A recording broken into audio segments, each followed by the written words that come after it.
Please be seated, Your Honor. The jury's all present and accounted for. We are back on the record at C 37723 State versus Devyn Michaels. Please record that Ms. Michaels is present for attorney, Deputy District Attorney on behalf of the state, and both parties stipulate to the presence of argument. Yes, sir. Yes, Your Honor. The state you can recall the witness. Yes, Your Honor. The state calls Carl Lippish. And it's not the state's going to be around to reopen their questions or make two exhibits, and then we'll move to cross. Yes, Your Honor. Okay.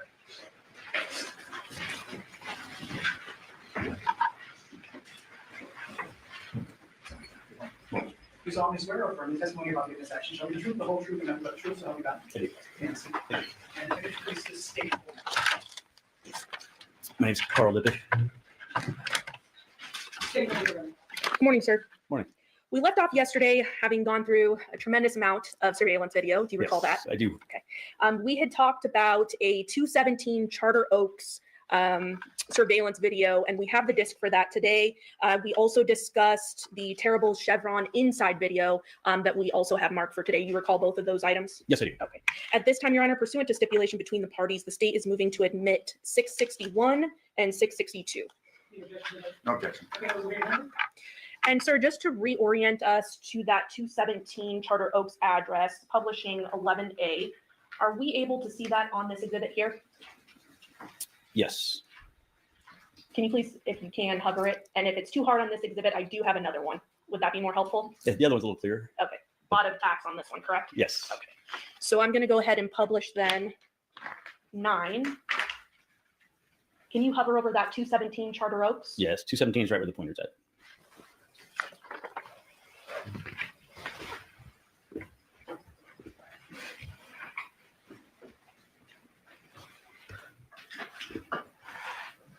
And Your Honor, at this time, the state is requesting permission to publish.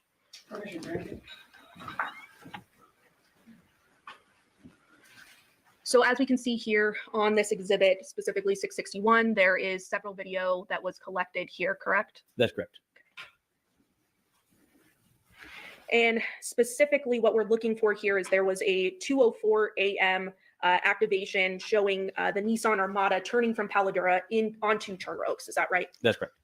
Publishing doorbell dash 2023-08-07, ending in 110.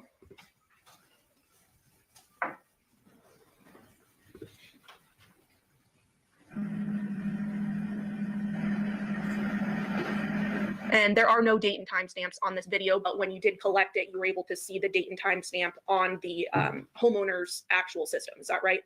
The detective that collected, yes. Okay. You as the collective, your team. Yes. Playing.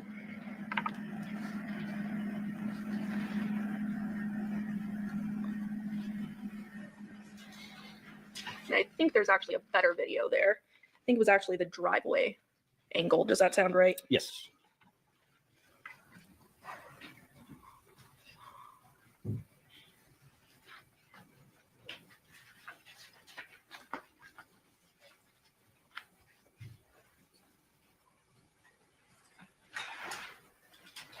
And publishing the file ending in 110F, subsection 4.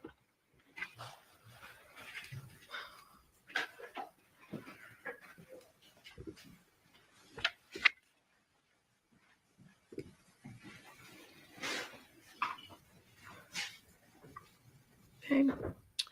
Now, this particular camera here, you mentioned that it is an activation. Is this a full-time recording, or does it only activate when there's motion? This only activates when there's motion.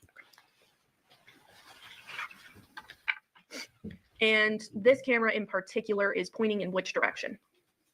It's pointing towards the intersection. So it's pointing down Paladura towards where the residence occurred, or excuse me, where the homicide occurred at the residence. So the street in front here, though, is Charter Oaks? That is Charter Oaks, correct. Playing the video. And what do we see there, sir? That's the vehicle. It's the Nissan Armada, and it turned from Paladura onto Charter Oaks, and it's proceeding on Charter Oaks towards the exit of the community at Windmill. And through the investigation, your team was able to determine that this occurred at 2:04 a.m. That's correct. On August 7th of 2023? That's correct.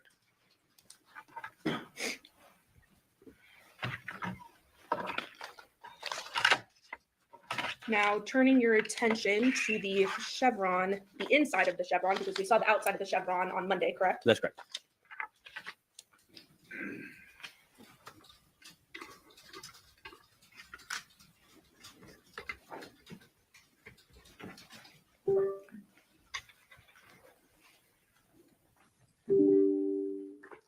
publishing terrible Chevron clip.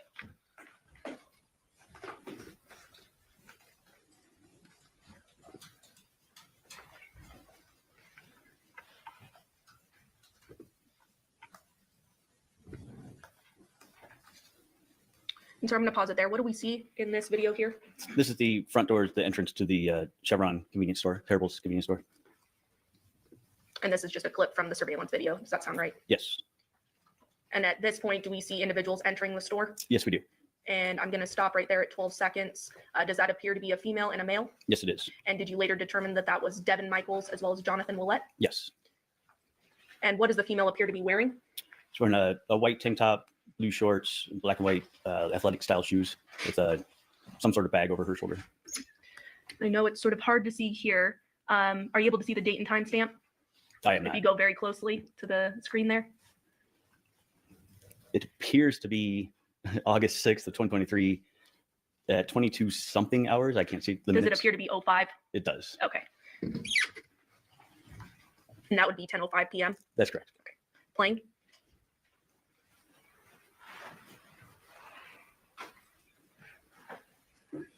And then we see the two individuals then leaving the store Yes. approximately about 5 minutes later. So this is essentially a screen recording kind of them entering and exiting, correct? Yes. With that correct timestamp. Yes. Pass the witness, Your Honor. Yeah, thank you.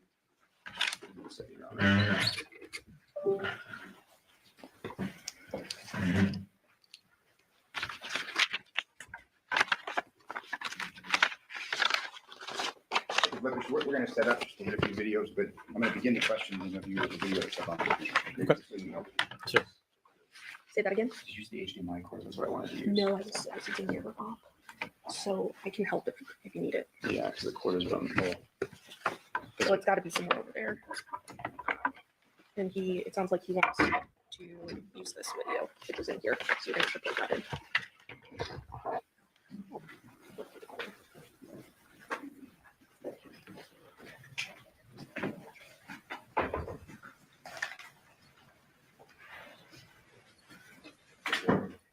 Give you this for the openings or? Yes. That. Just open. Or No, that's a power cord. I'm going to see what we do here.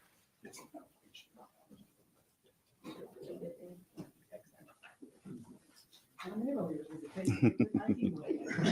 staying out of it. It's not my way. It's just it's my way they use the Achilles heel, so I'll let him handle it from this point forward. Just a couple, while he's doing that, just a few questions. Detective, have all videos that you collected, have they all been marked and admitted into evidence? I don't know what the DA has actually admitted. So that would be a question for them. We've got videos collected from Paladera, Charter Oak, Carolina Laurel, Balsam Pear, Fan Palm, Africa Violet, Choke Cherry. Just so we're clear on the record's clear, have all videos been admitted? the ones I published, yes. Okay. But I mean, I know you published some, but do we have all videos collected? All the, yes, all the Okay. discs right over there. Okay. Detective, would you agree with me that specificity is important, especially in reference to a homicide investigation? Yes, it is. Would you agree with me that completeness is important, especially in reference to a homicide investigation? It is. It's important to be exact, correct? Yes. And it's important to be as correct as possible, correct? Yes. It may seem a minor point, but it will become more significant. You have referred to the Paladera home multiple times as the murder scene, correct? Yes. However, you'd agree with me that it's unclear, at least based upon the coroner's conclusions, what the cause and manner of death was. I have not reviewed the coroner's report. Okay. Obviously, the body was missing a head, and fair to say that without the head, it's difficult to determine the manner of death.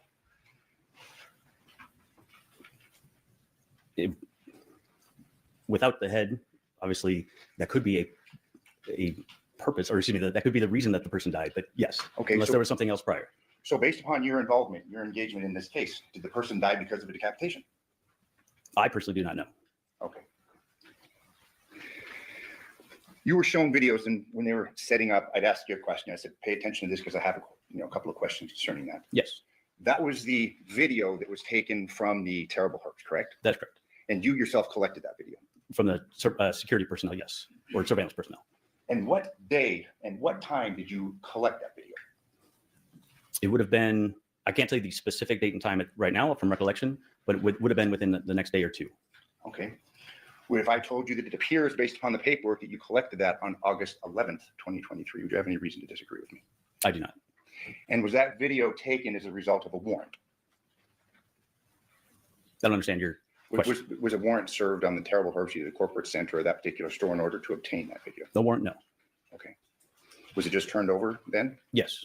Okay, but as you sit here today, you don't recall when, either the date or the time? A specific date and time, no. I know it was in, like I said, it was within several days, within a couple of days of the actual incident occurring when we learned that they had been at the terribles. Okay, so then that would have presumably been days after the event when you began your investigation on August 7th, 2023. That's correct. I'm going to turn your attention now, and I'll let you do this. I don't know. Thank you. And my understanding is we're not going to have this marked and admitted because we're just taking something that's been provided and is admitted, but just for the ease of these questions, I'm going to ask to publish this to the jury, Your Honor. Okay, but this has already been admitted? Correct. Yes, Your Okay. Okay, any objections, state? No, Your Honor. Okay, go ahead. And I'm going to turn your attention specifically to the video that you had discussed. And I'll just let you stay there because I don't do it. You're good. Specifically, the video 6052 taken from 2696 Paladera. Okay. Do you recall your testimony the day before yesterday in reference to that? I do not specifically to 6052. I would have to see the clip to remember which. Okay, we'll play that right now and see if Okay. that jogs your memory.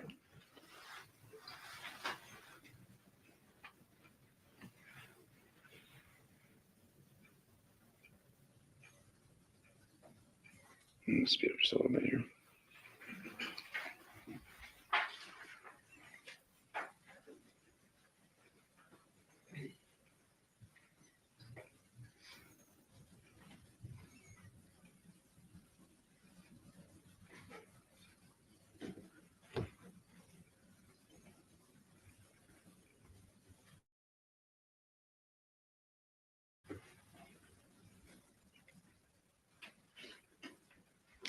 Is that the 6052? Mm-hmm.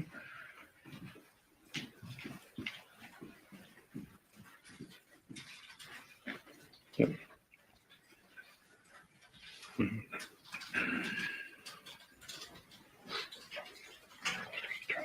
Right. The video that I'm going to want to draw your attention to involves where the lights go on in the Armada. Do you recall that testimony? The lights, are you talking about the exterior or interior lights? Interior lights. Yes.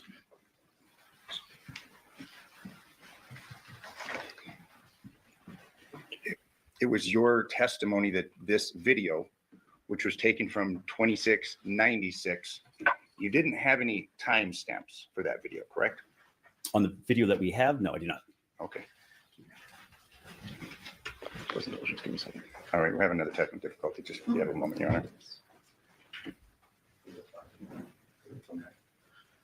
My player's not playing right.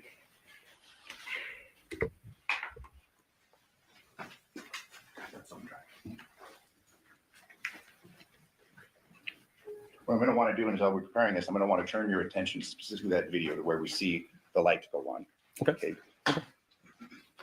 We just have to get it lined up.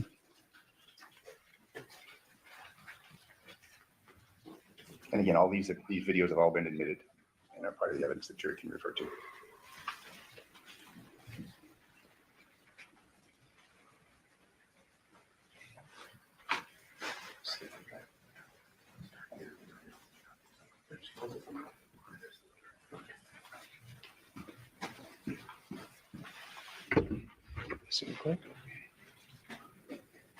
Maybe this one will work. This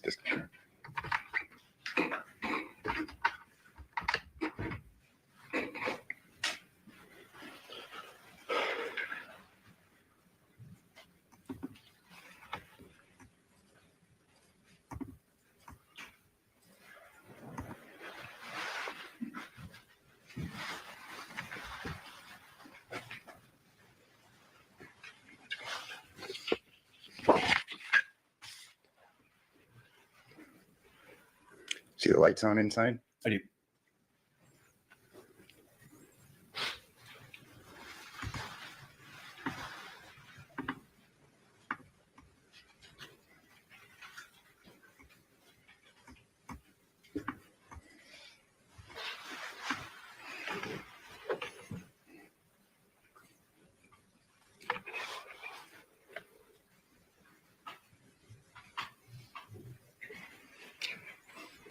I'm just going to keep you right there if we can stay on this. You would testify that occurred at what time? That occurred at 23:05:43 was the timestamp on that. Or it's 46, excuse me. 46. So 11:05, 46 seconds. Correct. Is the timestamp that initially the video itself clip started. But we don't have that time embedded in that video, do we? We do not. It's your testimony that you got that from a cell phone of the homeowner at this address, 2696 Paladera? Correct. From viewing the clip on the phone itself. Okay, on the homeowners, On the residence, yes. on the residence. But you didn't take a picture of that time? I did not. You didn't in any way memorialize that time, correct? Not just by documenting it, by writing it down so that I could transfer it to a report. Yes. Okay, so we have to rely upon your recollection, your completeness, your correctness in getting that date That's correct. and that time, That's correct? But that wasn't the only video that you had recovered from that address, correct? That's correct. I want to show you another video that was recovered from that address. Second one. And this is 7557.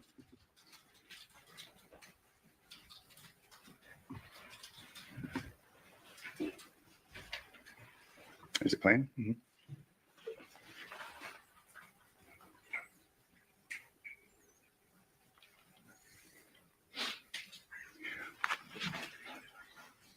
Are you able to tell us what time that image was captured? I am not.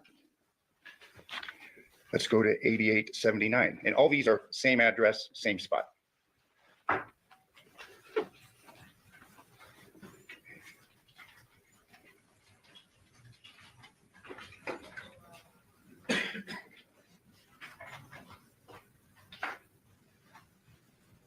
Looks like a work van, doesn't it? It does actually. It's like a Chevy type work van. Are you able to tell us what time this image was captured? No, I'm not. Let's go to 8619.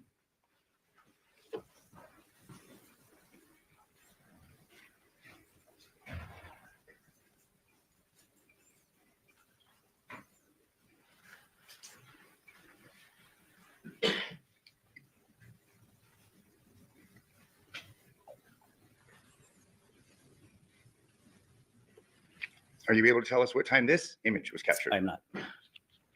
We'll go to 5280.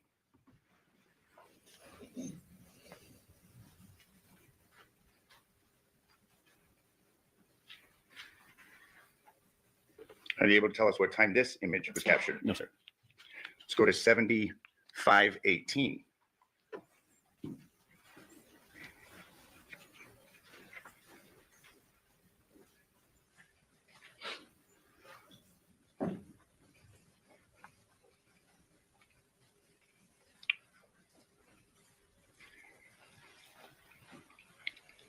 Are you able to tell us what time this image is captured? No, sir. 3120.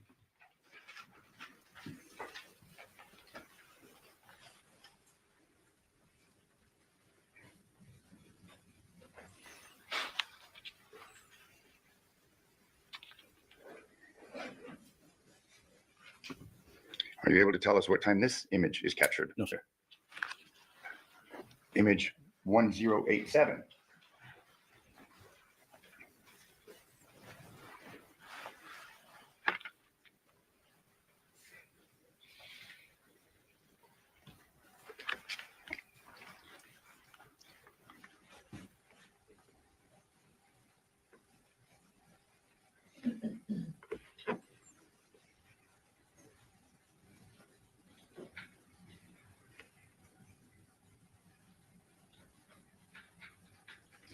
Are you able to tell us what time this image is captured? No, sir. Image number 0546.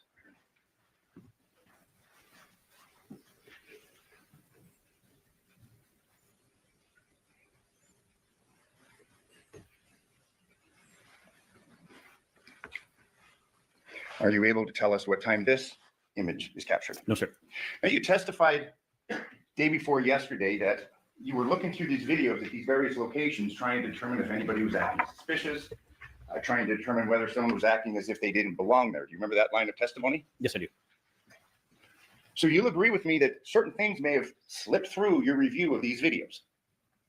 By certain things, I'm not sure what you're referring to. People, vehicles, cars, things of that nature. No. So there's nobody that slipped through your review of these No, videos? we reviewed all of the video that we collected. Okay. Actually have, and speaking of the video that you had collected, I'm going to show you another group of videos, okay? But they're small because there's not very many. Okay. These videos that we were looking at were in reference to the Paladera residence. But let's talk about a video capturing the Porcupine Rim residence. We have 3 videos that are now part of evidence that I'm going to show you. It's captured from 6505 Taylor Creek Avenue. Do you want to start with this? Absolutely. This is from your exhibits. It's the Taylor Creek. Yeah, just the word, just the exhibit number. It should be on the disc. Looks like that's what you gave us. 6501. 6501. 65. Yeah, it's just the 3 videos. Yeah. 6505. 6505. Okay. Yes. 660. Exhibit 6.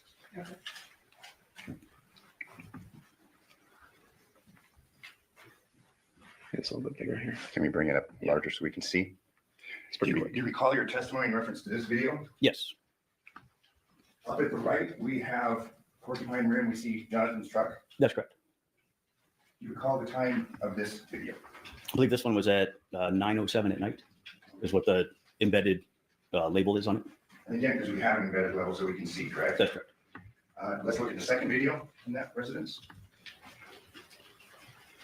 Do you recall this video? Yes, I do. What date and time is this video? This is August 7th, 2023 at 06:21 now in the morning. And again, just so we're clear, this video is capturing the Porcupine Rim residence, correct? Among other things, yes, you're able to see the house on Porcupine Rim. Then we have a third video. And I believe you testified concerning the contents of these 3 videos. Yes. Taylor Creek.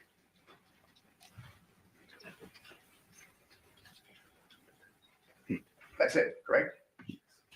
I don't know. That's it. As in, There were just 3 videos collected from 6505 Taylor Creek. that's correct.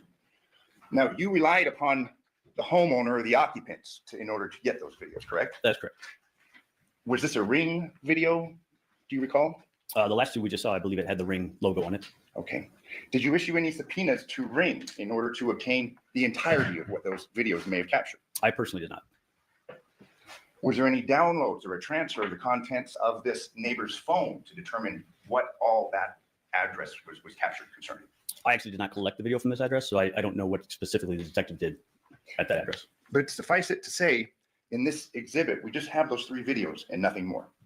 From that residence, correct. You can't say with any degree of certainty whether there's more videos that exist, correct? I did not collect it from that residence, so I do not know. You would have to ask the detective that collected from that residence.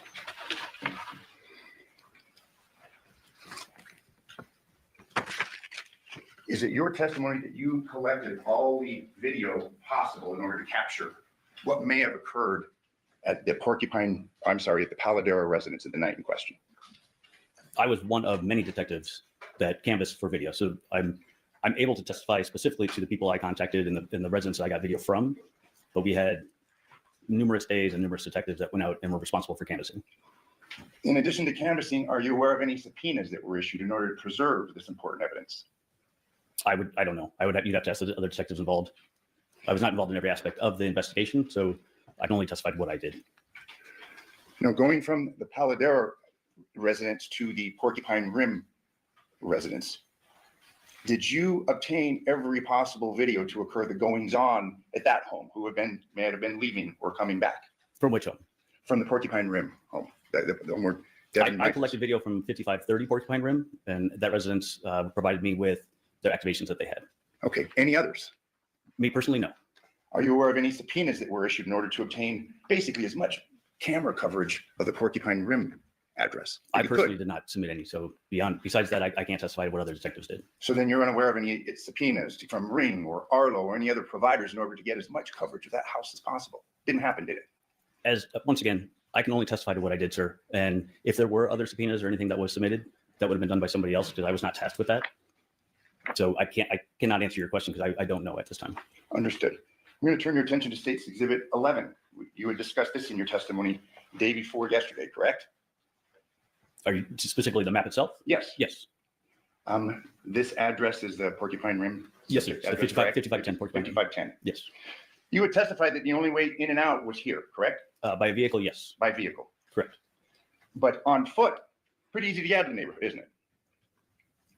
I honestly don't know. I didn't attempt to get in or out of that other than being in my vehicle. There's a walkway right here, is there not? I see a gap. I don't know exactly what that is. From looking at this map, I can't tell exactly. And this 5510 Porcupine Rim, I mean, it abuts. It's right up against Rebecca, correct? That's correct. Over the fence and you're on a road, correct? If you're referring to jumping over the back wall, Yeah. then yes, you would be out on Rebecca Road. So if I told you that we have a walkway right here, just one door over, and over the wall, there are ways to get in and out of this residence, let's say in the early morning hours of August 7th, 2023, correct? Yes.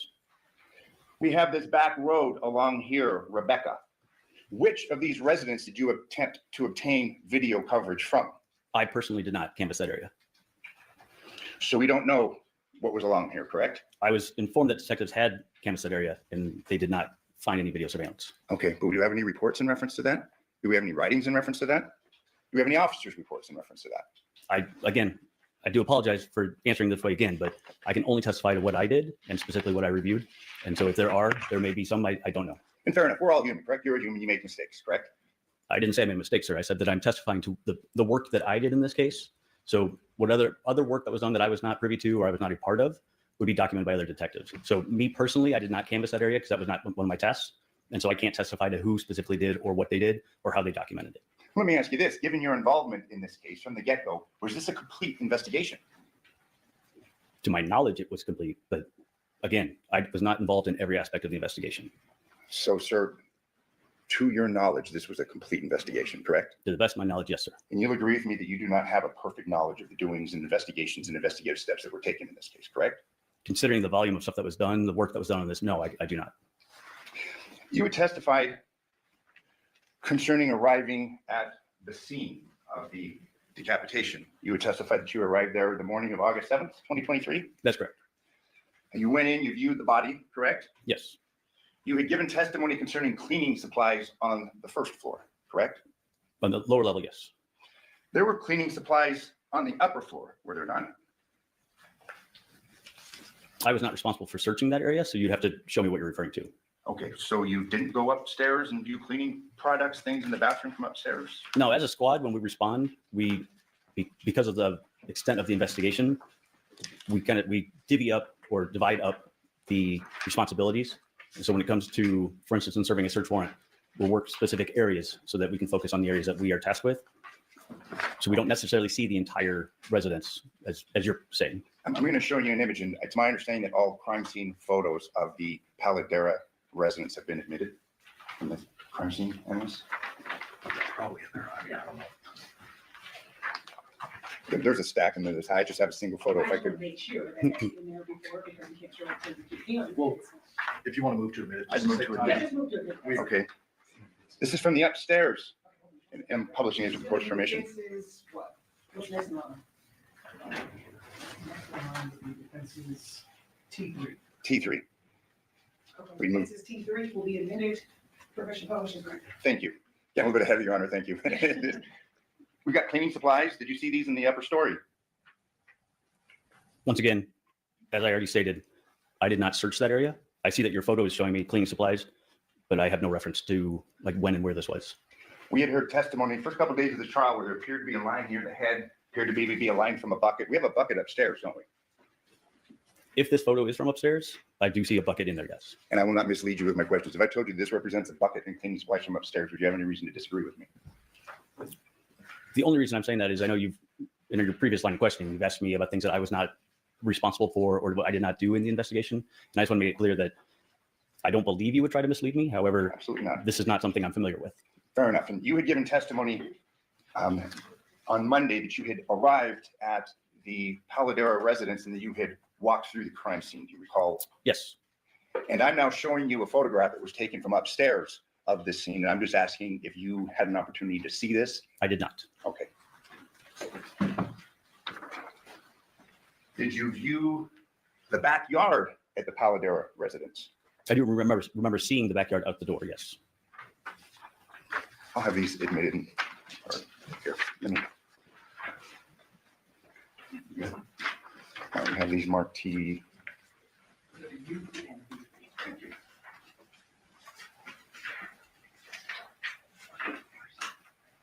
I move for admission. Any objection to U3 and D3 state? No, Your Honor. Okay, those are admitted. I'm going to show you what's now been admitted as defense exhibit U3. I'm going to represent to you that this was taken in the backyard of the Paladera residence. Did you see that footprint? I did not. Are you aware of its existence?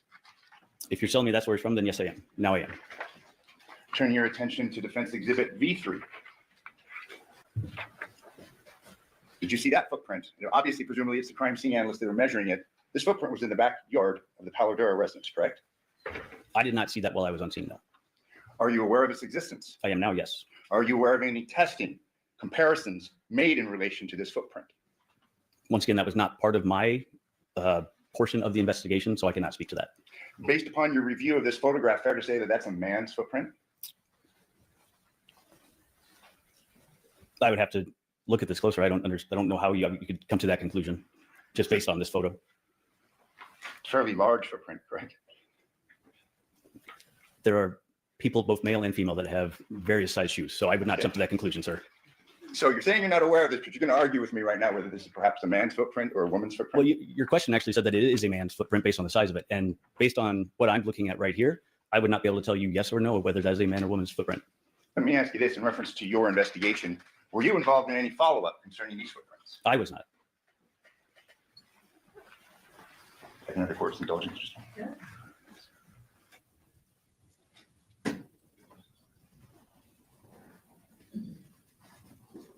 I have no further questions. Thank you, Detective. Thank you, sir.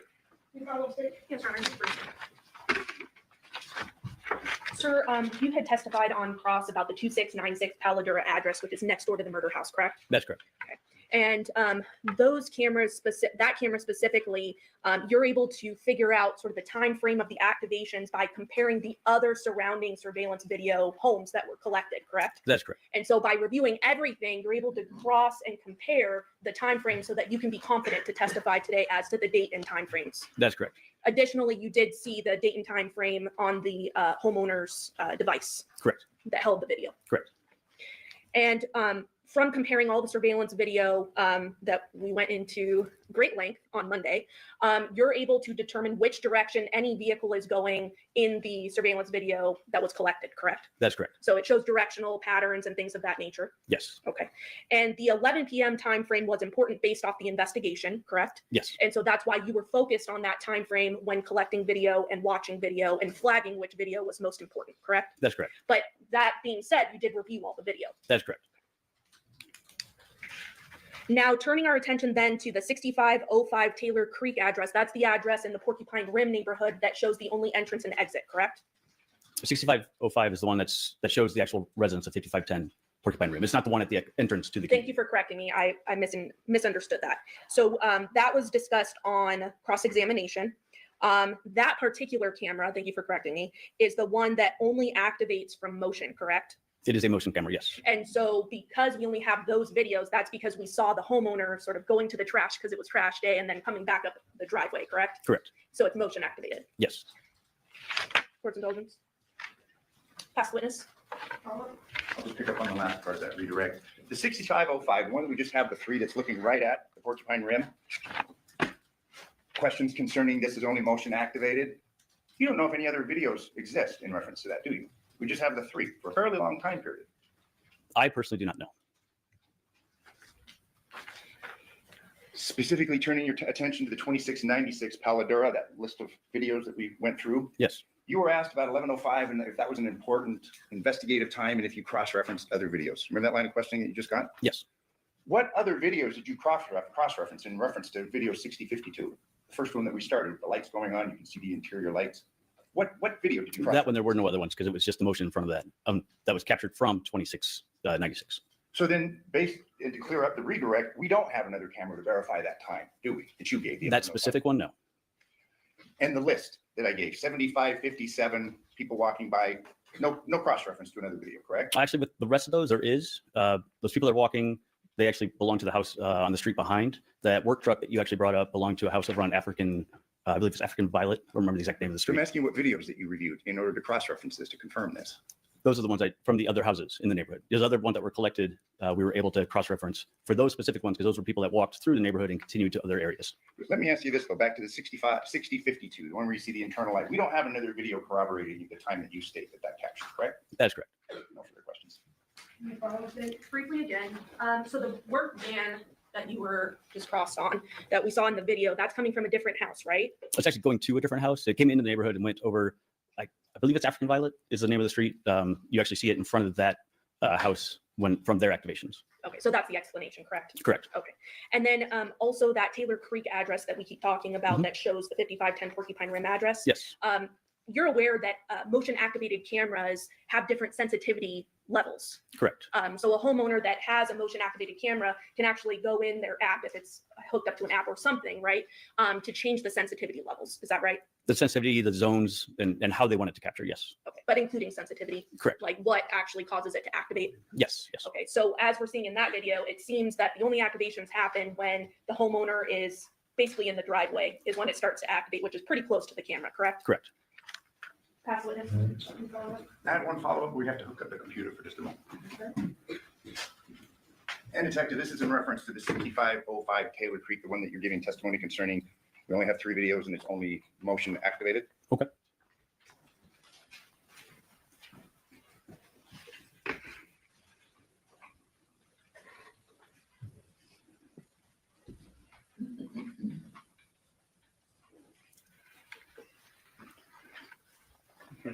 Yeah, you can start it. We're going to play it a couple of times. So if there is motion activated, it appears that the Paladera or the Porcupine Rim, it does activate, correct? It activates. I don't know what activates it in this one. So then as far as when it activates, when it doesn't, we just know that we're stuck with 3 and you had to rely upon the homeowner, correct? That's correct. You had to rely upon what the homeowner provided you, correct? Again, I can't testify to what the detective did. I don't know if the detective viewed the entire timeline, and those were the only 3 that were activated, but those were the 3 that were provided. Thank you. I have no further questions. Thank you, Detective. Any follow-up, welcome. Dave? Not at this time. Okay, do ladies and gentlemen, do you have any questions for this witness? Okay, seeing no response, sir, you may be excused. Thank you very much for your testimony here today. Thank you, Your Honor. If counsel can approach.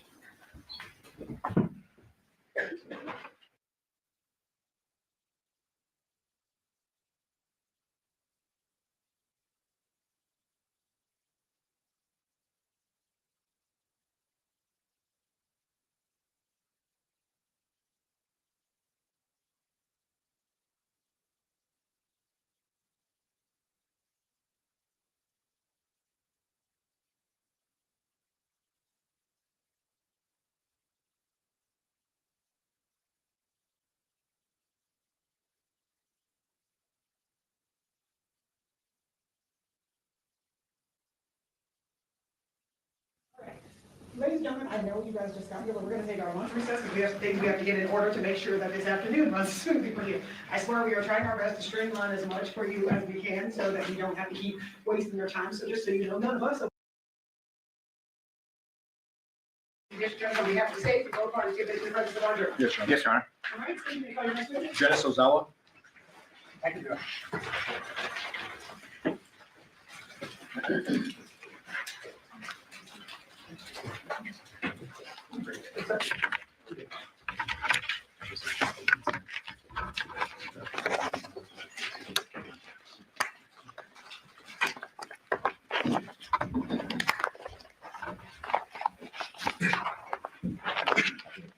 You solemnly swear or affirm the testimony you're about to give this action shall be the truth, the whole truth, and nothing but the truth, so help you God. I do.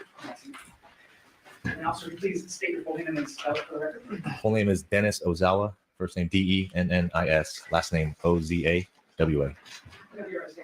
Sir, what do you do for a living?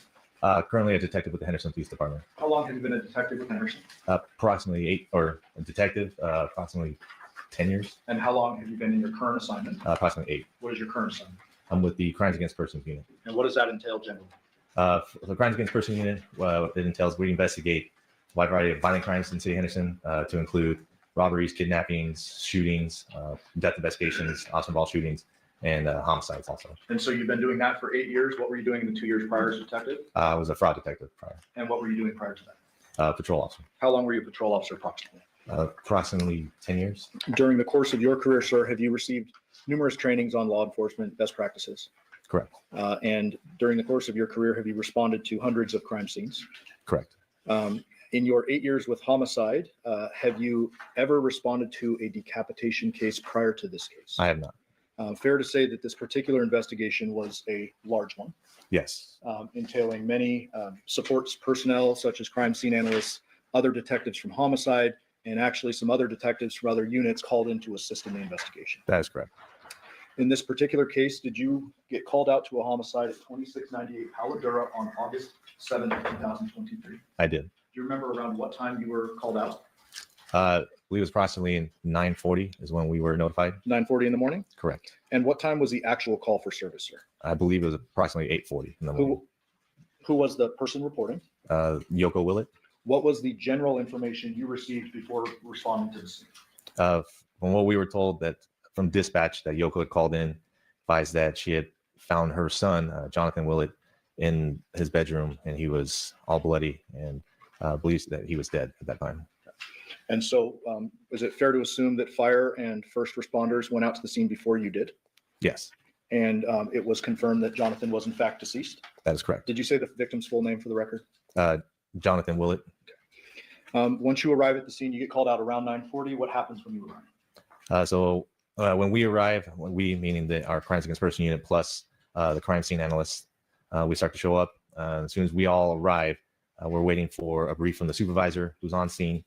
And then once we're there, he provides the brief, basically kind of explain what they did as far as entering the house, any observations that they made at that point, and then the fact that they had probably talked to Yoko, and then we found out about another person that was there at the time with Yoko. I believe his name was Masao Yoshida, that they were the only two there at the house.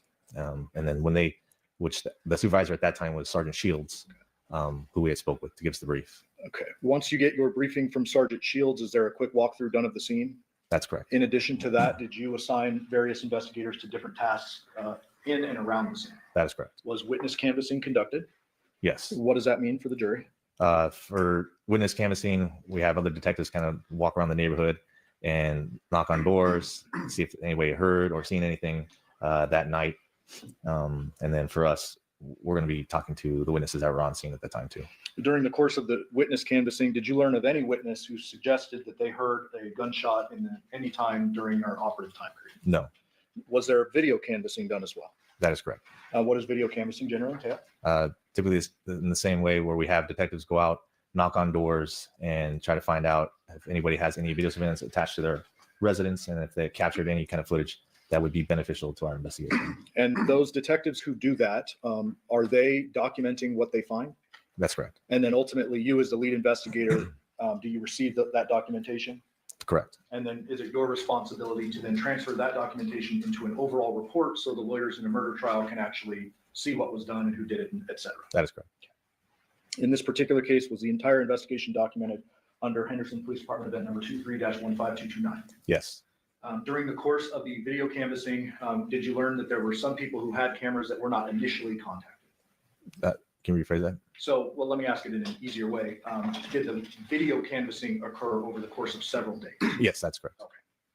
So maybe not all done on day one, but there's Yes, follow-up and stuff that's Yeah, occurring. as the investigation continued, we continued to try and look for more video surveillance throughout the investigation.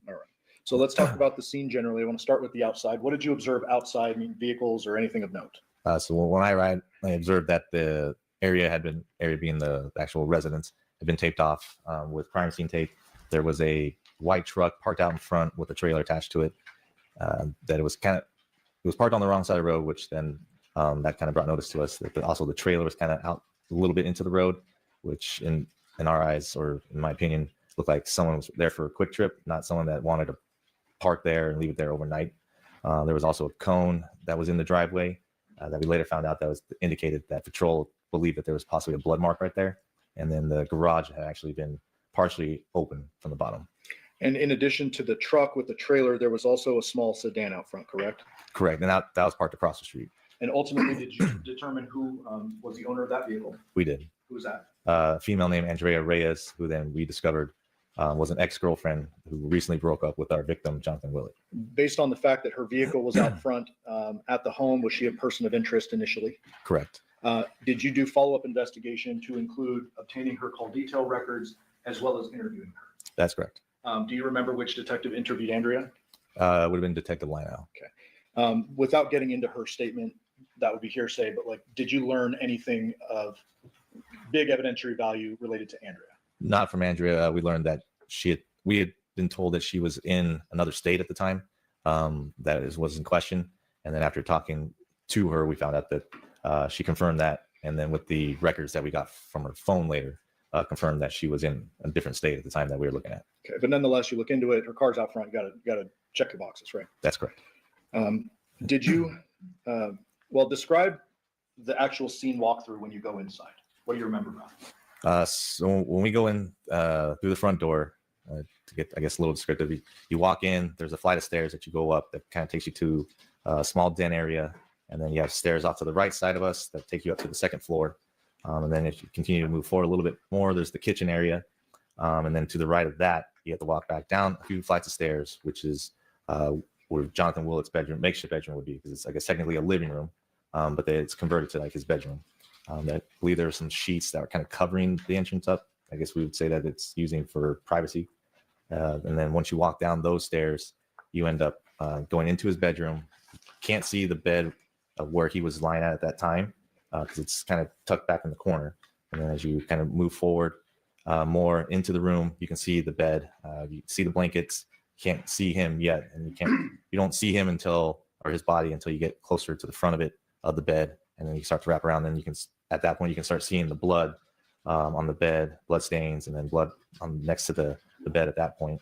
And then when we get closer, or at least when I got closer, you could have that chemical smell that started burning your nose and your eyes at that time, which we were told from Sergeant Shields originally that was the same thing that they smelled. And I think they actually also mentioned that they had saw smoke coming from the body when they went through at their time. But there's also the chemical bottles that were observed in the hallway, ammonia, I believe it was bleach. And later on, we actually did search what, if you actually combine those together, what it does. It actually creates a toxic gas called chloramine. That was just something that was found out later. And then as you get, like I said, you got closer to the bed, you can see his body where it's just the top of his shoulders. The blanket was pulled up. And then you didn't see his head, obviously. His neck was severed. Blood was there on the blanket. And then we also noticed that there wasn't any blood spatter on the walls or on the ceiling. Just given the type of injury that we were seeing, you expect to probably see a little bit more blood in other places. And then just through that quick, brief walkthrough, I didn't see any weapons or any devices that were believed to be used that would have severed his head off at that time. As a result of that very strong chemical smell, did the walkthrough get kind of cut short and you step out for a while? That's correct. Ultimately, you need to get a search warrant from a judge in order to actually do a thorough search, correct? Correct. And was that done in this case? Yes, Did you at some point on the scene interview Yoko? we did. Did you learn, according to Yoko, who was the last person to be with John while he was alive? Yes, we did. And who was that? We discovered she had mentioned that a female name that she only knew as Nikki at the time, and said it was his ex that he had 2 kids with. But later on, we ended up finding out that her name was Devyn Michaels, or just a different name, but Devyn Michaels. And ultimately, does one of your other detectives obtain a phone number for Miss Michaels? That is correct. Is that 702-677-4430? That is correct. And was that Detective Pappas? Yes, Did Pappas contact her? he did. And did she was she asked to come back to the scene? Yes, she was. Did she arrive on the scene? Yes. With whom?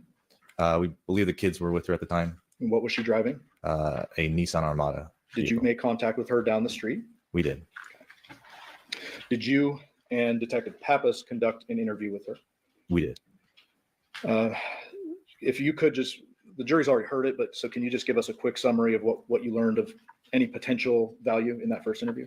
So with our first interview, we just basically try to get as much, we want to make it short, but try to get as much information as we could to follow up on later, given the fact that we were told that she was the last person to have seen him.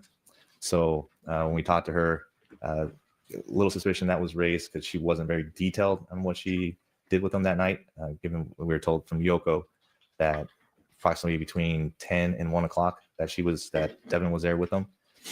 So when she first explained what they had done together, it was just school shopping the day prior, and then just kind of went into that they were loading things back and forth from the Polidora address to her address at 5510 Porcupine Rim, I believe was the address, and that they were basically just loading things and unloading things. And that's kind of how what at first she told us at the beginning. Okay, let me stop you and just ask a couple specifics. Okay.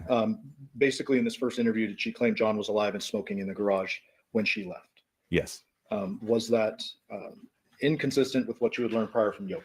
that's correct. Describe that. So what we had learned from Yoko is that when Yoko advised that she had come down at approximately 1 o'clock in the morning, and this is already after she had spoken to John and Devyn prior to that, but she only had seen Devyn at that time around 1.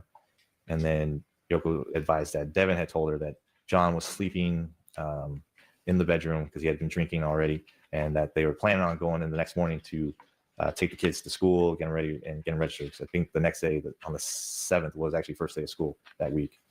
And then compared to what Devyn told us is that she had told us that John was awake in the garage at the time when she had left. So those statements were contradictory to each other. Ultimately, you obtained that warrant from the judge, correct? Correct. And did you execute a search warrant along with a whole lot of supporting detectives? Correct. During the course of the search warrant, the actual search, did you notice any particular items that were maybe missing from the scene or something you would expect at the scene that wasn't there? Yes. Close to when the search warrant was being completed, we were basically looking for a cell phone of Jonathan's, his wallet, and possibly the keys too, because we were interested in the truck. But that we did not find his truck keys or his wallet with his ID or his cell phone anywhere at the house. Did you find anything in the scene that could potentially be a murder weapon? We did not. Any weapons or I guess I should say items in the scene that you felt could have been used to decapitate John? We did not. You mentioned the blood staining earlier, and I want to just get a couple more details. I believe you already said no blood on the walls or ceiling, correct? Correct. Have you been on crime scenes in the past in which there are gunshot injuries? Yes. Have you been on sharp force injuries or stabbing cases in the past? Yes. Blunt force injury cases? Correct. Sometimes single blunt force, sometimes multiple blunt force, correct? That's correct. When it comes to multiple blunt forces, would you expect to see some cast off? That's correct. Why is that? From multiple blunt force trauma, when we say cast off, we say that after the first hit, which would cause the bleeding at that point, and then as the continued hits after the fact, the blood would be on whatever object that was striking the body or the head at this point, and it would have had cast off coming off the item, and you would have that somewhere on the walls or somewhere near where the strikes were occurring. But that's not necessarily the case if you have a single. For one single blow, no. Did you find any firearms evidence at the scene? No. Based upon your review of the scene, did you determine that a gun was probably unlikely to have been used in the scene? Yes. So basically, since the fact that there were no bullet impact marks, there were no, like in the wall, there were no bullet impact marks that we saw in the mattress, no blood spatter from a bullet impact going through a body or a head was seen. Also, the fact that Yoko and Yoshida didn't report that they heard a gunshot, and there were no phone calls coming from the neighborhood that there was a gunshot. There was no reason to believe that a gun was used in this incident. As a result of that, are you generally kind of focused, narrowing your focus in on sharp or blunt weapons? That is correct.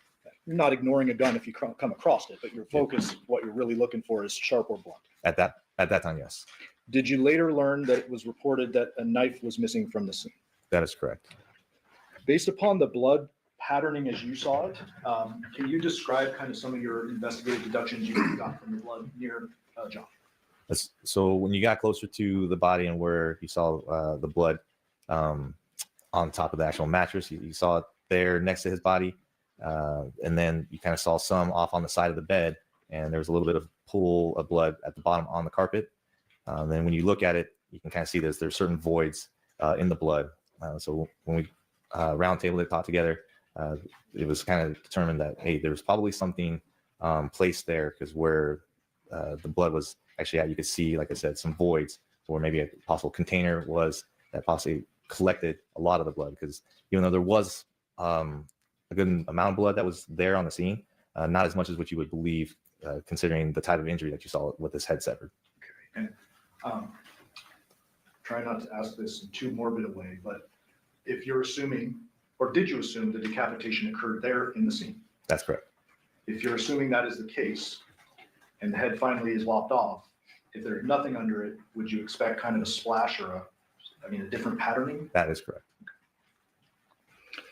Did you notice whether there was a doggy door in the room? Yes. And what did you notice about that, or what deductions did you come to from that? We were told that the doggy door was closed, which was unusual when we were told by Yoko.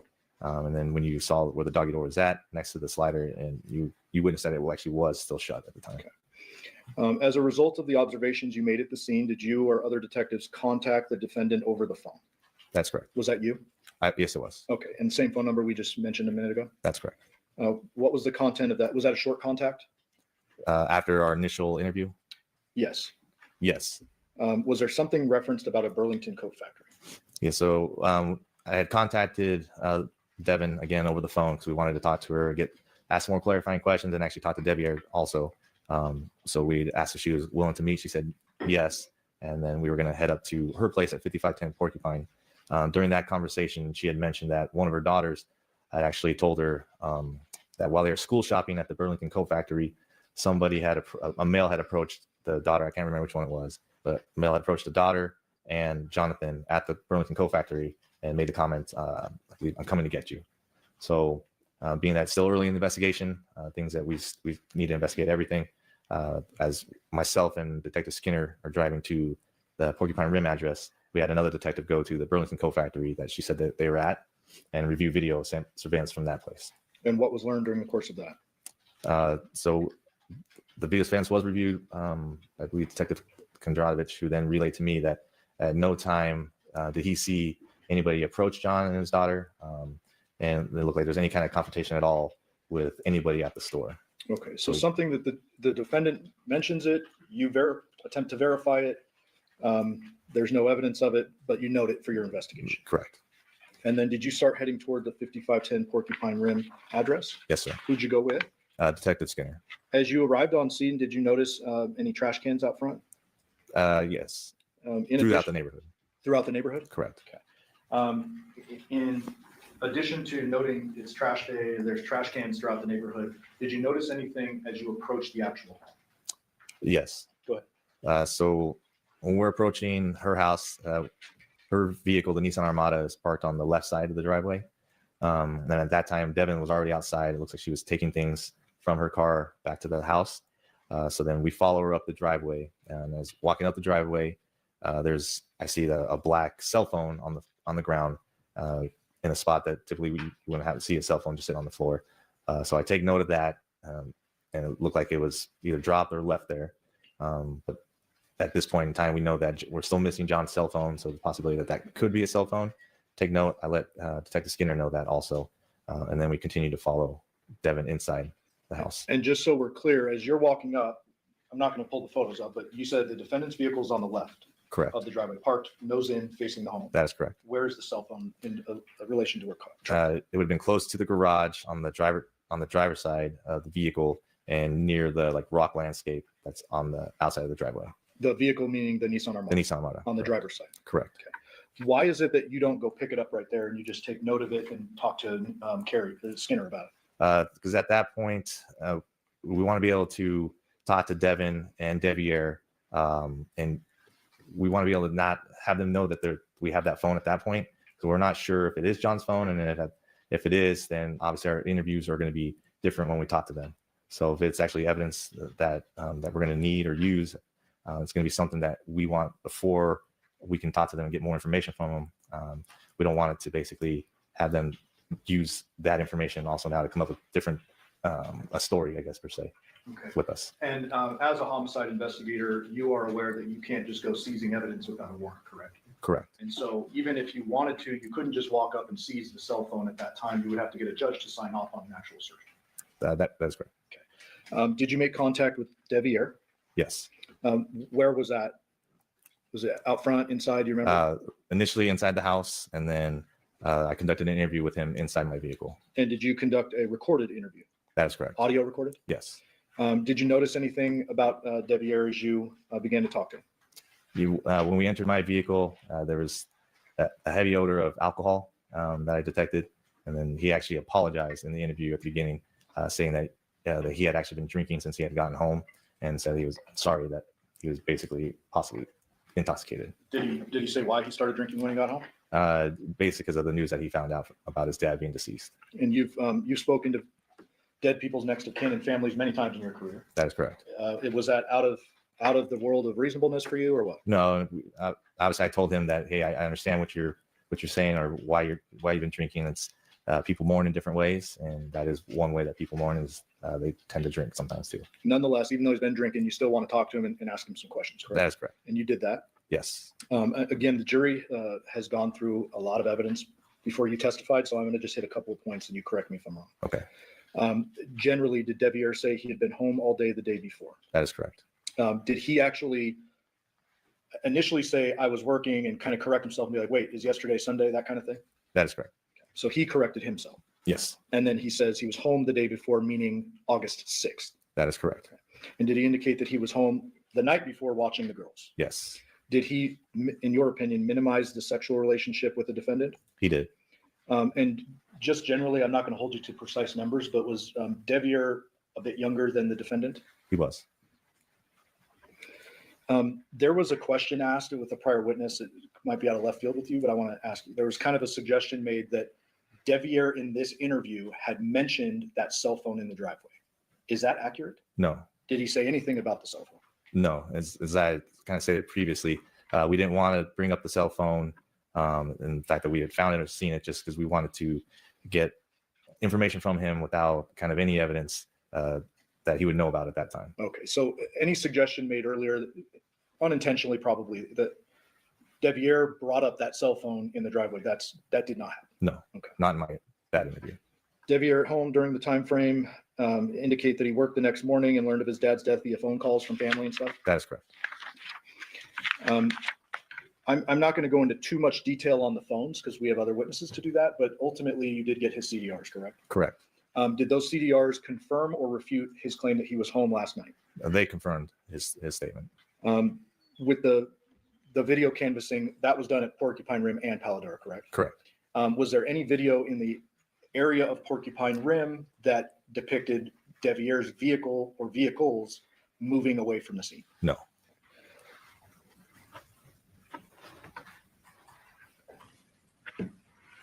And while you were talking to Devier, did Detective Skinner talk to the two young girls? That's correct. Did you conduct an interview with the defendant, Ms. Michaels, prior to executing the search warrant on Porcupine Rim? Yes. During the course of that interview, does something beep and draw your attention? Yeah. During that second interview with Devyn, there was a Republic Services trash truck that had driven by and honked its horn and picking up the trash through the neighborhood. At some point during that second interview, did the girls approach the vehicle? That is correct. Describe that. It was close towards the end of the interview, and one of the daughters came up and she was holding a black cell phone in her hand. When we had rolled down the window, they basically were saying, "Hey, Mommy, this is Daddy's cell phone. This is the reason why you can't get a hold of him." So then she hands the phone to Devyn, who then we take the phone from her, and it's given to Detective Skinner. And then basically Devyn confirms that cell phone does belong to Jonathan at that point. Did you note anything particular about the cell phone itself? Yeah, and then we discovered that on the cell phone, the screen is cracked, and then there's apparent blood on the screen at that time. After this, do you end up getting that search warrant through a judge for the Porcupine Rim address? Yes, And did that include the Porcupine Rim address itself as well as the cars? that is correct. All the vehicles? All vehicles on scene. Did that include a work van? Yes.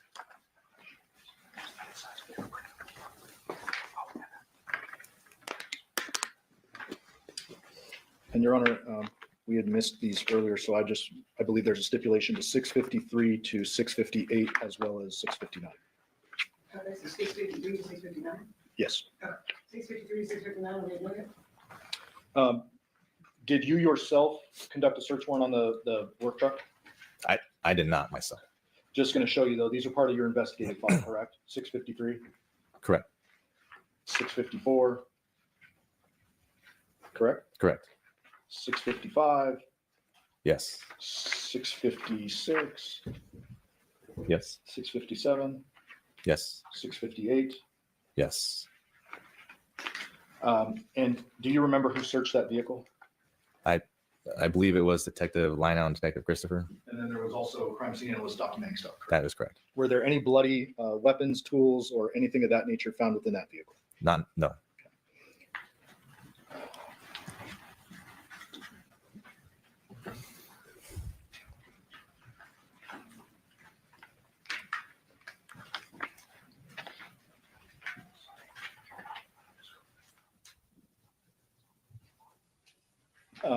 Was the small sedan also searched? That is correct. Was there anything of note or evidentiary value associated with that? There was not. Did you note how the van was parked in relation to the car? Not the Nissan Armada yet, but the small.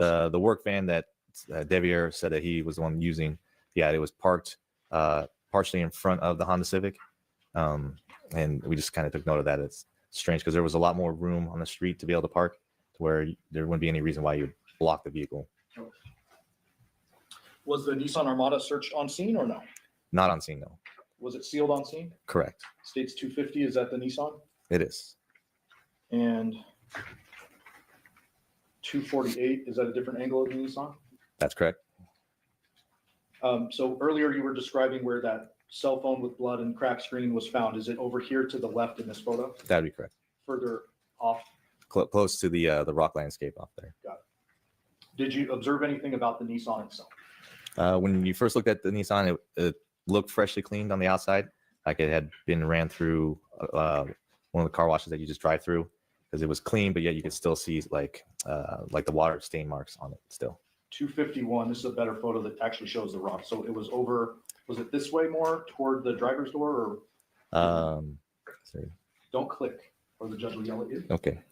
It'll be on break while we have to- You can toggle over, but don't click. So it would have been somewhere around this area right here. And for the record, you're just pointing to the small gap of rocks we can see in 251. That's correct. Yes.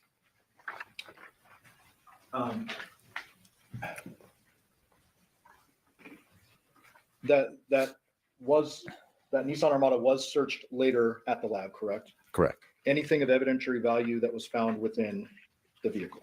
No. Did you obtain a search warrant for the Nissan Armada's infotainment center? We did. And did you execute that warrant and one of your detectives pull the infotainment system with data out of it? That is correct. Ultimately, did you review that pretty thoroughly? Yes. That data associated with that? Correct. Was there anything of note related to that as well as the victim's phone?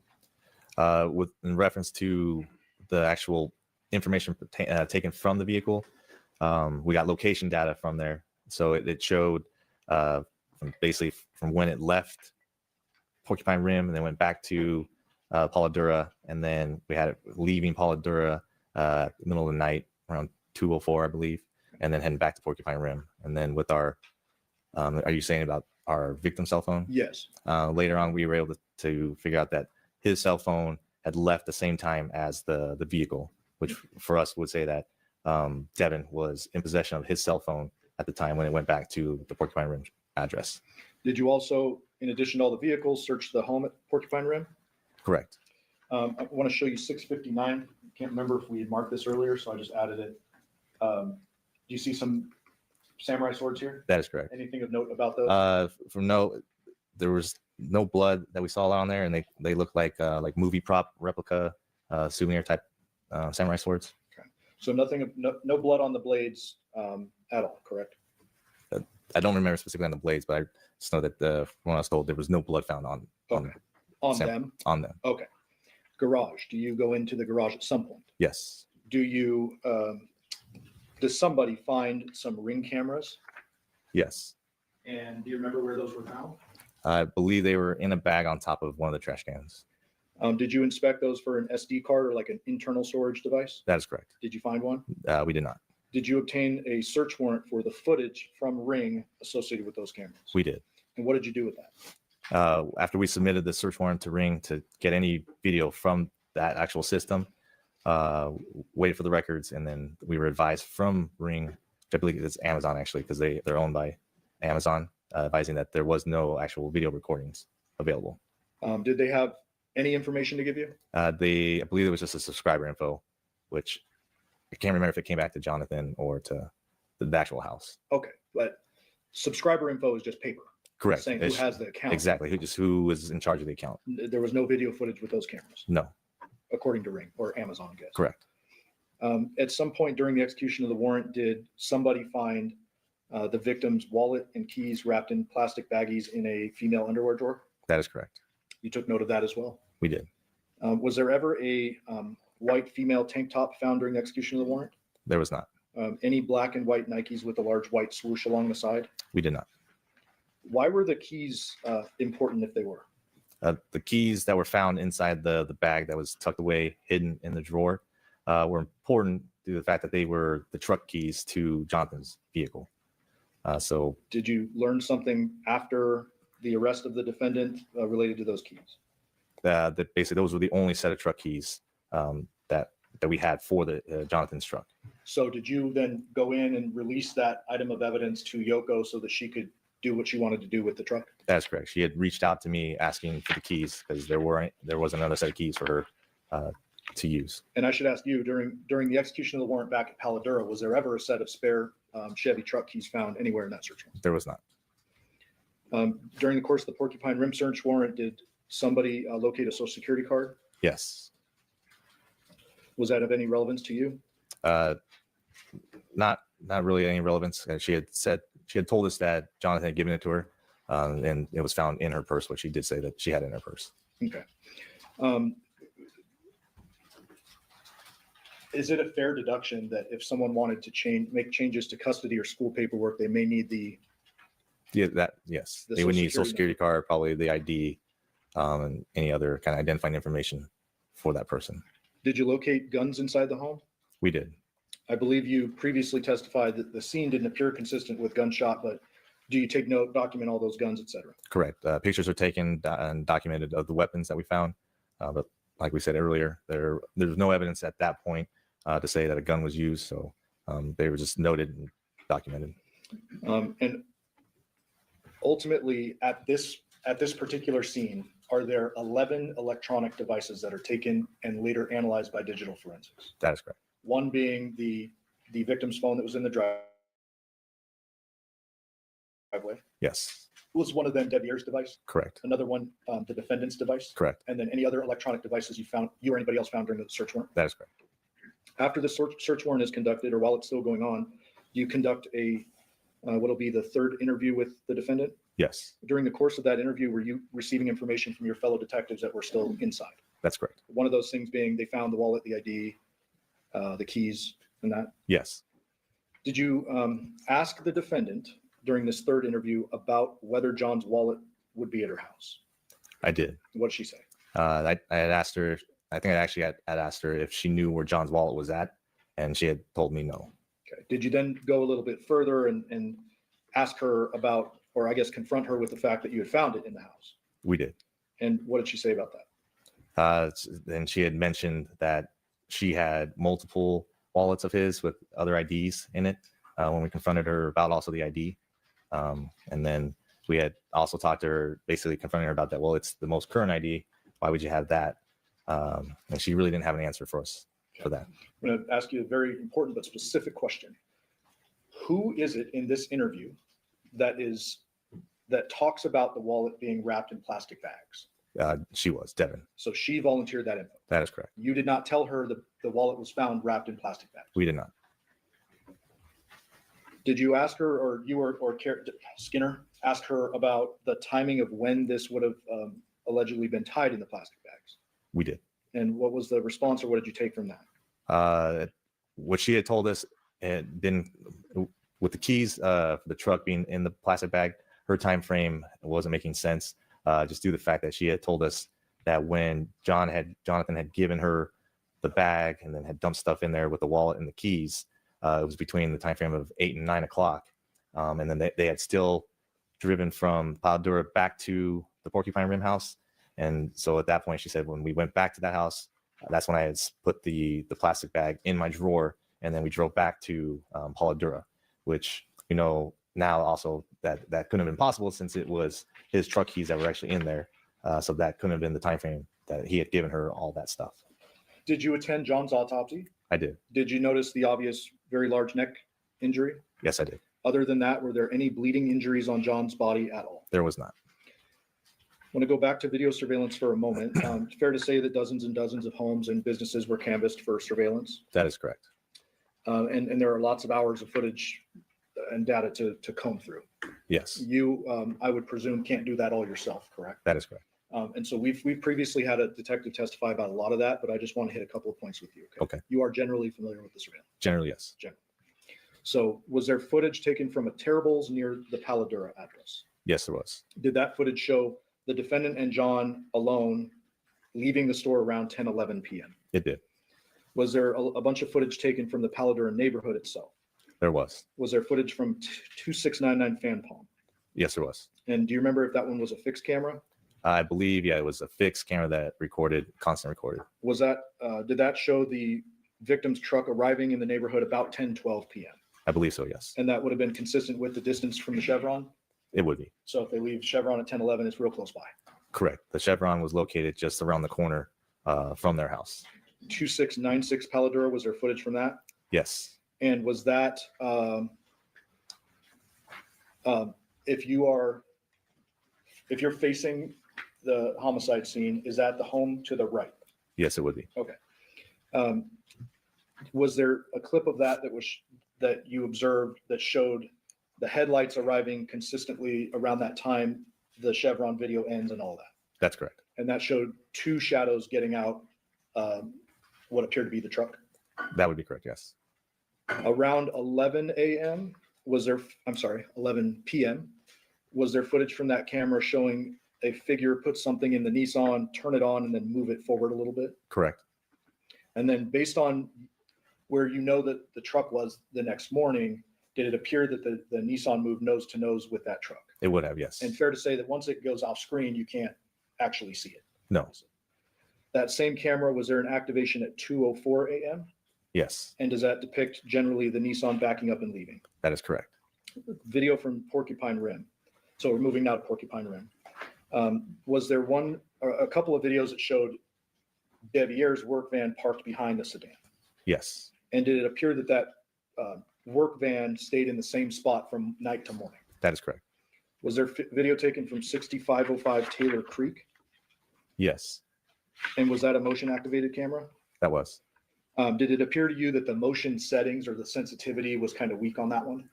Yeah, and I believe I was told that it only activated when there's some kind of movement around the front of the house. The house itself that it's on? Yes, Okay, 6621 Gray Jupiter, was there a fixed camera on that? correct. And was that one continuous recording and not motion activated? It was. And is that positioned essentially at the only vehicle entrance and exit to the neighborhood? That is correct.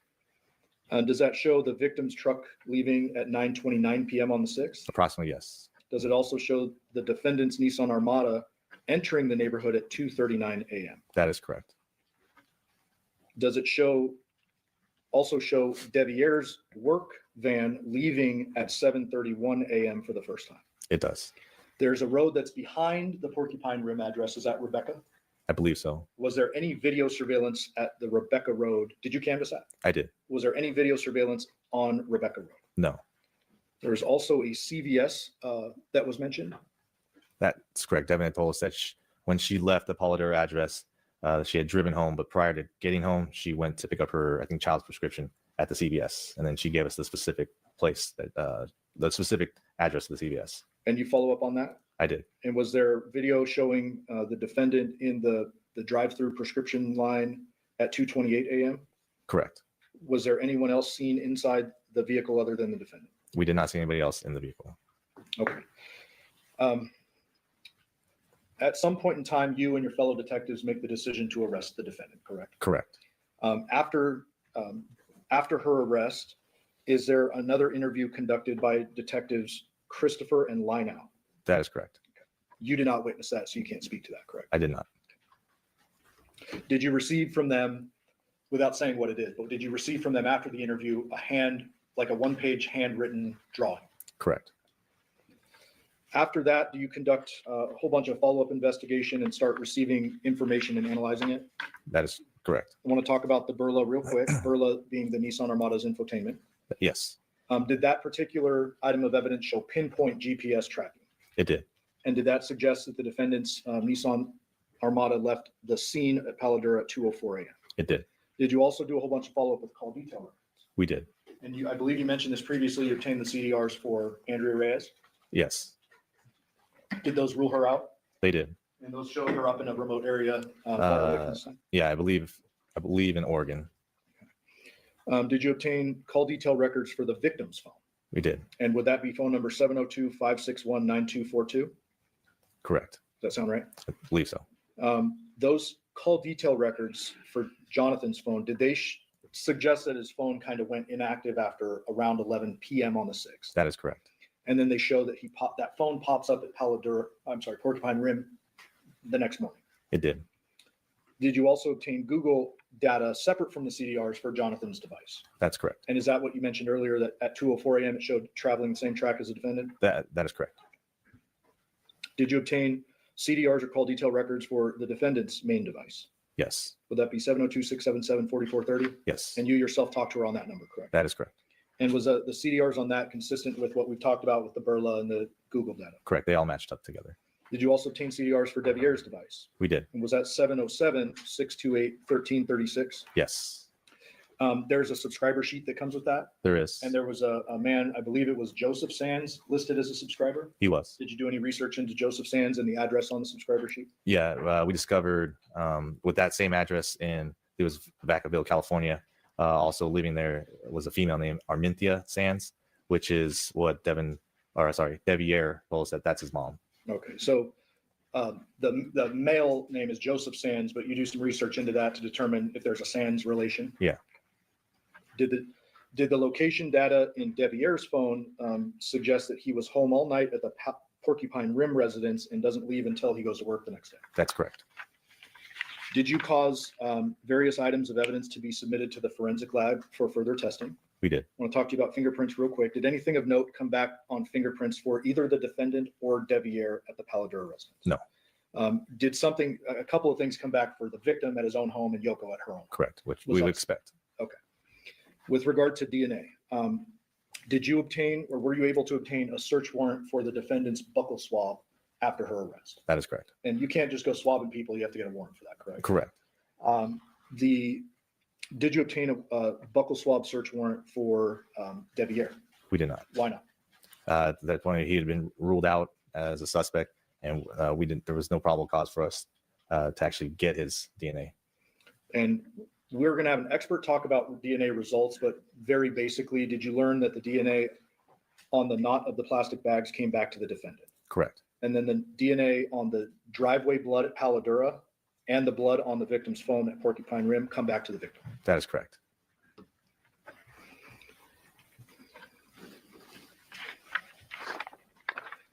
The detective, I'm almost done with you. Just one little last line of questioning here. During the course of your investigation, you're receiving information consistently for an extended period of time, correct? Yes, And ultimately, your job is to try to put it all together and see where it all fits, correct? that is correct. Were you able to establish a timeline based upon all the evidence for the homicide? We were. And Fair to say that a forensic pathologist, medical examiner, they're a little wishy-washy when it comes to timing death, correct? But you could say that, yes. Okay. What did you conclude the time of death was for John? So given all the evidence that we collected, phone data, and then the blood, the DNA and stuff that came back to our victim, Jonathan, we kind of deduced that we know that he was last seen at the house at Paladura about 10:12 from Yoko and from Devyn telling us that, hey, yeah, Yoko saw him alive at about that time frame, 10 o'clock. And then we know that the last person to see him was Devyn, and then she left the house around 2 o'clock. And given the fact that we had the phone that had his blood on it, leaving the house at about 2:04, we know that definitely 2:04 was the end time. So between 10, I think it was like 10:12 when they arrived there, to 2:04 when she leaves, that would have been our time frame that we know the homicide would have occurred, given the fact that he didn't have any cuts on him. There was no other blood that would have been coming from Jonathan, except from when he was killed and then when his head was cut off. So that's how we can say that yeah, the homicide would have occurred between that time frame.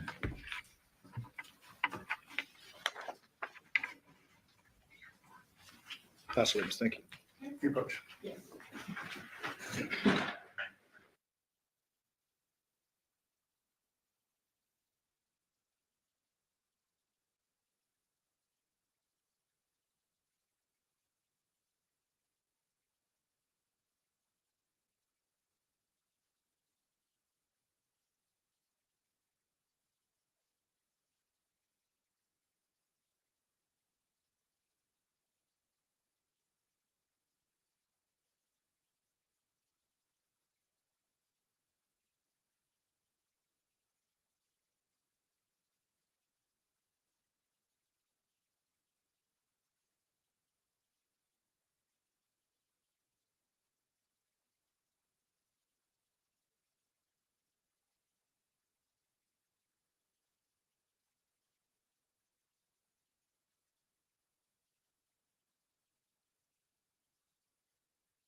Do you have a friend?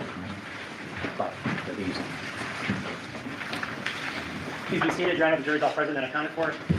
We go back on the record and see 377239 statement of adverse to Devyn Michaels. Ms. Record, Ms. Michaels is present with her attorneys. You have to be sworn on behalf of the statement. Yes, sir. Yes, Your Honor. All right. Detective, I just remind you, we're still under oath. Yes, ma'am. Mr. Nelson, you may begin your cross-examination. Thank you. Good afternoon, Detective. Good afternoon.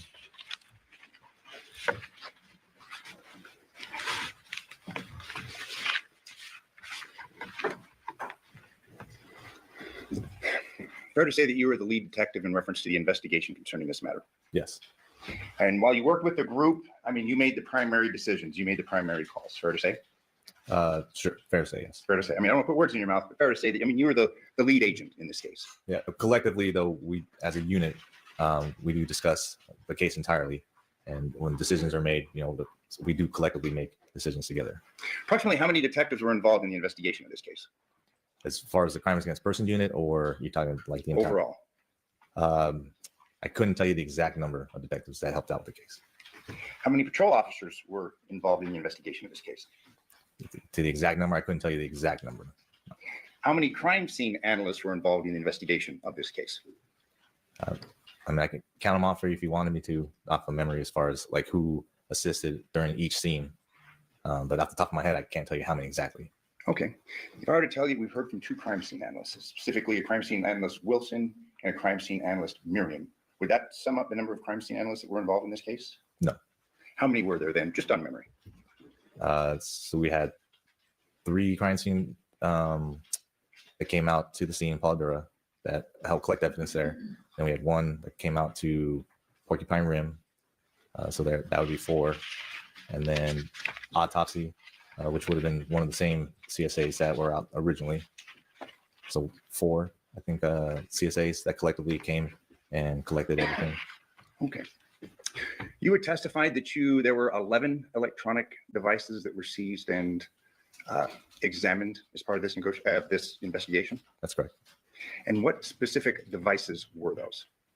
I'd have to review the reports as far as each specific device. I can't tell you off the top of my head. Okay. You had gave testimony concerning a phone believed to be possessed and used by Jonathan, correct? Correct. And what was the phone number that was associated with that phone? I couldn't tell you the exact number off the top of my head right now. Okay. It was the phone number that you had alluded to during your direct just a few moments ago, correct? Okay. Fair to say? Sure. Yes. Are you aware that John used a second phone? Not at the moment, no. Are you aware of any analysis or call records that were reviewed in reference to phone number 725-279-1715? Not at the moment, no. You had given testimony concerning various items that you found both in the Porcupine Rim residence as well as the Paladera residence, correct? Correct. And you were asked to reference the swords in question, correct? Correct. Do you have that, Counsel? The swords? And we don't take issue with the photograph, but I have some questions concerning that.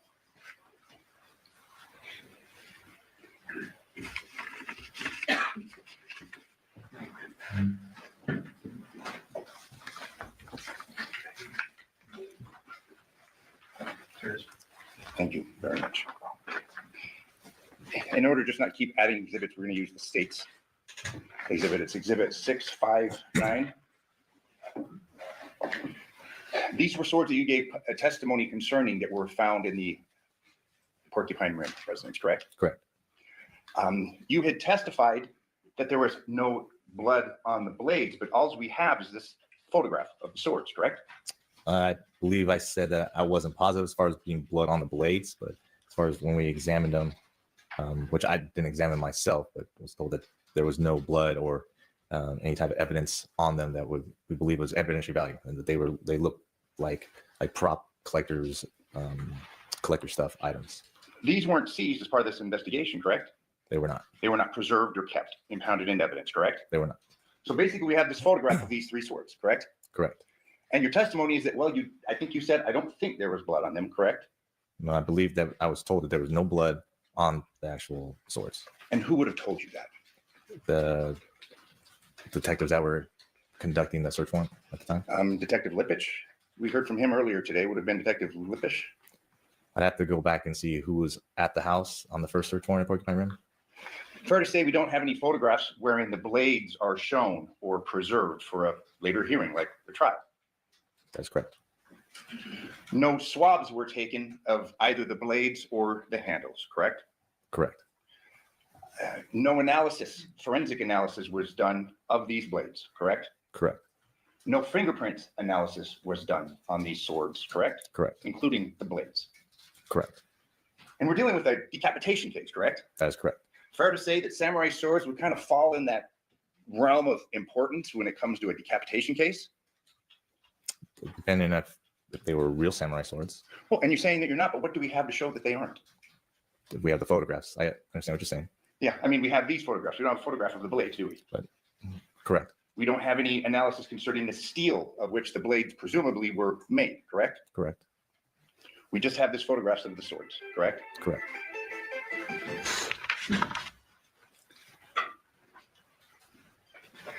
There was a photograph shown, I believe it was the second day of trial, concerning the bathroom area of the Paladura house, the downstairs bathroom. Do you recall? Do you know? Have you reviewed it?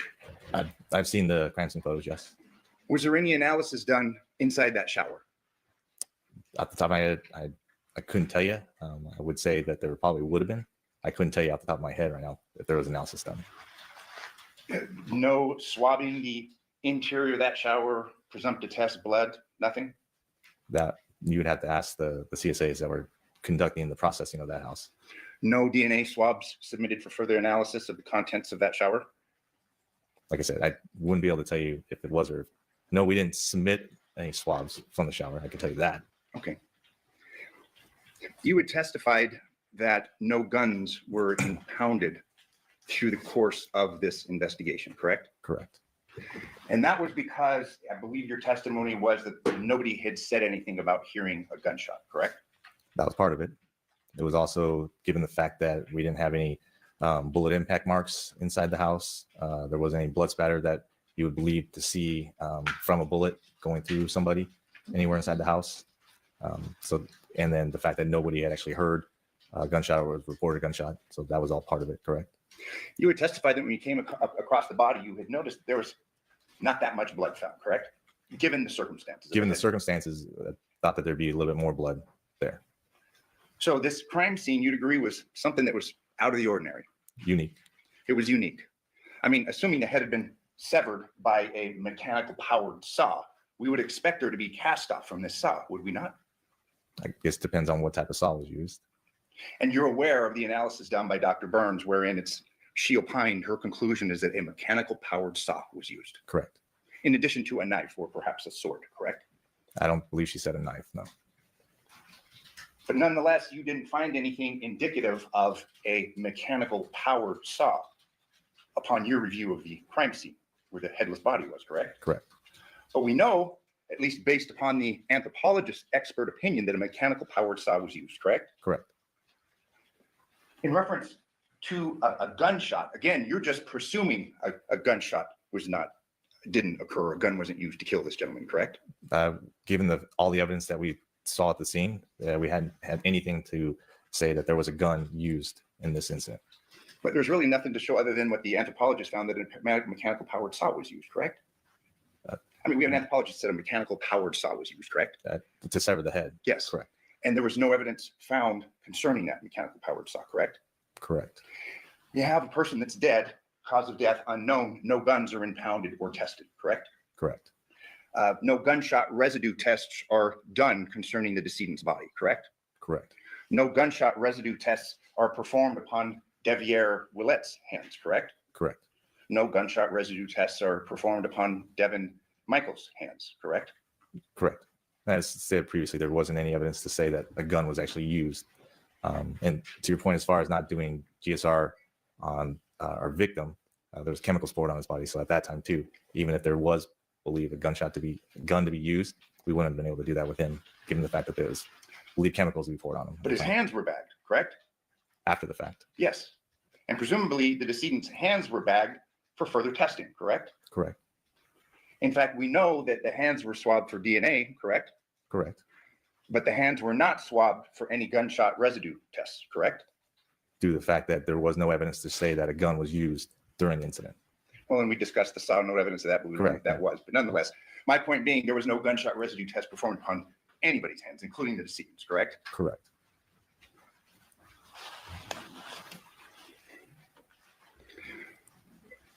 You were present during the collection of evidence at the Palladora residence, correct?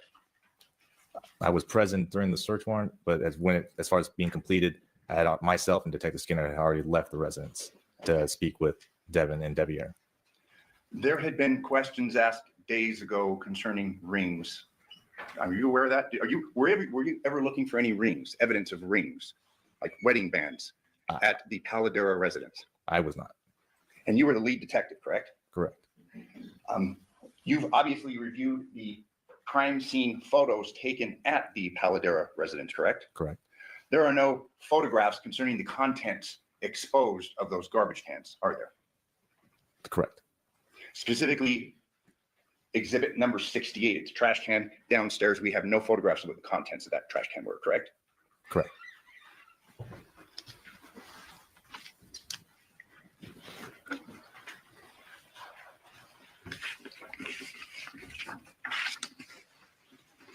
In reference to electronic devices, I'm going to show you what's been marked and divided the state's exhibits 284 and 287. This is 284. This is the Porcupine residence. And I'm going to ask you some questions concerning electronic devices. We have an Xbox here, don't we?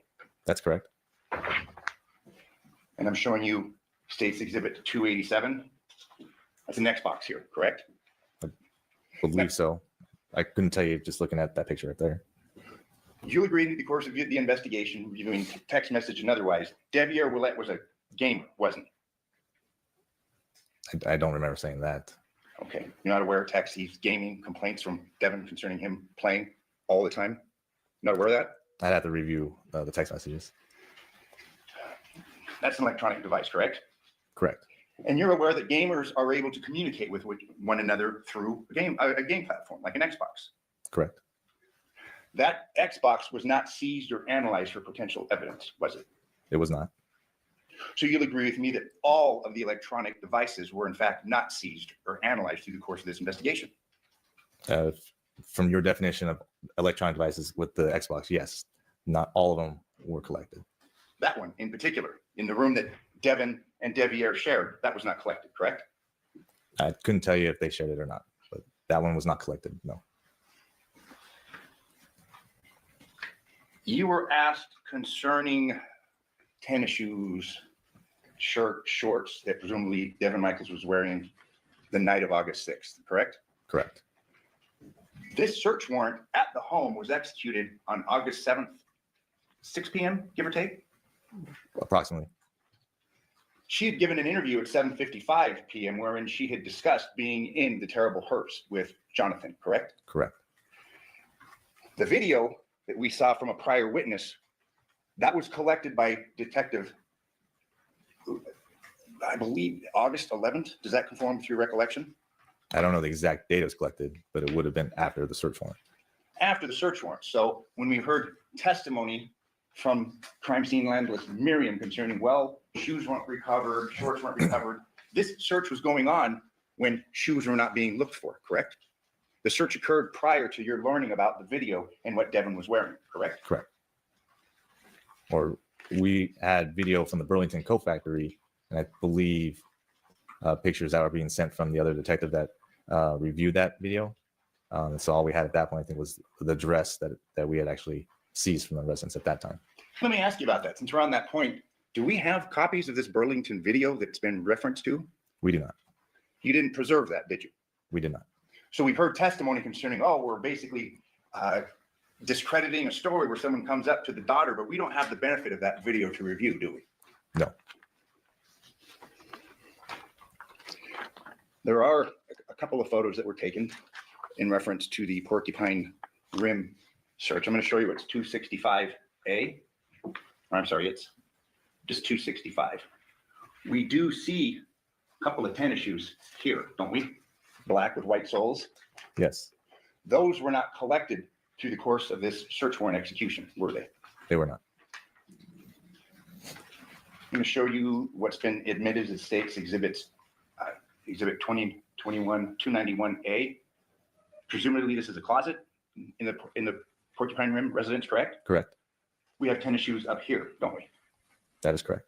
But those weren't collected or put into evidence, correct? They were not.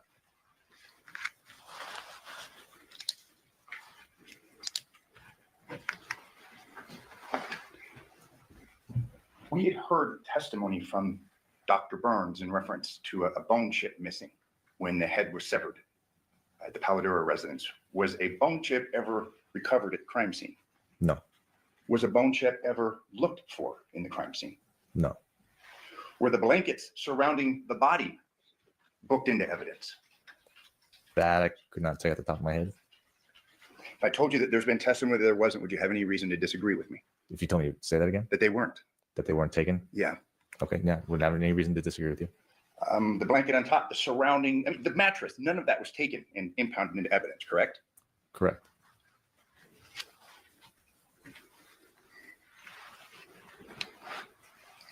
There was testimony from the last witness elicited concerning footprints in the backyard of the Paladura residence.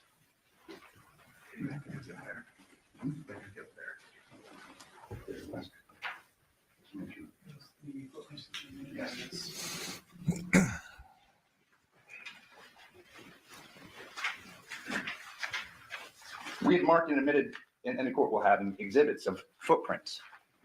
You were aware of these footprints in the backyard? Correct. They were measured? Correct. Any further analysis done on the footprints in the backyard where this dead body's found? As in what type of analysis? Size comparisons, To male, female, shoe size. do not believe so. They were documented, but they weren't followed up on, correct? Correct. Are you aware of what size Devyn Michaels his feet are? I could not tell you at the top of my head. No. Were any of his shoes seized? No. Fair to say that those photographs appeared fairly recent footprints, based upon the review of the photographs. I could not tell you if they were recent or not. Okay, but they were fresh. I mean, they were there. They were in sand, correct? Presumably the elements wouldn't have changed them or flattened them. And we have seen pictures of those photographs, or we've seen, those have been admitted as exhibits. No follow-up investigation in reference to that, correct? Well, we didn't have any evidence to say that somebody had come through the back towards the end of the investigation. So as far as any comparisons done, like you're saying, yeah, no, there were no comparisons done after the fact. How about the directionality? Were those footprints leaving the residence or entering the residence? I don't think you could tell whether or not. But it's your testimony, nonetheless, that because Devier's phone was at the house, he was basically eliminated as a suspect, correct? On top of his statement, Devyn's statement, the sailor phone, correct. His vehicle never left the neighborhood. Both vehicles never left the neighborhood. We deduced, yeah, that he and the girls were there at the house that he had to watch. But the girls were asleep, correct? The girls were, I mean, they're going to school the next morning. That is fair to say. The girls were going to school the next morning, correct? Correct. Girls weren't up all night, were they? I couldn't tell you if they were up all night or not. I just know that there was a text message also from Devyn to Devyn stating, I think it was around 10:30ish, where he said that he was going to sleep and the girls were already asleep. But we don't know whether he stayed there or not. His phone stayed there. We don't know if he stayed there, do we? Given all the video surveillance, given his phone, vehicles, nothing left in the neighborhood, you could say that he didn't leave there. There was a walkway, and we addressed it with the last detective. One house over from the Porcupine Rim residence, correct? One could walk out of the neighborhood and not be seen. Fair to say? Correct. He could have gone over the back fence because it was on Rebecca. He had butted against the street, correct? Correct. There was a presumption that perhaps someone had driven, but again, the video coverage of the Porcupine Rim residence was not perfect, was it? Surrounding Porcupine Rim? Yes, It was motion activated. correct. And subpoenas were an issue to get the entire documentation of the comings and goings, correct? Homeowners were relied upon, correct? And whatever they turned over. Correct. But if you have motion activated cameras, they would have access to all the activations that are with the cameras. So subpoenaing, if you're asking us if we subpoenaed the actual company, see if there's extra video, You weren't. we didn't. You had to rely upon the voluntary participation of the neighbors, correct? Correct. And you'll agree with me, sometimes in Clark County in the Vegas Valley, oftentimes neighbors don't necessarily, they aren't the most cooperative, fair to say? Sometimes, correct.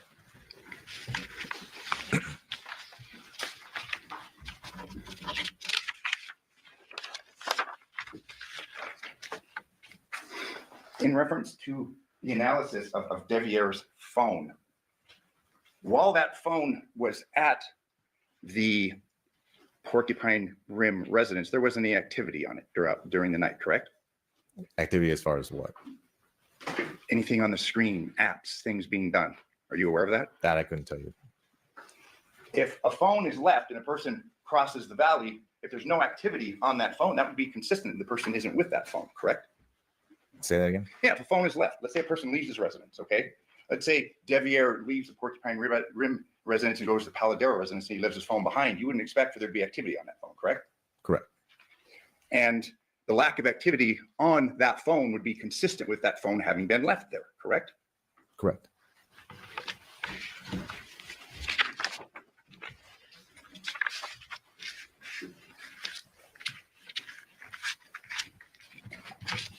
You testified that no DNA evidence was taken from Devier to compare it with any DNA that was taken, correct? Correct.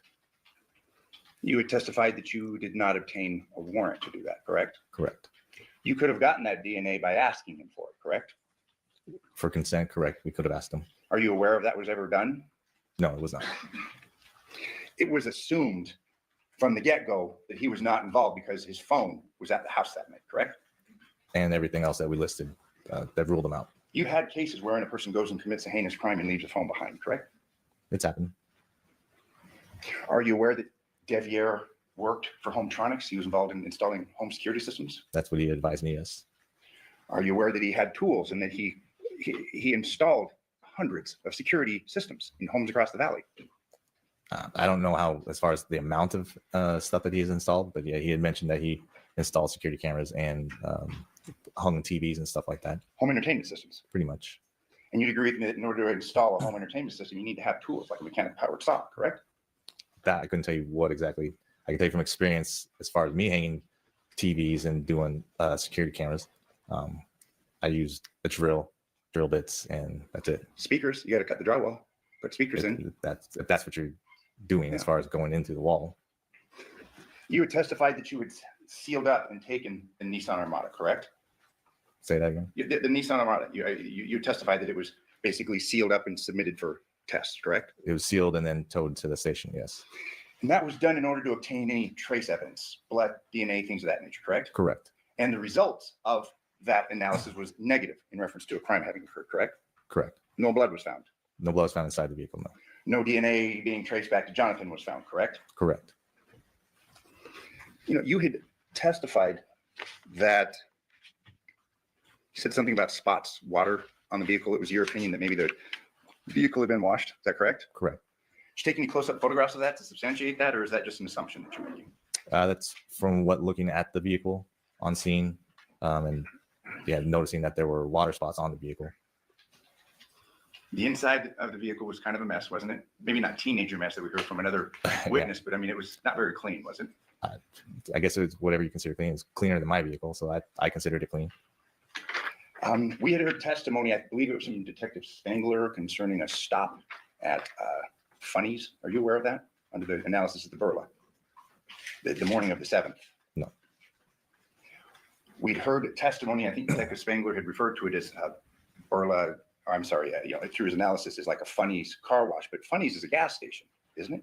I couldn't tell you. I'm going to show you what's been marked as defense exhibit X3. Move to admit and move to publish. Did you say X3? X3. Okay, X3 will be a minute.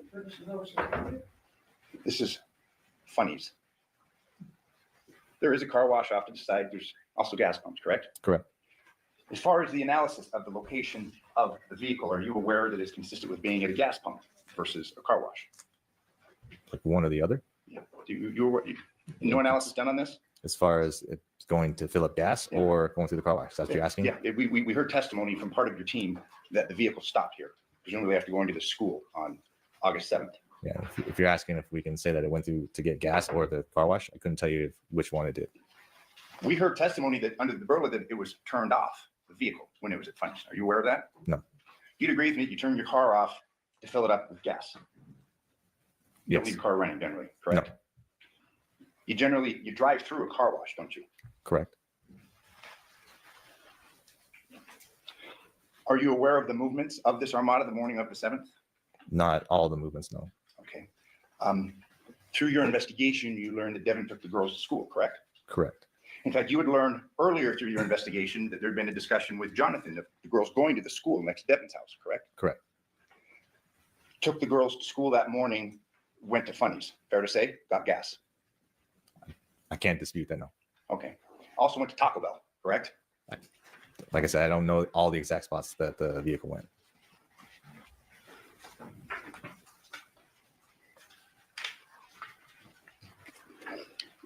You had given testimony in reference to the wallet belonging to Jonathan's social security card.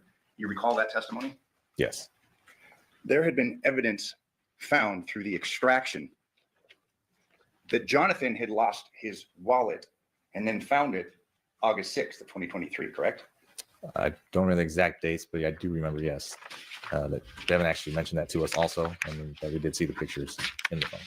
Okay, so Devyn told you that he had lost the phone the day before, August 6th, and then the phone analysis confirmed that there was text between the two of them where he'd lost his wallet. and said, Lost, "Hey, yes, correct. Lost the found it." wallet, not the phone. Okay, the wallet, social security, those have been lost and they've been found just the day before, correct? Correct. You'd agree with me that obviously finding those items in the house would be consistent with Jonathan moving into Devyn's house, correct? No. Well, I mean, he'd lost his things. She had told you that he had lost things before and she'd given him items, correct? That's what she had told us, yes. All right. And you've moved before. You'd agree with me that moves can be hectic, correct? Correct. Especially if girls, young ones are involved, correct? Correct. All the evidence points to the days leading up to this that a move was occurring wherein Jonathan was moving in with Devyn, correct? Correct. The girls had been at Devyn's house since around May 27th of 2023, correct? I don't know the exact day, but I believe that she told us they were there up until school ended. And then once school ended, the kids went with her. Yeah, and they were with her all summer, correct? Correct. And then through the course of your investigation, you learned that they were going to try things again and that Jonathan was moving in with her and the girls, and that was the plan, correct? That's what we were told, yes.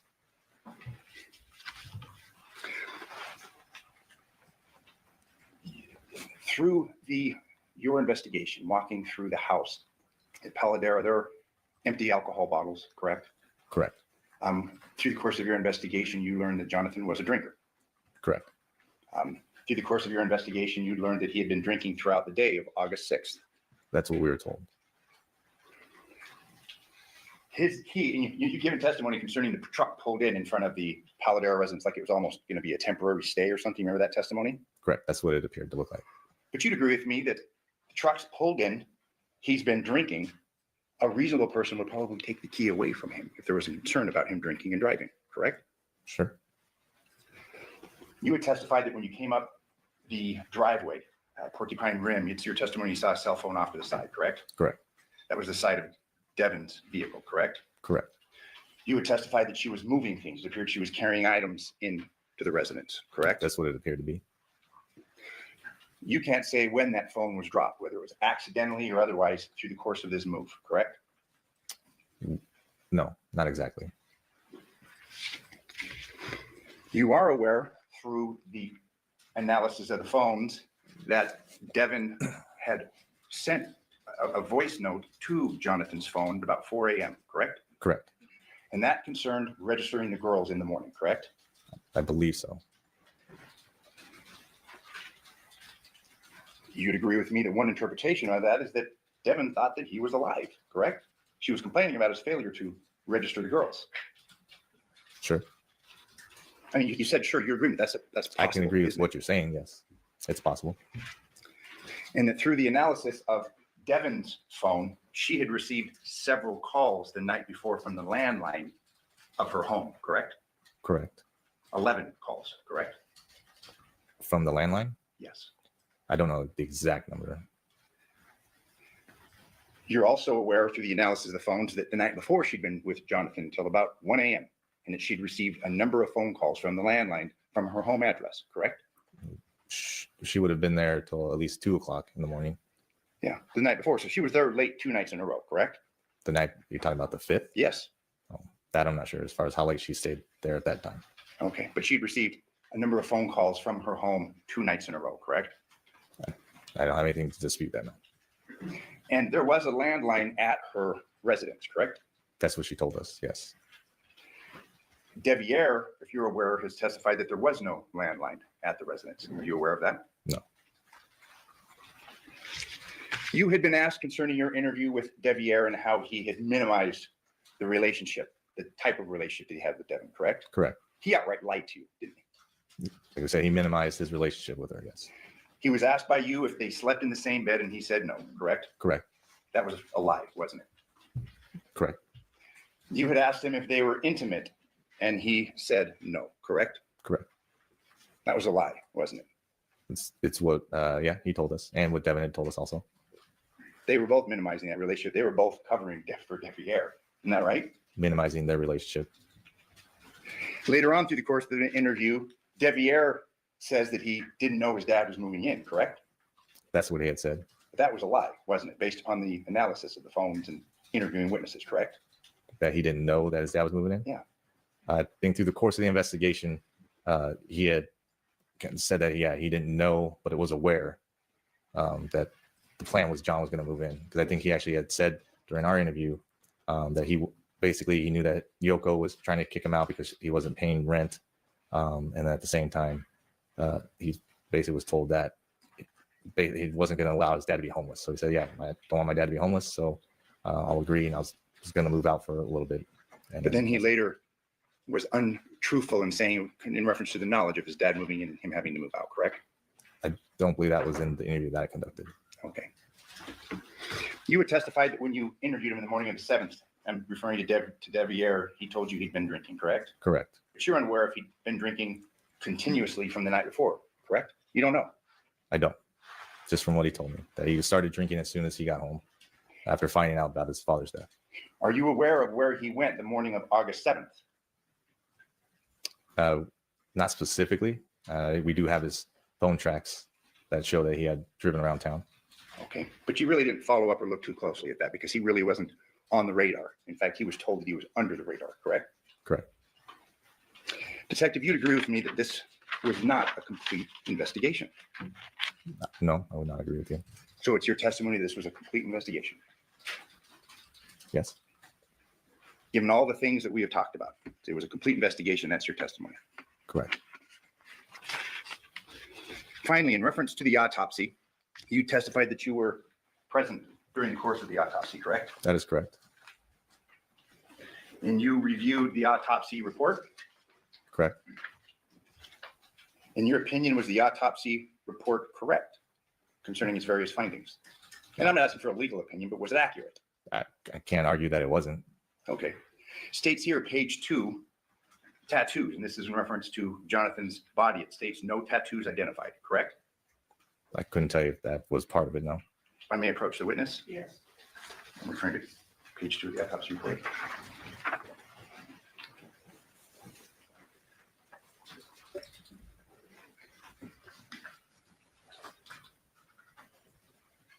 Which part are you referring to?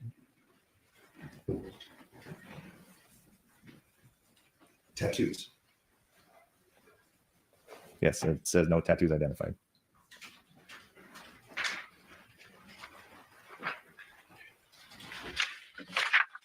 These 2 marked. That's the next couple of defense exhibits. Why is he in Z3? Yes, 5-3 and Z3. Y3.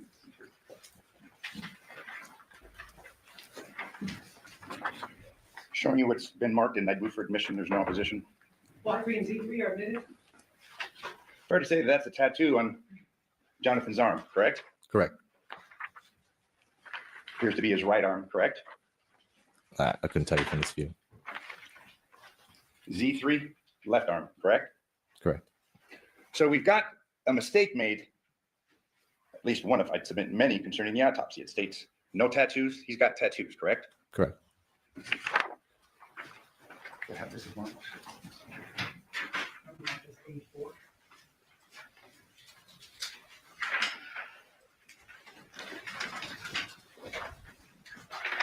Move for admission of A4.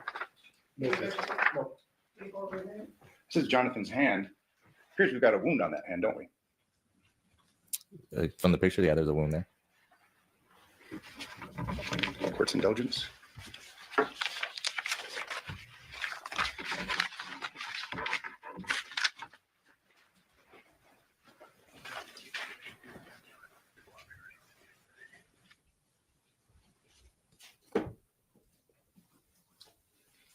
Just one final question. Through the course of your investigation, you came in contact with the Principal Leatherman, and it was learned that Jonathan and Devyn were planning on enrolling the girls to the school next to Devyn's house, correct? Through that interview, I found out that Devyn was trying to. But then you make reference to Jonathan wanting to enroll the girls with her, correct? At the school near her house. I believe so, yes. Thank you. I have no further questions.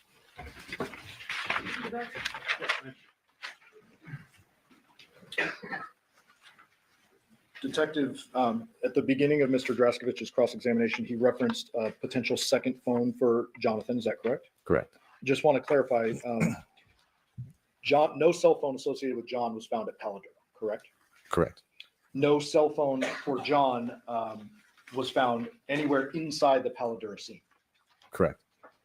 There was the phone found for John at Porcupine Rim, That's correct. the one in the driveway. Yes, And then you got the CDRs or call detail records for that phone.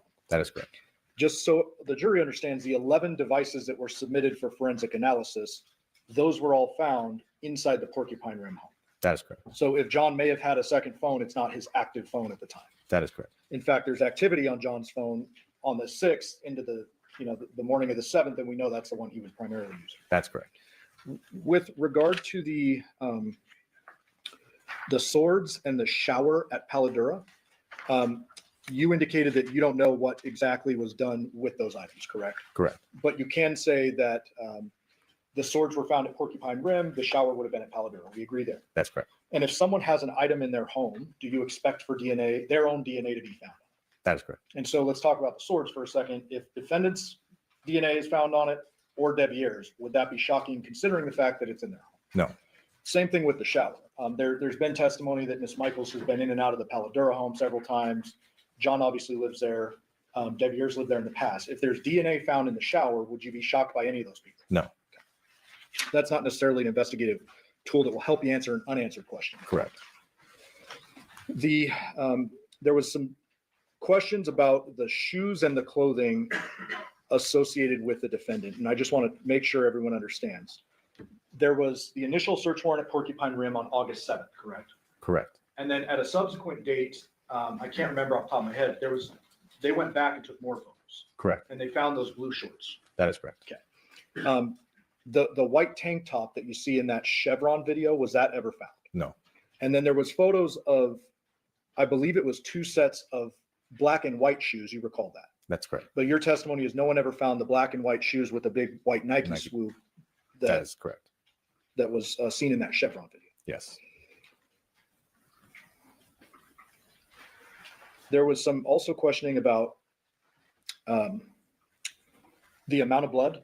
You would expect more, correct? Correct. You cannot testify to this jury whether or not the person who did the killing put a towel over the head or anything like that when the real wet work was happening, correct? Correct. In fact, there's evidence to suggest there's a lot of evidence removed from the scene. Correct. One big glaring piece of evidence, correct? That is correct. At least.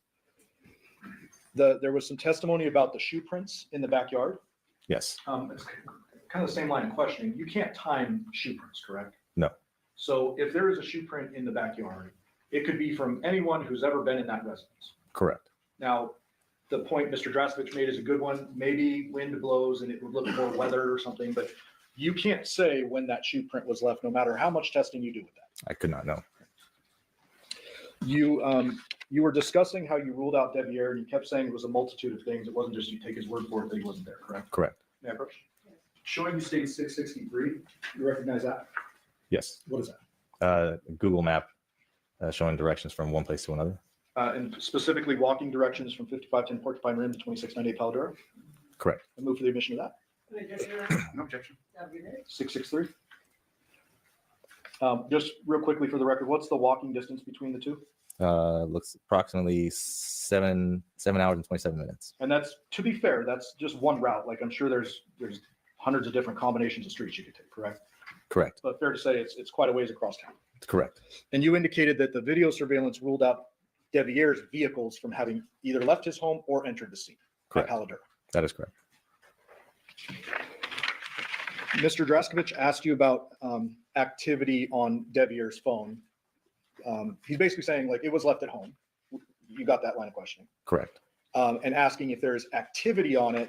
And I believe his question was that would be consistent with him not being with the phone. Do you remember that line of questioning? Correct. Could also be consistent with him being asleep. That is correct. So that doesn't tell you much.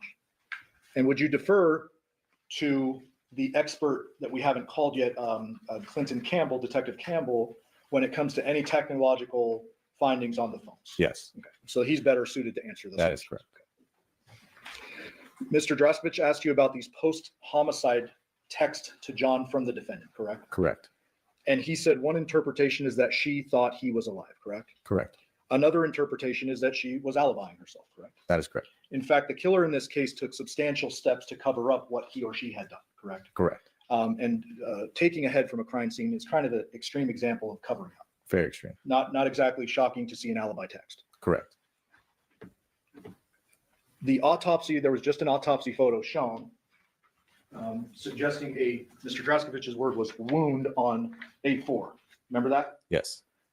You're not a forensic pathologist, correct? Correct. You're not a medical doctor, correct? Correct. Would you defer to the doctor's testimony as it relates to injuries? Correct. Have you ever heard the term slippage before? Yes. Understanding you're not a doctor, so if you're not comfortable answering, what is slippage generally? After basically we say slippage, skin slippage, at post-mortem, the body starts to decay. When you touch the body, the skin actually can start slipping off the body since it's decaying at that point. Okay. And so when you agreed with Mr. Draskovich, hey, that looks like a wound, ultimately you're going to defer to a medical doctor as to whether that's a wound or not. Correct. A4. Yeah. And Detective, I apologize. I forgot to put these up before. May I approach? Yes. Almost done. You recognize all of these? Yes. And do those all appear to be images of the relevant folks we've been talking about? Correct. Judge, I move the admission of 13, 609 through 613. Number 13, 609 through 613? No objection. Thank you. Just for the record, 613, who is that? Masao Yoshida, 612, who is that? victim Jonathan Willett, 611, who's that? his mother Yoko Willett, 609, who is that? Devier Willett, 610, who is that? Devyn Michaels, 613, who is that? Jonathan with his two kids. Do you see the defendant who you arrested for murder with use of deadly weapon here in the courtroom today? I do. Can you please point to that person and describe something she's wearing today? We stipulate ID of Devyn Michaels. All right. Identification of the stipulated. Thank you, Your Honor. I'll pass the witness. Thank you, sir. Any other instructions? As far as deferring to the medical doctor in this case, that's the same medical doctor that said that there were no tattoos, correct? Correct. No further questions. Any follow-up on that? No, thank you. Do the ladies and gentlemen, do you have any questions for this witness? You can write your question on a full sheet of paper with your name and your jury number. Counsel to approach.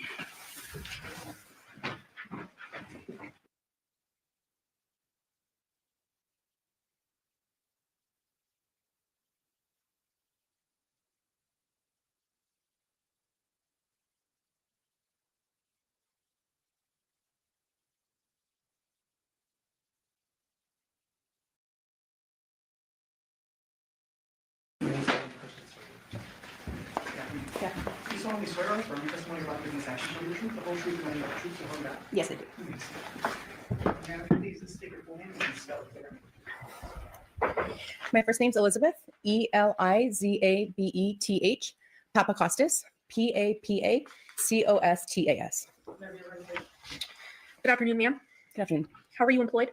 I'm currently a forensic scientist at the Las Vegas Metropolitan Police Department Forensic Laboratory, and I'm in the biology DNA unit. How long have you worked in that capacity? I started part-time at the laboratory in January of 2020. In February of 2020, I was promoted to a forensic laboratory technologist. And then in October of 2022, I was promoted into a forensic scientist position. And you mentioned your unit is the biology unit. Is that right? Correct, biology and DNA. And what is that unit? We primarily focus on examining items of evidence for biological fluids, such as semen, blood, and saliva. We also do examine items for what we call trace DNA. And we examine those items, we take them through the laboratory process, and then I also write reports. And you mentioned trace DNA. Can you please define that for the ladies and gentlemen of the jury? Trace DNA is it was previously referred to as touch DNA. So it's commonly items that are handled, clothing that's worn by somebody. And essentially what it is the skin cells that come off when you're handling items. And you sort of touched on it, but can you go in depth about what your duties are in your position? Sure. In the laboratory, I can take physical items of evidence. Again, I'm looking for any signs of those biological fluids. And once I take those items, they go through a laboratory process. And then at the end of that process, data is generated. Once I have the electronic data, I can then evaluate that and make any comparisons to known individuals. And then I do write reports. And what is your training and experience that makes you qualified to be able to do this work? I hold a Bachelor's of Science degree from the University of Nevada, Reno. And then during my first position as a laboratory technologist, I underwent a training program. And then once I was promoted into my current position, I also went another training program. During that time, essentially, we work on mock casework. We go through a series of tests. We also do competency testing just to ensure that we're able to work on real life casework. And then during that real casework, we're also supervised by other analysts in the lab. In addition to your previous training, do you also do ongoing training to make sure that you're up to speed on all the modern technology out there? Yes, every year we have to undergo at least 8 hours of continuing education. And you're up to date on that? Yes. You mentioned that you work at the Las Vegas Metropolitan Police Department Forensic Lab. Is that correct? Yes. Is that an accredited lab? Yes, the lab is accredited. What does that mean? Essentially, accreditation is the recognition by an outside body that the laboratory is meeting a certain set of standards. And then also within that, we undergo audits. And essentially, accreditation shows that the lab is producing reliable work. And have you testified in court before? Yes, I have. And I believe you mentioned that one of your job responsibilities, in addition to conducting analysis on different pieces of evidence that are collected, you actually draft reports based on your conclusions of your testing, correct? Correct. And are those reports reviewed by another person before they're actually released? Correct. Within the laboratory, our electronic data goes under one set of review. And then once the case file is put together, it undergoes a technical review, which is where somebody else looks to make sure that all the procedures were followed. And then after the technical review, an administrative review is done. And that's looking for things like grammar, spelling, things like that. Now, do you conduct DNA analysis as part of your duties? Yes, I do. Can you explain to us what is DNA? DNA stands for deoxyribonucleic acid. It's essentially the backbone of our bodies, and it's useful within forensics because it's what we are able to use to differentiate individuals. So your DNA would be different from yours and so on, unless you have an identical twin. That's the only time someone would have the same set of DNA. And within that DNA, we're looking at portions of it, which are called alleles. And from those alleles, you receive one from your mother and one from your father. And then within our data, that's what we're looking at when we're making comparisons from the evidence to the reference standards. Now, in your work of DNA analysis specifically, are there things called known samples versus unknown samples? Correct. We refer to evidence samples as unknowns because we don't know who the evidence is coming from. And then known samples are also referred to as reference standards. So that's when a sample is collected from the inside of somebody's cheek, and then we use that as that individual's known standard. So those terms are interchangeably used then? Correct. So known sample and reference standard? Correct. Okay. If you have a known sample or reference standard, how would you go developing a profile from that sample?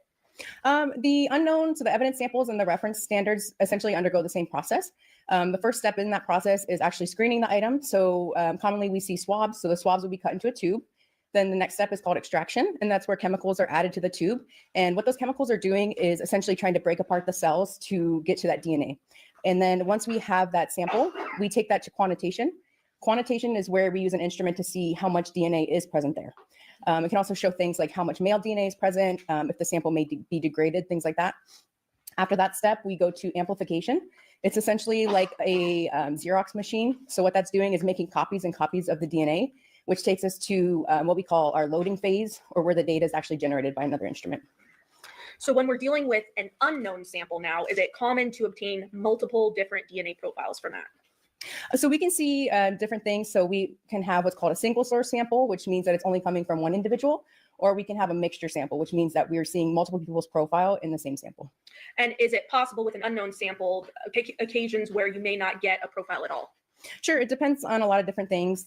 So environmental factors. So say, for instance, if a sample was left out in the summer in Las Vegas, that DNA would be very degraded and we may not get a good sample. But there's different things, such as, say, if someone is really good about washing their hands, they may not leave much DNA behind. If an item is out in the public and a lot of people could be touching it, we would see more people in the sample. So there's quite a few different environmental things that can play a part in that. Another example could be someone wearing gloves, right? Correct. Less likely to leave something behind in that case. Yes, that's correct. Now, you touched on this a bit. Are there different sources of DNA? I know you talked about trace DNA, but are there other sources of DNA? Yes. Commonly within the laboratory, the best sources of DNA that we see are things like blood, semen, and saliva. So those biological fluids. When you say best sources, what does that mean? They commonly are just, those fluids have a higher amount of DNA present compared to skin cells that can be left behind. And then again, the trace DNA is skin cells that are left behind? Correct. Now that we have a little bit of a background, I do want to talk to you about this particular case that you're testifying for today. Did you conduct an analysis on items impounded under an event number 23-15229? Yes. So actually within this case, I did process an item of evidence, as well as another laboratory technologist in the lab. We do what's called group work. So she also did process items, and then I received the electronic data from her. But ultimately, you're aware of all the testing that was done with these items, correct? Yes. Because you're making the conclusions. Correct. And it was under that event number, those items, correct? Yes. And that's a Henderson event number. Correct. And there were several items that were tested, correct? Yes. Mm-hmm. Can you talk to us a little bit about when the lab is receiving items, how are they packaged? Most commonly, we see items within manila envelopes or brown paper bags. Everything is sealed with evidence tape, and on that tape, it typically has the date and the person's initials and P number, or their personnel number. So that's the person that actually packaged those items, impounded them into the laboratory. And then when we receive those items, they are processed through an evidence technician, and then there's also an electronic chain of custody. And a report number is typically listed on the items as well? Yes. Okay. Now, when you're conducting an analysis of different items, such as the ones in this case, are there precautions that are taken to ensure the integrity of the items and that remains intact? Yes. So within the laboratory, when we are first receiving a package, we make sure that everything is sealed. There's no signs of any tampering or tears within the package. Then whoever's handling the package does wear gloves and a face mask and a lab coat. We make sure that there's only one item of evidence open at a time, so that way nothing can be mixed up, put into the wrong package. The main thing that we were trying to prevent is any contamination. So whether that could be contamination from us onto the item or from item to item. And then once we examine an item of evidence, we do swap out any paper that we use on our lab bench. We bleach down all of our instruments. And again, we just make sure we only have one thing out at a time. So then, knowing that, I want to turn your attention to some of the samples that you did an analysis on in this case. Specifically, I want to start with the reference standards from both Jonathan Willett, which was lab item 5, as well as Devyn Michaels, lab item 11. You're aware of both of those, correct? Yes. Specifically, the reference standard for Jonathan Willett was in an impound package number 1678-004. Correct. And then the reference standard for Devyn Michaels was in an impound package number 1554-001. Correct.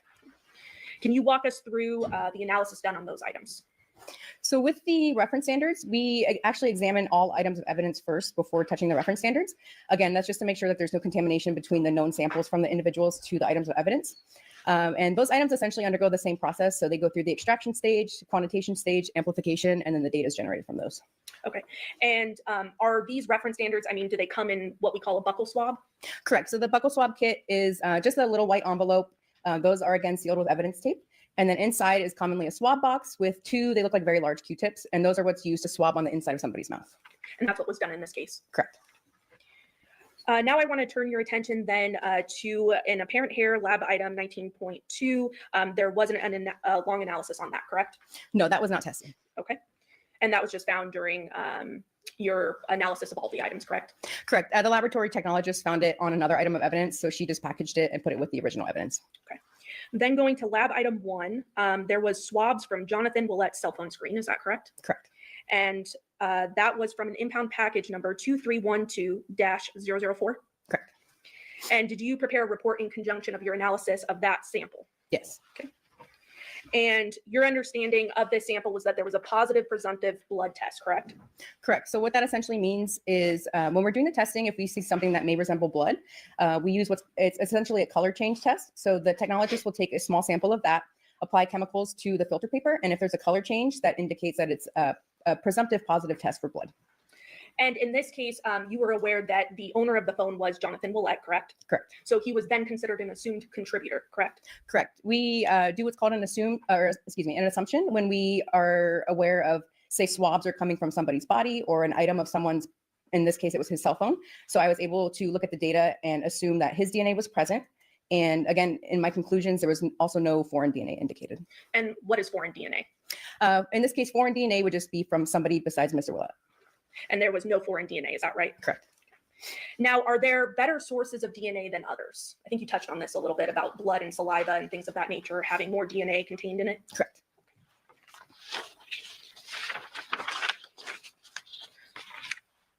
Then turning to the swab from underneath Jonathan's left-hand fingernails, that was lab item 6, correct? Correct.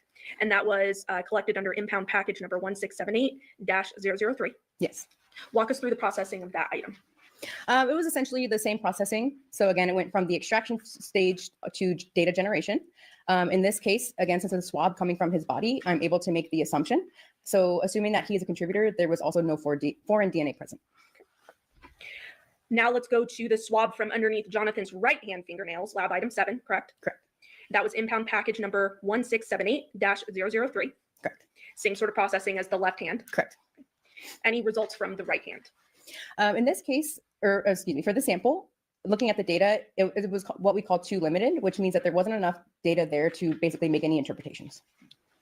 And when you say not enough data, what do you mean by that?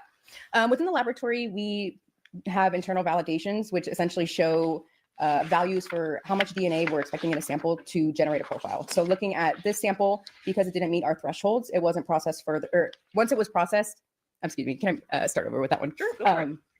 It did meet our validation. So it was processed to the data generation phase, but then once we received the data, at that point, there weren't enough alleles present to make any further interpretations. And are you surprised by this at all? No, we commonly see that. Okay. Now I just want to go back briefly to the swab from Jonathan Willette's cell phone screen that you conducted analysis on that we just talked about. You recall that? Yes. Did you look at the profiles of it and compare that to the alleles? So what we do when we're looking at data is essentially we do look at all of our evidence first before we make any comparisons. So looking at the cell phone sample, it appeared to be one male contributor. And then at that point, I take that profile and I do compare it to the reference standards. So it was consistent with Jonathan Willette. And the reference standards, plural? Yes, all evidence samples are compared to all reference standards. Okay. And in this case, there were multiple, correct? Correct. Devyn Michaels and Jonathan Willette. Correct. Okay. Moving on then to the swabs of placard number A, that was lab item 2, correct? Correct. And that was contained in impound package number 1951-005, correct? Yes. How was that item processed? For this sample, there was also a positive presumptive blood test. So again, it was a color change test and the color change was indicated. So the laboratory technologists did take that forward. And then with that sample, when I looked at the data, there was one male contributor detected. And When we're looking at our data, we also generate statistics. So our statistic is called a likelihood ratio.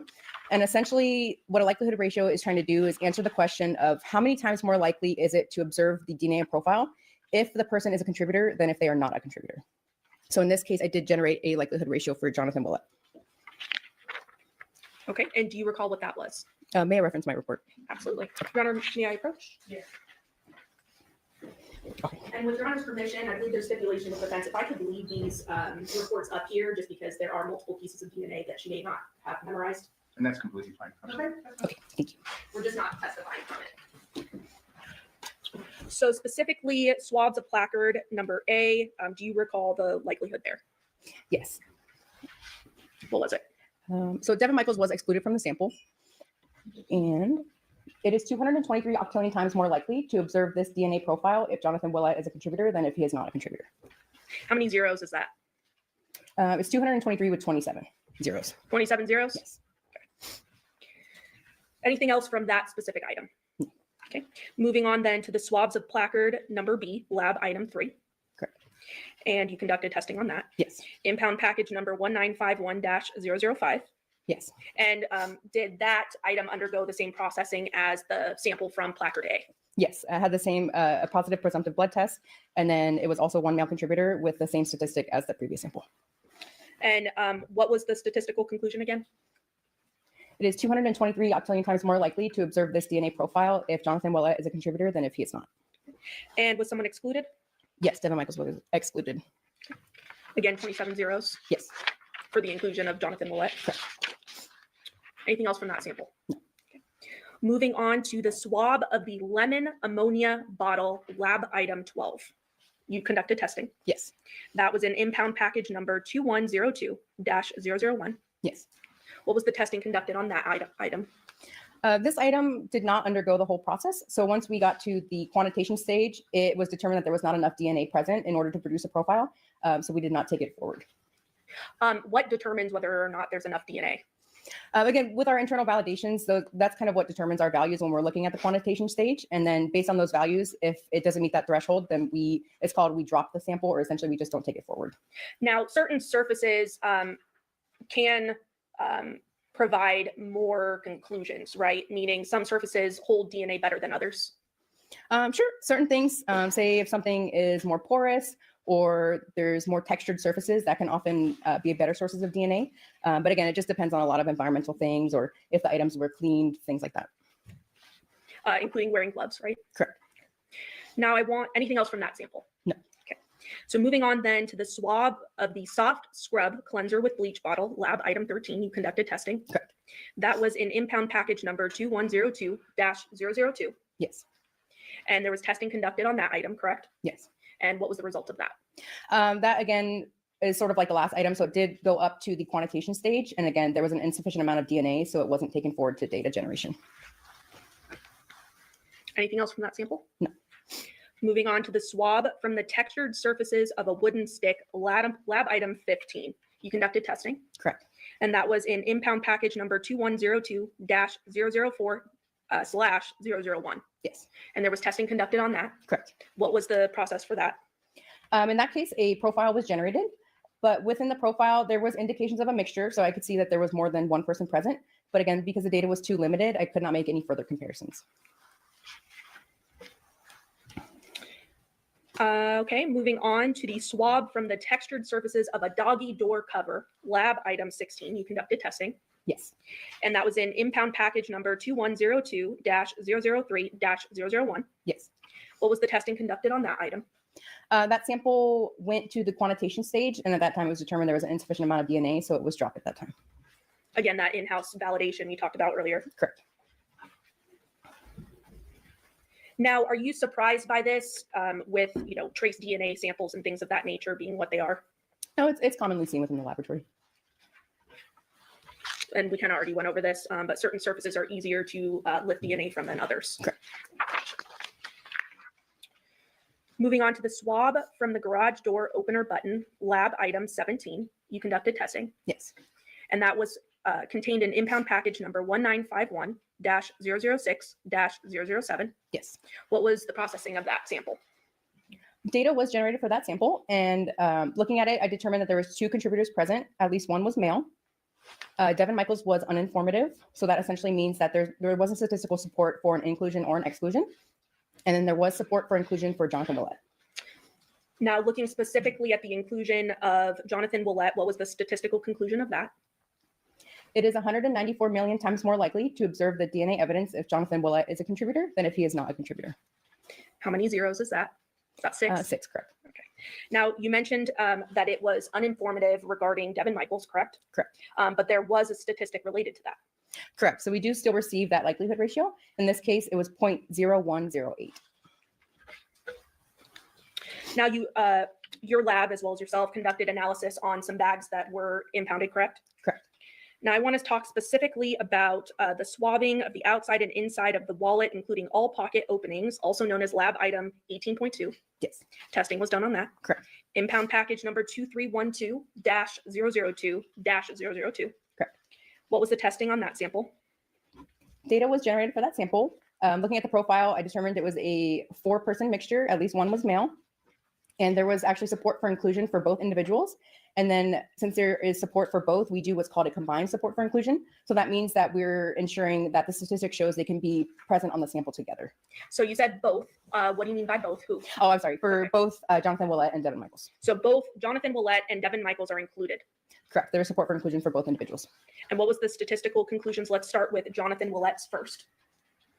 His likelihood ratio was 13.6 times 10 to the 27th, which is the octillion. And how many zeros is that? 27. And how about Devyn Michaels? 766 times 10 to the 21st, which is sextillion. 21 zeros? Correct. Now, the combined statistical conclusion, what was that? It is 2.8. I'm sorry, I'm going to read this just because it's long. Septendecillion, which is 10 to the 54th, times more likely to observe the DNA evidence if both Jonathan Willett and Devyn Michaels are contributors than if they are not contributors. And how many zeros is that? 50. Anything else from that item? No. Okay, let's move over to swabbing of entire contents of wallet, also known as lab item 18.3. You did testing of that. Correct. And that was contained in impound package number 2312-002-002. Correct. What was the testing on that sample? Data was generated for that sample. But looking at the data, I determined that there was a mixture of at least 5 contributors. And our software program, we are only validated to evaluate samples with up to 4 contributors. So in this case, it's called too complex, so I could not make any further interpretations. Anything else from that sample? No. Moving on then to the swabbing of a knot of plastic bag containing wallet, also known as lab item 18.1. You conducted testing. Correct. And that was found in impound package number 2312-002-002. Yes. What was the testing of that item? Data was generated, and it was determined to be a mixture of 3 contributors with at least 1 male. Jonathan Willett was uninformative, and there was support for inclusion for Devyn Michaels. So you mentioned what uninformative was previously, but you were able to come up with a statistical conclusion still, even though it was uninformative. Correct. What was that statistical conclusion involving Jonathan Willett? The likelihood ratio for that is 6.18. And then how about Devyn Michaels, who there is support for inclusion? It is 90 octillion times more likely to observe the DNA profile if Devyn Michaels is a contributor than if she is not a contributor. And how many zeros is that? 27. Okay. Now, you mentioned that there are multiple contributors to this bag, correct? Correct. Okay. Are you surprised by that? No, it's commonly seen. Again, it could be something in the environment, or think about if you get bags from the store, you don't know how many people are touching the bag. So it's commonly seen with trace DNA like that. So if bags are reused multiple times, there could be more than one contributor. Correct. Now, can you talk to us briefly a little bit about transfer DNA and what that means? Essentially, transfer DNA, I can give an example of, say, if we're shaking hands, and then so I would get some of her DNA onto my hand, and then I go to touch the door when I'm leaving, I could possibly leave some of her DNA on that door, even though she hasn't touched the door yet. So we commonly do see transfer with items, but within our testing, we're not able to say like to what degree, if any, DNA was transferred. Moving on then to swabbing of social security card from Jonathan Willett, also known as lab item 19.1. You did testing on that. Yes. That was contained in an impound package number of 2312-002-005. Correct. What was the testing of that sample? Within that sample, it was determined to be a mixture of 4 contributors with at least 1 male. And there was support for inclusion for both Jonathan Willett and Devyn Michaels. And then, so since there's support for both, I also calculated the combined support for inclusion. Let's start with the individuals. So let's start with support for inclusion of Jonathan Willett.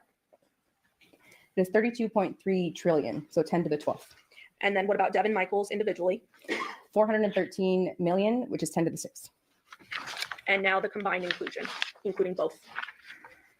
It is 6.28 nonillion, which is 10 to the 30th, times more likely to observe the DNA profile if both Jonathan Willett and Devyn Michaels are contributors than if they are not contributors. So 30 zeros, correct? Correct.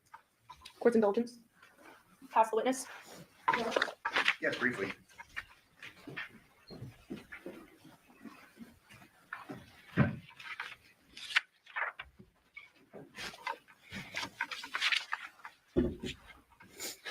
And in reference to the reference standards, generally taken from buccal swabs or otherwise, correct? Correct.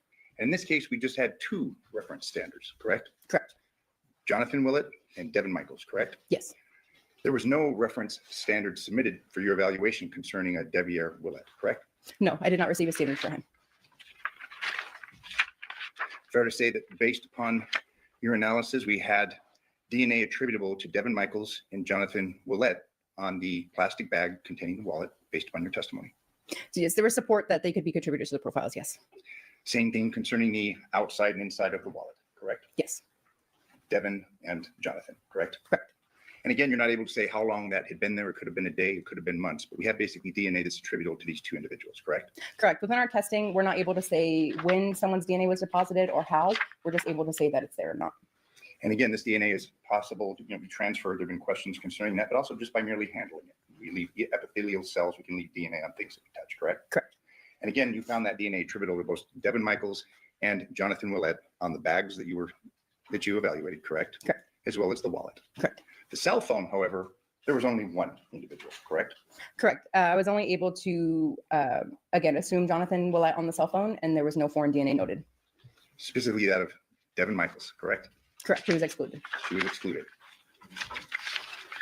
As far as the swab taken from underneath Jonathan Willett's right hand, that was lab item number 7. Okay. Your findings were the DNA profile obtained is consistent with at least 1 male contributor, correct? Correct. That would be, there could have been more male contributors, correct? Based upon the wording of this, at least 1. Well, for example, for this sample, the data was too limited, so I'm not able to make any further comparisons. I was just able to see, based on certain gender markers that we have, there was data present showing that there was a male, but I wasn't able to make any further comparisons. Okay, and that would be 1 male in addition to Jonathan Willett, correct? No. So within the sample, I'm not comparing it to his DNA. I'm just essentially looking at the data, seeing that there is at least 1 male present, but the entire profile is too limited, so I'm not comparing it to Mr. Willett or Mrs. Michaels. Okay, and just so we're clear, you just had the 2 reference standards, correct? Yes. Thank you. I have no further questions. Any reserves there?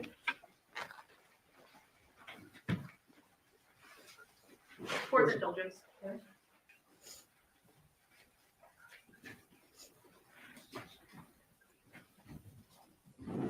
And just briefly, if something has blood on it, is it possible to subsume other sources of DNA as a result?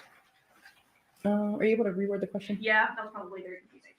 So if there's a blood sample, is it possible that the blood being so saturated that it could subsume other sources of DNA? Well, with our testing, we're not confirming if it is blood or not. Our testing is just a presumptive test, so it gives the indication that blood may be present, but I can't, basically, I can't confirm that it is blood present. So what we're doing is just showing, blood may be indicated, and then DNA is also there. So we're not able to say for sure this DNA is coming from the blood.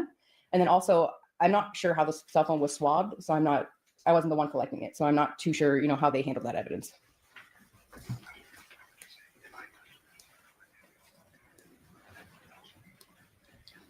So if I were to touch an item, with my finger, for instance, but then my nose started bleeding and it went on the item, would that make a difference? Well, in that case, I wouldn't be able to tell, if her DNA came from the skin cells or if it came from her blood. Essentially, it would just be showing that her profile would be present. Pass witness. Follow-up question. This is my cell phone. I handle it. You presume that my DNA would be found on this, correct? Yes. And that would come from the epithelial cells of my fingers on this cell phone, correct? Yes. So presumably, if a person handled the cell phone or carried it, you would expect to find that person's DNA on the cell phone, correct? Correct. And in reference to the cell phone that you had tested, only Jonathan Willett's DNA was found, correct? Correct. No further questions. Okay. And no foreign DNA, correct? Correct. On the phone? Correct. Nothing further. Any follow-up? No, Your Ladies Honor. and gentlemen, the jury have any questions for this witness? Okay, would you like to watch that whole to the table with your name and your jury?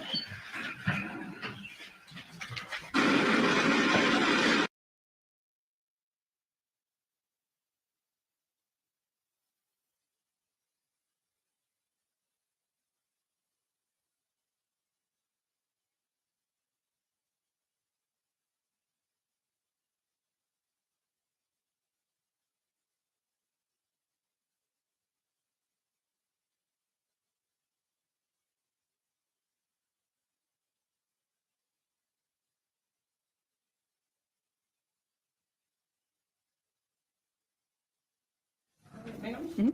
On the cell phone, was DNA found on the outside of the phone or just on the screen? Again, the swabs were collected by the Henderson crime scene analyst, so I'm not sure how they swabbed the phone. State, any follow-up? Your Honor, I'm sorry. Oh, There's one more sorry. question for the jury. Councilman Birch?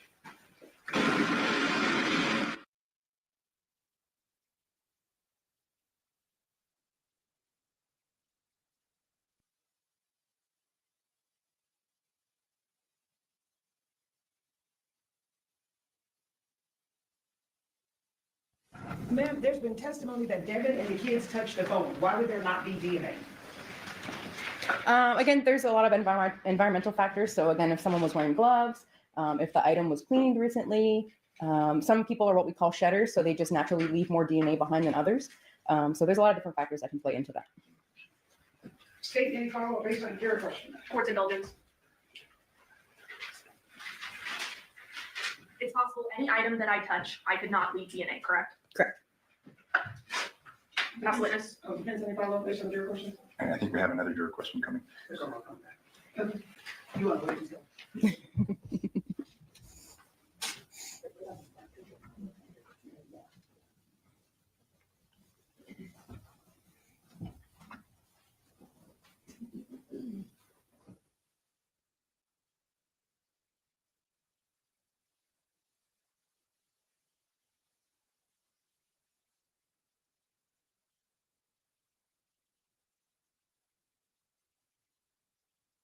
Ma'am, would a child be less of a shedder? I don't have any indication for that. We don't really study that within the laboratory, so I'm not sure. Okay. State, any follow-up based on that additional question? No, Your Honor. Does the defense have any follow-up based on any of the jury? Just briefly, you have to rely upon what's provided to you, correct? Correct. We just receive a very brief case scenario, so I don't know, much of the information. I only know where some of the swabs are coming from, and then the parties within the case. You have to rely upon law enforcement, presumably in this case, that collected this evidence and ultimately turned it over to you, correct? Correct. Thank you. No further questions. Any follow-up on that, State? No, Your Honor. Do ladies and gentlemen, have any further questions for this witness? Okay, please write your question on a 4-sheet paper with your name and your jury.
All right.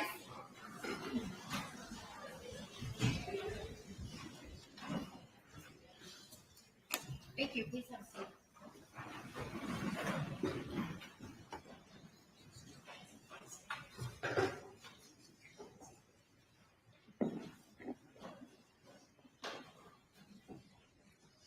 All right, we're back on the record. The entire jury is present, as well as the attorneys and the defendant. At this time, is the state of Iowa prepared to deliver their closing argument? I am. Please do so.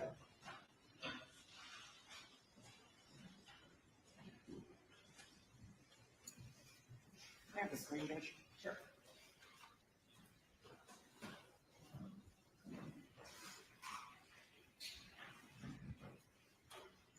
I won't leave the lights off.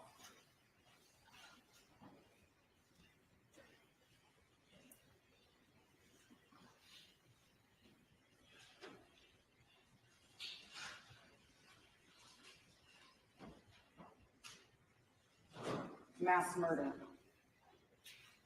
in Maryland.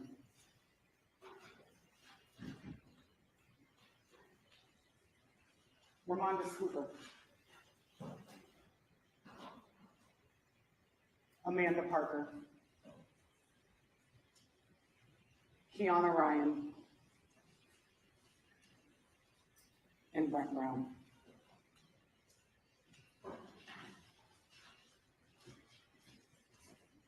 Ambushed, bludgeoned,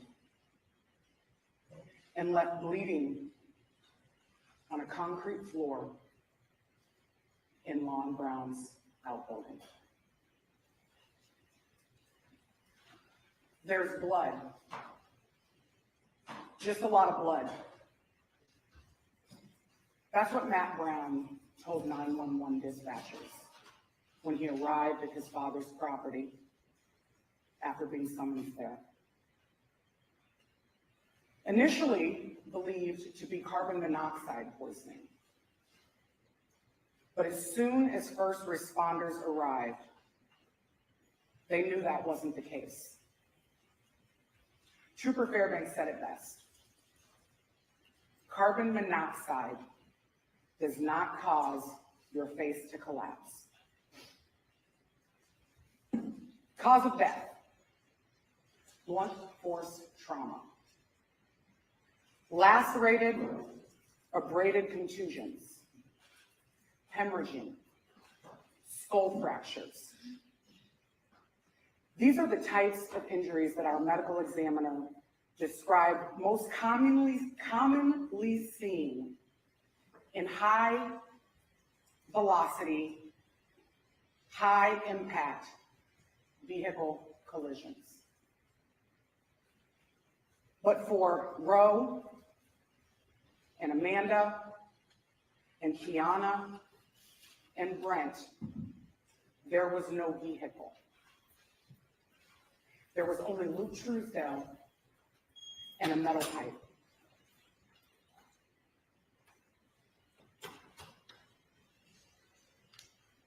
What the evidence showed you in this case, ladies and gentlemen, is that on June 5th, Lon Brown was at home at 3699 East Otter Road in Marion, Iowa, which is in Linn County. So he was just finishing up his lunch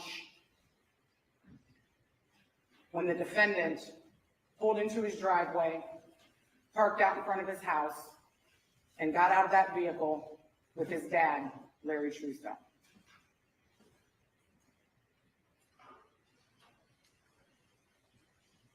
Brent and Kiana were home that day too. Brent and Kiana were planting flowers, trying to improve the landscaping, enjoying a nice sunny but windy June day. Roe went to pick up Amanda from work. You see them later arrive on that green motorcycle, where they also interacted with Brent and Kiana when they were outside, where eventually the defendant met them in that front yard area. And that surveillance video captured their last few moments. We push play for me.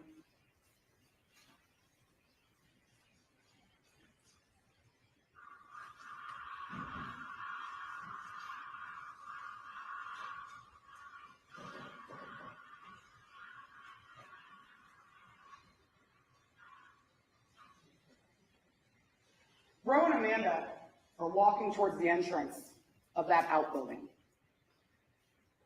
Larry and Luke also enter the screen. As Lon told you, Luke was sent out to check out that inboard motor on that boat. He wanted to part it and get that boat out of there. And that's exactly where Larry headed. Luke followed the same path into that outbuilding that Ramondis Cooper and Amanda Parker went.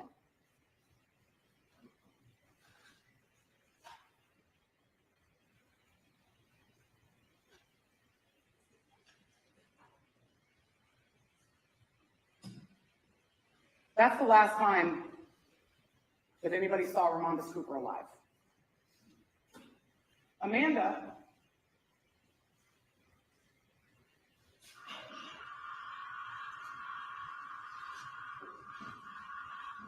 came back out.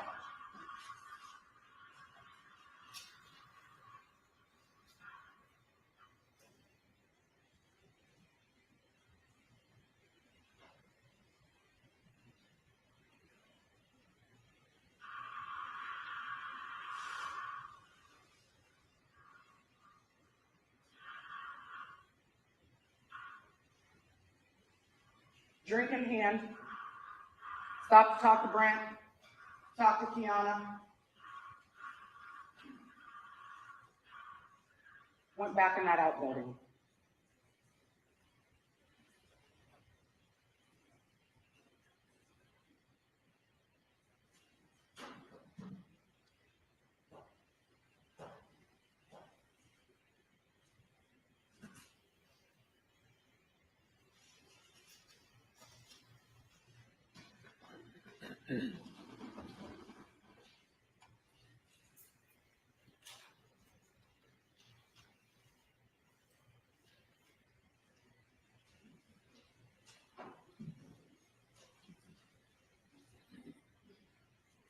Never to be seen alive again. But that's not the last time that we hear Amanda. And I know the acoustics in this courtroom are terrible, and there's a balance between using the overhead speakers and using a sound bar. But I submit to you, ladies and gentlemen, that when you take this evidence back into the deliberations room, you'll be able to hear it better. And you're going to be able to hear that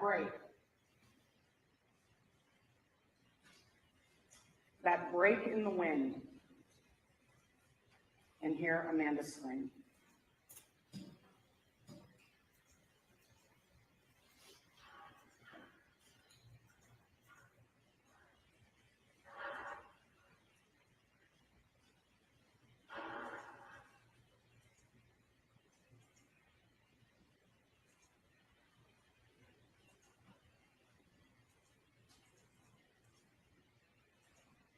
$20, 23:41, I believe is the timestamp that I want you to listen to in that exhibit. Or just for that brief moment, that wind breaks and you hear it.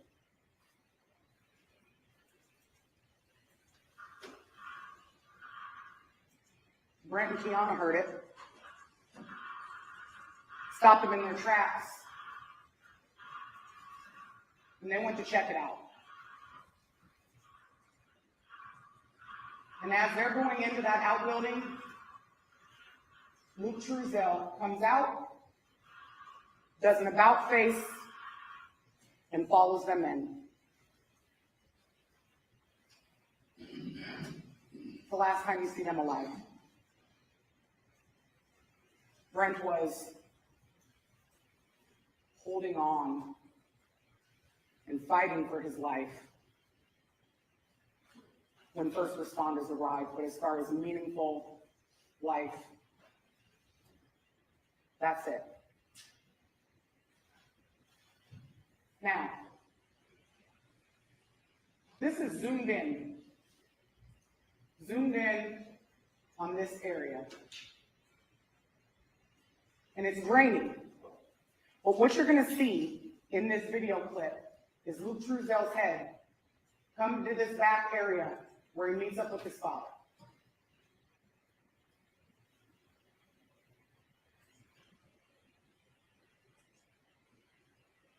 There it is.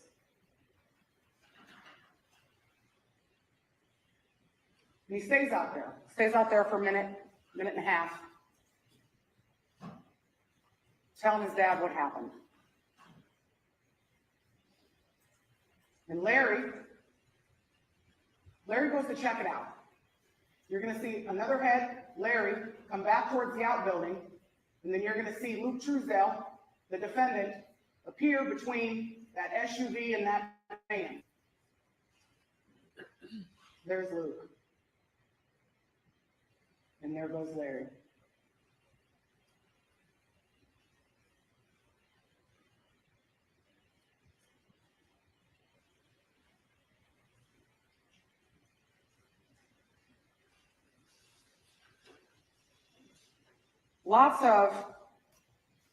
Lots of surveillance video footage in this case, ladies and gentlemen.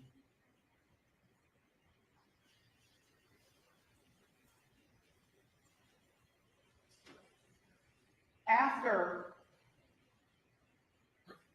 Luke and Larry leave that outbuilding, you're going to see on the video that they come to the house.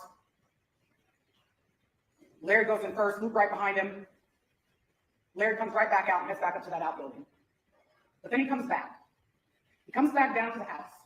And again, I encourage you to listen to the evidence when you get back there, because you're just not going to get a clear picture of what is said on these videos in this courtroom.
State's Exhibit 6.3. State's Exhibit 6.3 is a screen record of the surveillance system. And you got the two different camera angles at the same time, and the officer was manipulating the mouse and toggling back and forth between video, and you see an actual time bar running across the bottom of the screen. That's where you're going to find this video. 1 hour, 41 minutes, and 40 seconds into that video is this scene. And when I say 1 hour, 41 minutes, and 40 seconds, that's the not actual time in the video, but the amount of time that's elapsed for that exhibit. You're going to hear Larry. When he runs in that door, the first thing out of his mouth is, "Call the ambulance right now." You hear somebody say, "I don't know." You hear, "Jesus fuck." Call an ambulance. Call an ambulance. And then you hear Larry say, "What do you mean you don't know?" Lon Brown described that interaction. He described Larry being in Luke's face, that he was 1.5 inches from him. He can't recall what he heard, but he described Larry coming in there in a panic, telling him to call 911, call an ambulance, get him out here now. And how did he describe the defendant? In a daze, mumbling to himself, not making eye contact, kind of incoherent, while Larry's doing damage control for his son.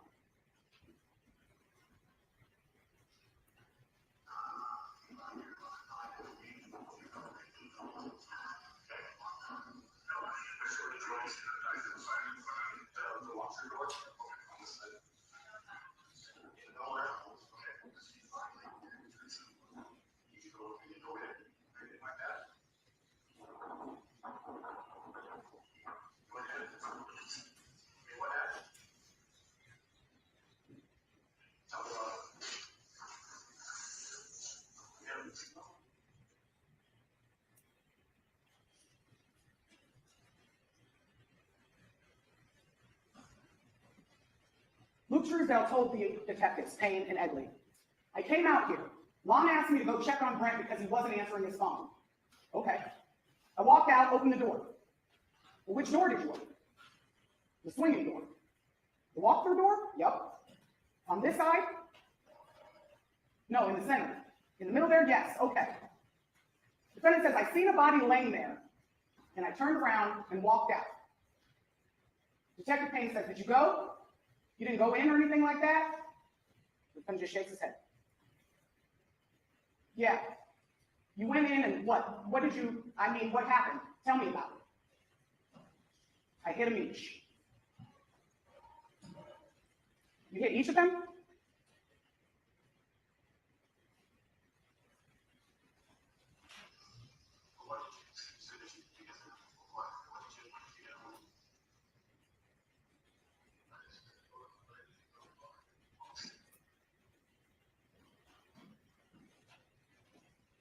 But what did you say that you hit them. What did you hit them with? Right inside the door on the right is a metal bar. We saw that metal bar. And we saw photos of where that metal bar was located. Right inside that swinging entry door on the right, where Luke Truesdell told the investigators that they would find it. That outbuilding is huge. You get some perspective on how big it is between the body cams of officers going in and the Pharaoh scan that we presented you. Huge and full. And that one flat metal pipe sitting right there could have been overlooked. Especially because at the onset, the investigators still weren't sure what caused the injuries. They didn't know what they were looking for. But fortunately, the defendant told him right where his murder weapon was, right inside that right door, right there. 42 inches. 42 inches. That pipe. That. I encourage you, when you go back to deliberate, even if you choose not to touch the pipe itself, lift that box. See how heavy that metal pipe is. Then ask yourselves, is that a dangerous weapon?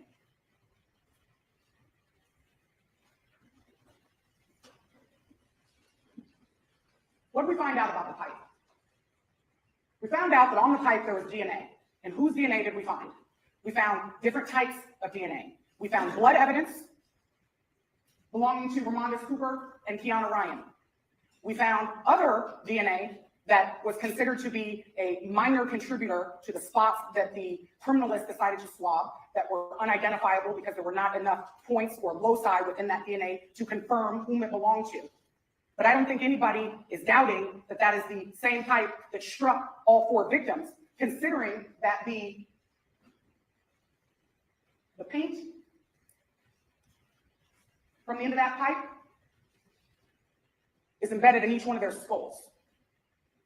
The criminalist sat up here and explained to you, ladies and gentlemen, why she makes the decisions that she makes and how she is familiar enough with blood evidence to be able to look at stains and make an educated and an expert guess as to which stains are going to provide the cleanest samples. That if she tested every spot, that the testing would go on infinitely, and that's not how she does her job. Blood evidence. Ramondis Cooper, Kiana Ryan.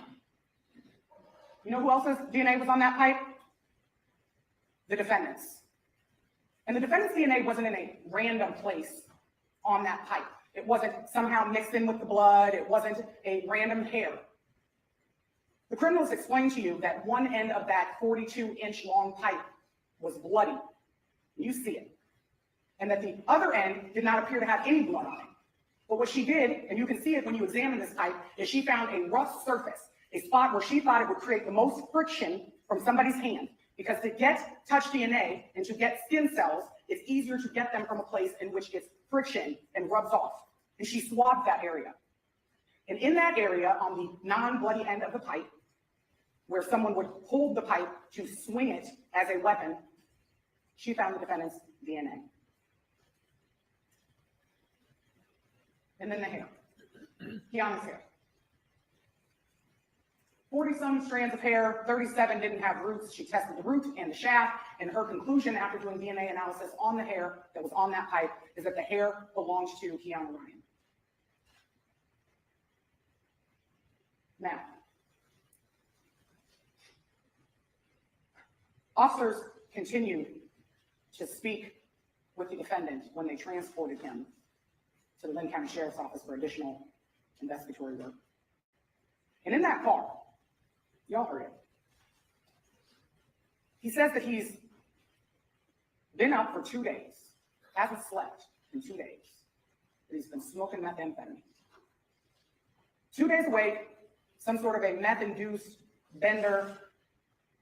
He's got a lot to talk about. He talks about his past and his grandmother and how he got strung out again after his grandma died and how things are real hard on him and people stole money from him and people tried to run him off a bike 6-7 months ago. It just goes on, this ramble.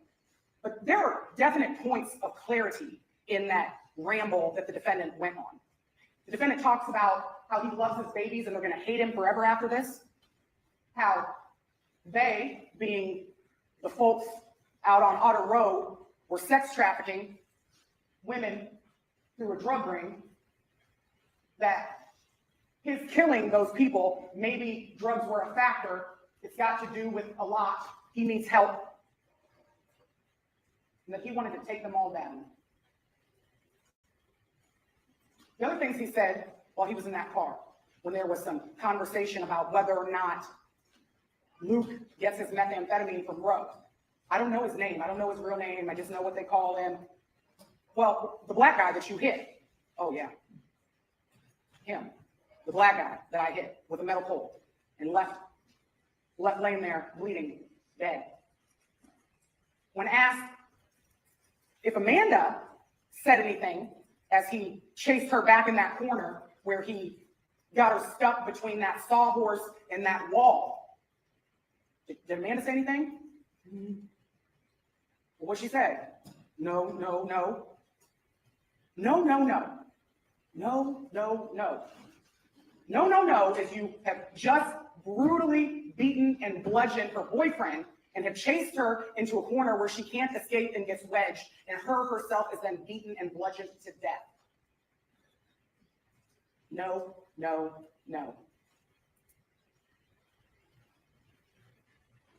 Ladies and gentlemen, in these instructions that Judge Dupuy just read to you, you're going to get what we call marshalling instructions, and it's going to be a lot clearer when you can see it in front of you, okay? Each count has a different victim, and each count has what are those called lesser included offenses, where you get to consider first, murder in the first degree, murder in the second degree, voluntary manslaughter, involuntary manslaughter, for each victim, each count, and they are labeled well, so it should be easy to navigate through them once you can see them. But the elements for murder in the first degree don't change per victim. The only thing that changes is the name associated with it. So for the state to prove the crime of first degree murder, we have to first prove that on June 5th, 2024, the defendant hit the victim's insert name with a metal pipe. And I submit to you, ladies and gentlemen, that when you go back and review the evidence and review your notes and deliberate together, that there is no explanation that is reasonable other than Luke Truesdell beat and bludgeoned those 4 people to death with a metal pipe. The metal pipe that he directed investigators to, that hit each of them, that he admitted. That the victims died as a result of being hit with a metal pipe. Those autopsy photos were tough. And Dr. Diol did a good job of explaining how to correlate certain injuries to the documented evidence of injury in his report. You saw it. There's no question that the pipe that hit them repeatedly in the head was their cause of death. That the defendant acted with malice aforethought, and that the defendant acted willfully, deliberately, premeditatedly, and with a specific intent to kill the victims. So what is malice, and what is malice aforethought? Malice is a state of mind. And what you're going to see in the instructions is that it says, a state of mind which leads one to intentionally do a wrongful act to the injury of another, whether that's out of actual hatred or with an evil or unlawful purpose. Wrongful act, striking someone in the head with a metal pipe. You don't strike someone in the head with a metal pipe if you don't have some actual hatred or have an evil, unlawful purpose behind it. Talks about us being able to establish evidence of actual hatred or by proof of deliberate or fixed intent to do injury. I didn't clean my PowerPoint up. It may be found from the acts of conduct that the defendant did and the means used in doing the wrongful and injurious act. It only requires such deliberation that would make a person appreciate and understand the nature of the act and its consequences. This is not an act done in the heat of passion. And what you're going to see in these instructions is that you get an instruction on voluntary manslaughter. Voluntary manslaughter considers that sudden irresistible passion, that act of rage, that you can't stop it. That type of crime is contemplated for situations where husband walks in, catches his wife sleeping with another man, and kills everybody. That's that heat of passion, that rage where you didn't have time to stop and think and contemplate your actions. This is not a heat of passion crime. Malice aforethought is a fixed purpose or design to do some physical harm to another which exists before the act is committed. It does not have to exist for any particular length of time. And you're going to see that does not have to exist for any particular length of time throughout the jury instructions. There's this fallacy that malice aforethought and premeditation require some documentation or a journal entry or month-long planning. But that's not what the law requires, ladies and gentlemen, for premeditation. The act of stopping and contemplating is enough. Deciding that you're going to do something, taking the time to go and get a weapon to do it, coming back with the weapon, and then following through with that deliberation, that's all that's required for premeditation, ladies and gentlemen. It does not have to be on a calendar in someone's journal hidden under their bed to establish premeditation. The act of walking out of an outbuilding and realizing the gig is up and Brent and Kiana are going to go in and discover your handiwork. So instead of continuing on, you do an about face, you follow them back in through that same door, you grab that same pole from the area where you left it, and then you beat them to death as well. That, ladies and gentlemen, is premeditation. That was thought, that was planned. Malice aforethought and premeditation, and you'll see it in the instructions, can also be inferred from the defendant's use of a dangerous weapon. That's what the law is. If someone uses a dangerous weapon to commit the crime of murder, you get an inference. You get to infer that the thought in itself to use a dangerous weapon to commit the crime is malice aforethought, is premeditation. You're also going to see in those instructions the terms willful, deliberate, and premeditated. And these are the definitions you're going to get. Willful means an intentional or by fixed design or purpose and not accidental act, okay? You don't accidentally swing that heavy of a pipe that many times at that many people and your act could be mistaken for anything other than willful. To deliberate. to weigh in one's mind, to consider, to contemplate, or to reflect. None of us can say what set Luke Truesdell off in that building. But we do know that he did not enter that building carrying that pole. So somewhere in the melee, in the chaos that he created inside of that building, he made a willful and deliberate decision to pick up that pipe and do the atrocities that he did. And then to premeditate, to consider or ponder upon a matter before acting. Willful, deliberate, premeditatedly. There it is. You're going to see that. It's not just in my PowerPoint. That is the law, ladies and gentlemen. That it need not exist for any particular length of time. The thoughtfulness that he put in to these 4 executions, and that's what they were, 4 executions. That's deliberation and premeditation, ladies and gentlemen. In this set of instructions that you're going to get from the court, it also talks about specific intent. Specific intent, arguably, can be one of the more difficult elements to prove. And the reason that specific intent is difficult to prove is because specific intent and proving someone's specific intent requires you as jurors to get inside someone's head and decide what they were thinking at the time that they committed an act, okay? And because that's a difficult task, the law gives you another inference here, that you can conclude that a person intends the natural results of his acts. So what's that mean? The natural result of the act of swinging that pipe repeatedly and hitting people in the head with that pipe repeatedly is certain death. So when the marshalling instruction says that the state has to prove that the defendant did the act of swinging the pipe with the specific intent to kill the victims, you get to infer that he could not have intended anything other than what resulted, because that's the natural result of that action. And that's what that instruction says, ladies and gentlemen.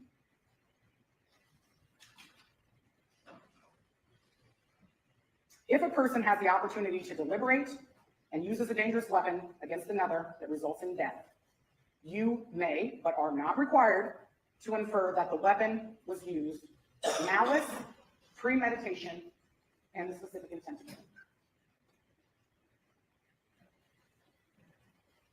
Malice, premeditation, and the specific intent to kill.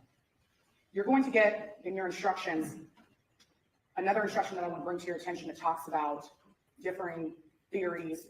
Starts out when 2 or more theories of the crime are presented, or where 2 or more facts result in the same result. But it doesn't have to be a unanimous decision on what fact or theory got you there. It just has to be the final verdict that's unanimous. What that means is that there may be facts to juror number 1 that are more important than facts to juror number 7.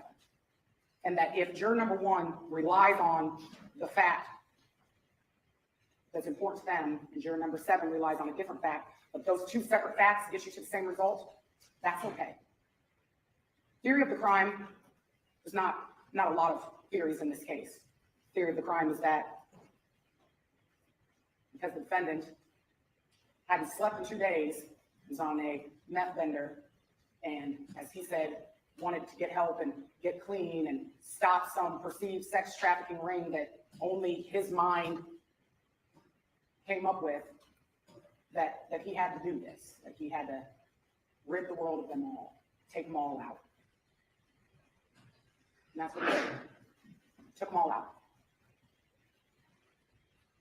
But if in reviewing the facts, one of the jurors comes up with a different theory of this crime, or can contemplate why something this heinous happens that's different from what the defendant's own words said, you get to consider that theory too, and it doesn't matter which theory you rely on as long as the end result or the conclusion is the same. And I submit to you, ladies and gentlemen, that after almost 2 weeks of being in this courtroom, hearing from numerous witnesses, having an opportunity to go back and deliberate and review the evidence that's been presented, and talk amongst yourselves, there's only one reasonable and commonsensical conclusion that you can reach in this case. And that's that Luke Truesdell the defendant killed Ramondis Cooper, that he killed Amanda Parker, that he killed Tiana Ryan, that he killed Brent Brown, that he is responsible for first-degree murder for those 4 victims. And the defense is going to have an opportunity to stand before you and get their closing argument, and then you're going to hear from me again.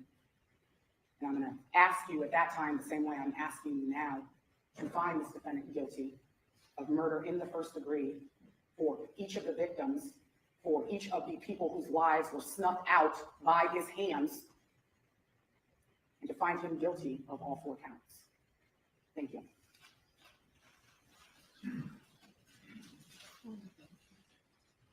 All right, thank you, Ms. Slaughter. Mr. McMullen, would you like to do the closing argument? Yes, Your Honor, thank you. Please proceed.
The jury's all present and accounted for.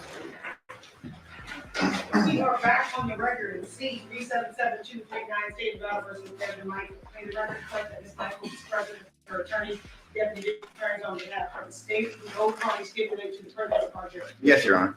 All right, and good morning, ladies and gentlemen. I want to take this moment to remind you guys that there is media coverage regarding this case. You guys see all the cameras that are in the courtroom. In this particular situation, it is very important that you follow and abide by the admonishment that I give you.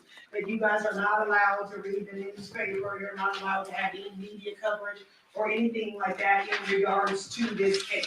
Because you guys are going to determine the facts and the evidence in this case based on what you hear in this courtroom. So it's very important that you guys remember, anything you may have seen or heard outside of this courtroom is not evidence, and it must be disregarded. Anything that I have deemed to be admissible evidence is what you will be considering in your deliberation. But it is very important that you guys do not do any outside research in regards to this case, and that you do not have any communication on social media. That's by phone, text, internet. You do not read, watch, or listen to any news or media accounts or commentary about this case. You do not make any investigation. I know you guys have heard me say that, and you could probably memorize it yourself by this point. But that is very, very important to preserve the integrity of this trial and make sure that both sides have their right to a fair trial preserved, because we're counting on you guys to give that to them. If anyone tries to approach you or anything in regards to any media coverage or anything, please make sure you let Officer Page know, who will then bring it to my attention. And ladies and gentlemen, during the presentation of the next witness, I just want to alert you that one of the district attorneys will be wearing headphones, and that is not a sign of disrespect to any of you guys. She has some additional things she needs to do to make sure we keep this trial on track and make sure that we keep going. So that is not in any way a sign of disrespect, and please do not consider that in any way. State, are you prepared to call your next witness? Yes, Nicole Marion.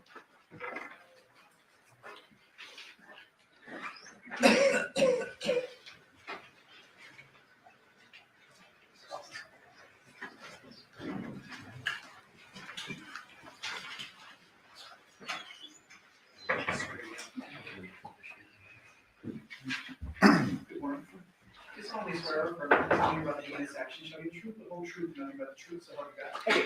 Yes, thank you. If you please state your full name and then spell it for the record. Nicole Mariam, NicoleMariam. Thank you. Ma'am, can you remind the jury what it is you do? Sorry, I work for the Henderson Police Department as a crime scene analyst too. And ma'am, last night, did I inform you that there were a couple jury questions I needed to recall you very briefly as a witness? Yes. I want to first ask you about these samurai swords. There was a little confusion with Detective Ozawa. I believe he didn't know what went on with them. Okay. Can you tell us what you did with those samurai swords? Sure. So obviously we saw them, and in this case, they were something we definitely took note of.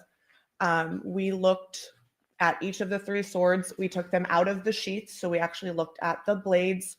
There was no damage. There was no dents in the blades. The blades weren't bent.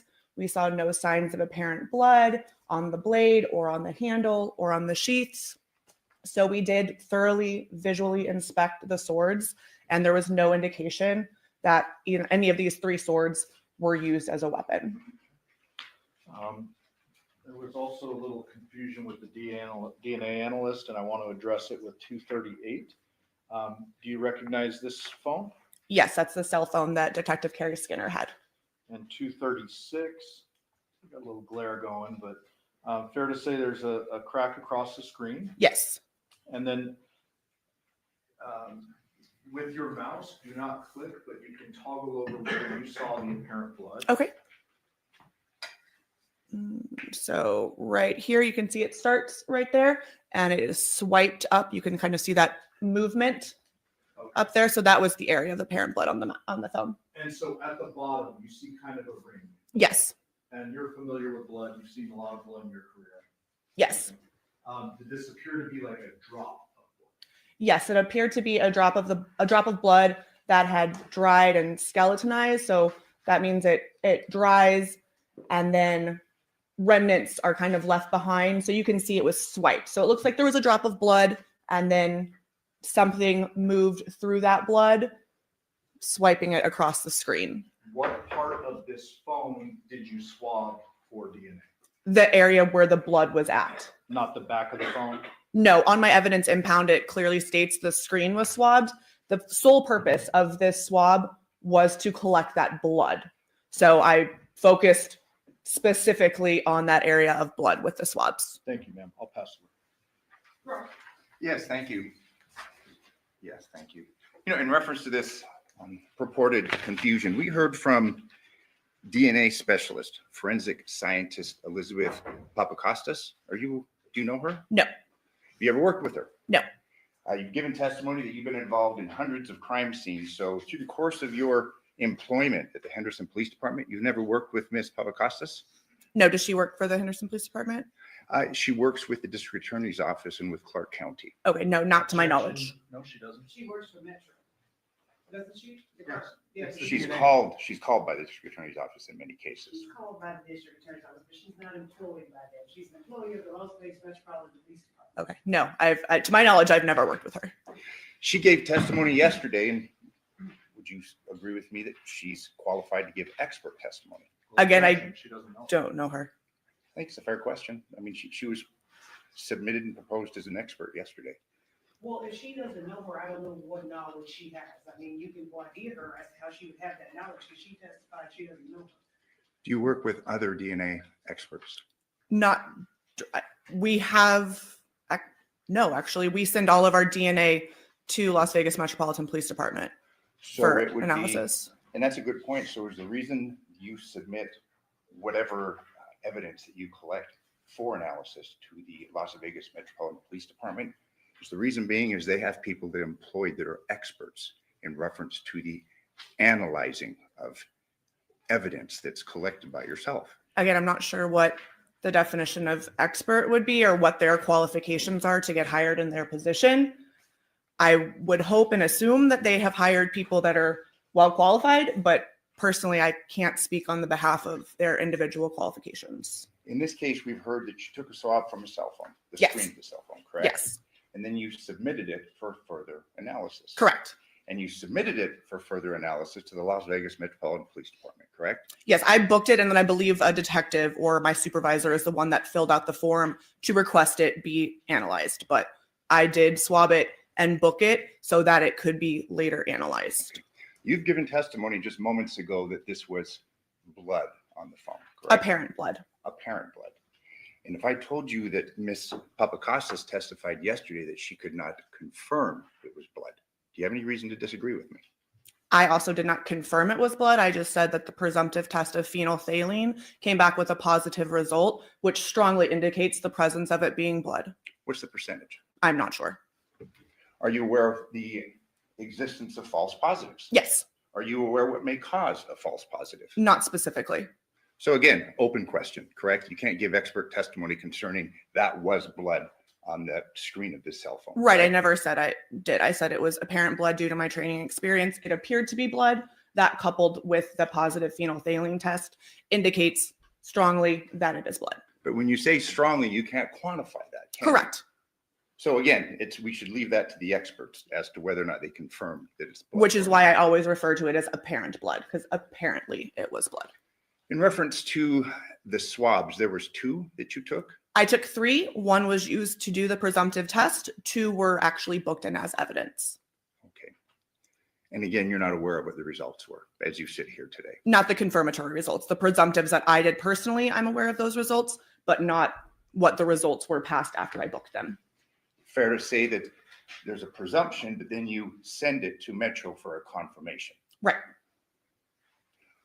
In reference to the swords, you testified last week and you're testifying today that you saw the swords, correct? Correct. You acknowledge their existence. Correct. You had testified that you looked at the swords and didn't see anything, correct? Correct. However, you did not swap the swords. did you? Correct. And you did not impound those swords for future evaluations, analysis, correct? Correct. So those swords were not submitted to Metro to confirm the absence of blood, correct? Correct. They were not submitted to Metro to confirm the absence of any other items of evidentiary value, like DNA, correct? Correct. Fair to say that you can't see DNA. Correct. Obviously, you are aware that the phone was submitted for a DNA analysis. I'm aware that the swab that I took was submitted to be analyzed. Okay. And we've heard testimony concerning that from the expert, Ms. Papakostas. But again, no swabs were submitted for the evaluation in the Las Vegas Metropolitan Police Department's crime lab, correct? Of the swords, no. Thank you. I have no further questions. Are you able to see fingerprints on metal surfaces at times? Yes, occasionally. And did you inspect every inch of these 3 separate blades to look for potential blood and fingerprints? Yes, we thoroughly looked at the blades and the handles of the swords to see if I could see anything. So it wasn't just fingerprints, wasn't just blood. I was looking at these swords in their entirety to see if I noticed anything. Had you seen anything, those would have been impounded. Yes. That's what. Did you document, you prepared a report, a crime scene analyst report in reference to the steps that you took, the investigative steps you took, correct, at the Porcupine Rim? Not the investigative steps. I wrote a report documenting what we did. So pretty much what the scene consisted of and the photos that I took and then what I impounded. Did you, and having done hundreds of crime scenes, I've reviewed hundreds of crime scenes, I'm assuming you've done several over the last 2 years, correct? Yes. Did you review that report in preparation for your testimony in this case? Yes. You'd agree with me, you did not lay out any steps that were taken in reference to the preservation or the analysis of any evidence that may have been on those swords, correct? No, that's not what we put in our reports. So you didn't put anything, correct? Can you rephrase that? The steps that you took. No, we do not document the steps that we take in our reports. In your reports, you did not document looking at the swords, correct? No. You didn't document, I think, saying looking over every inch of the swords for fingerprints, correct? No. You didn't document any of that? No. I have no further questions. Well, you didn't document in writing, but you documented by photography, correct? Correct. I took pictures of the swords. I don't document everything that I've looked at in an entire house. That would be, I wouldn't even begin to know how to document every single thing that I look at on a full house in every room. And so, no. So as an example, if you take photos of a crime scene and you're looking for a big item like a head, I would presume that pursuant to that search warrant, you're opening every container, looking through every trash can and all that. Yes. We don't necessarily see photography of the trash can dumped out on the ground, but you testify under oath, this is what I observed and saw. And you have expectations through your agency, correct? Right. And I didn't write that I didn't find a head. So it's the same token. Got it. Thank you. Yes. In reference to your preservation of whatever evidence you say you saw or didn't see, that's it. We don't have any photographs of the blades of the swords, do we? Correct, because they weren't really an evidence that we took note of once we saw it. Had there been anything of note, we would have taken pictures of it. You didn't I book these for further analysis. You already testified that. Correct. What exhibit is that? It states Exhibit 659. You did document a white table in the garage of the Porcupine residence, correct? I don't recall specifically focusing on a white table. So there are things that you may have done or not done and you can't recall as you sit here. I take overall pictures of the rooms in the house. So I take pictures normally from at least 4 angles, all 4 corners of the rooms looking at it. So just because there is a picture of a white table doesn't mean I necessarily focus in on it. Maybe there was something on top of it, or a lot of times I'll take pictures of things on tables or nightstands because I don't necessarily know what's in play or what we're going to find. So I'll take a picture of, say, a table or a nightstand, and then the detectives do their search. And so then if they say, oh, I found this item of evidence on this table, I likely have a picture of the table so we can likely see that evidence that they later found on that table. But you've been testifying concerning steps that you took specifically in reference to these swords, correct?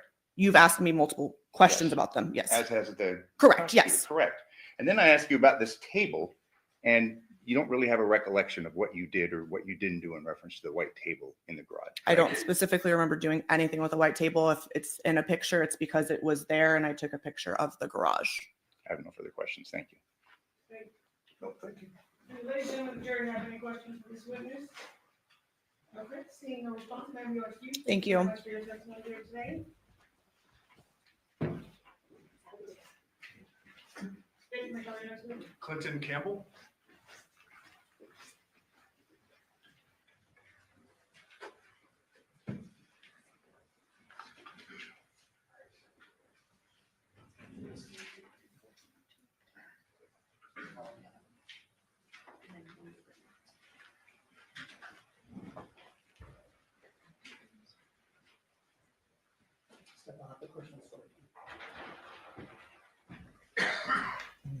solemnly swear that the testimony you're about to give in this action shall be the truth, the whole truth, and nothing but the truth, so help you God. I do. Yes. And officer, please state your full name and then spell it for the record. My name is Clinton Campbell, Clinton Campbell. What do you do for a living, sir? I'm a detective with the Henderson Police Department. I work as a digital forensics examiner in the lab. What does a digital forensics examiner do? Conducts digital forensics on electronic devices. And can you explain generally the process by which you do that? Yes. Most of the devices we encounter are cell phones, and we'll get a cell phone from an investigator or a scene, and then take that cell phone to our lab to conduct an examination on it. Okay. Have you received specialized education and training in order to do what you do? Yes, I have. And can you describe that briefly for the jury? Yes. I attended courses at the National Computer Forensics Institute, which is put on by the Secret Service. It's a facility in Alabama where they train in digital forensics. With that training, I received certifications through Celebrite as a certified operator and a certified physical analyst. I also received a certification with Magnet Forensics as a certified examiner. And I'm also a certified examiner with NW3C, which is the National White Collar Crime Center. Okay.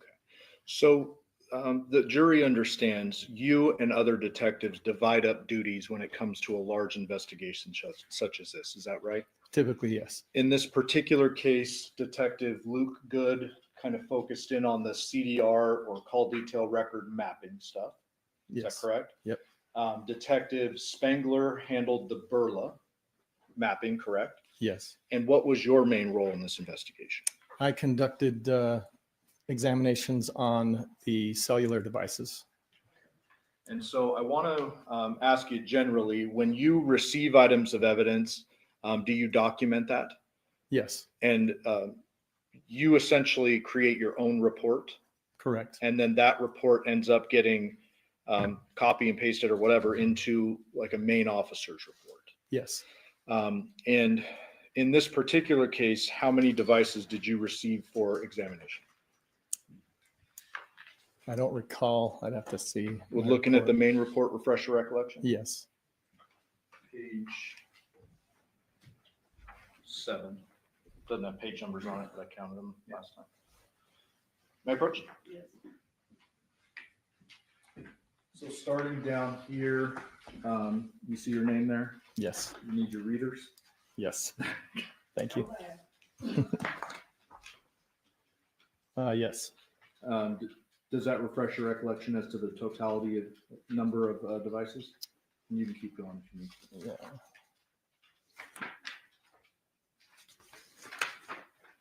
Yeah. Yes, there were 11 devices. I also conducted an examination on the router at the residence. Okay. So technically 12 devices. Technically 12 devices. So in looking at this report, does it appear to be consistent with what you initially documented and then provided to Detective Ozawa? Yes. So with that in mind, I'm going to go through the devices you received and just have you acknowledge yes or no, did you receive them? Okay. Okay. Samsung Galaxy Z Fold cell phone. Yes. Samsung Galaxy Note 8 cell phone. Yes. Samsung Galaxy A52 5G cell phone. Yes. Apple iPad 6 tablet. Yes. LG GBX ThinQ cell phone. Yes. Samsung Galaxy A52 5G cell phone, another one. Yes. Samsung Galaxy Tab A tablet, Yes. Samsung Galaxy S8 Plus cell phone, Yes. Samsung Galaxy S5 cell phone, Yes. a Lenovo tablet, Yes. and HP laptop. Yes. Okay. And so when you receive all of these devices, is it you and you alone that starts to analyze them, or are you working in tandem? We'll work in tandem typically. Okay. Just depends on the duties that are happening at the time. What types of tools are you using to analyze these different types of devices? We use hardware and software that's made to analyze the devices, and specifically we'll use like gray key or magnet forensics devices and software, as well as Celebrite. And are you trained in all of those different softwares and hardwares? Yes. Is Celebrite the main one that's used for cell phones? Yes. And was that done in this case? Yes. So of the 11 devices, did I ask you in preparation for this trial a few weeks ago to go through and see which devices were active during an operative time period? Yes. And did you then narrow the devices down to those that were active during August 6, 2023, around 9 or 10 p.m. up until about 9 a.m. on August 7th of 2023? Yes. And did you narrow that down to 3? I did.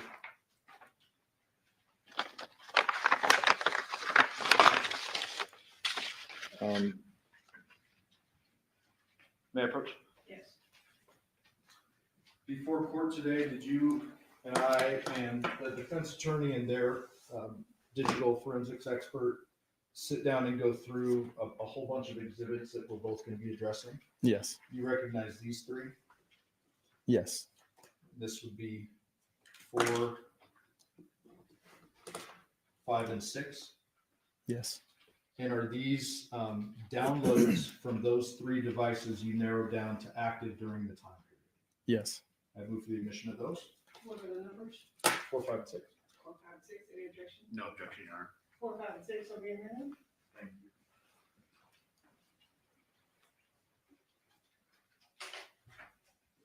Permission to publish? Commissioner Bernstein.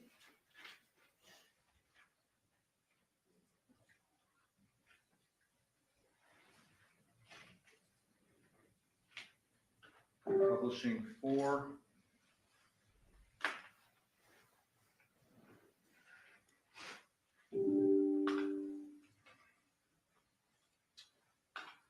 So in exhibit 4, we have item number 2, note 8, Jonathan timeline. Is that correct? Yes. When you add the title item number 2, is that 2 on that list of all the 11? Correct. Okay. And then it says note 8. What does that mean? That is the model of the device. And then it says Jonathan timeline. Yes. So when you go into Celebrite, Celebrite hardware plugs into the actual phone itself, correct? Yes. And then that hardware and software extract the contents of the device. Yes. When you extract the contents, are you attempting to extract every possible thing on that phone?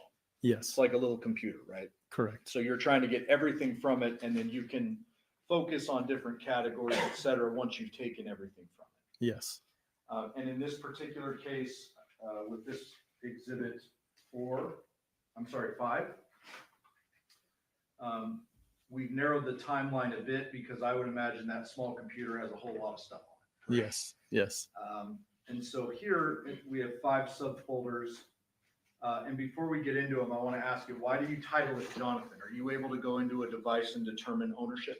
Yes. How do you do that? By looking at the data that comes from the device, typically there's an owner will assign a name to it or an email, and we'll use that information. Okay, and so you confirm this was the Jonathan device, correct? Yes.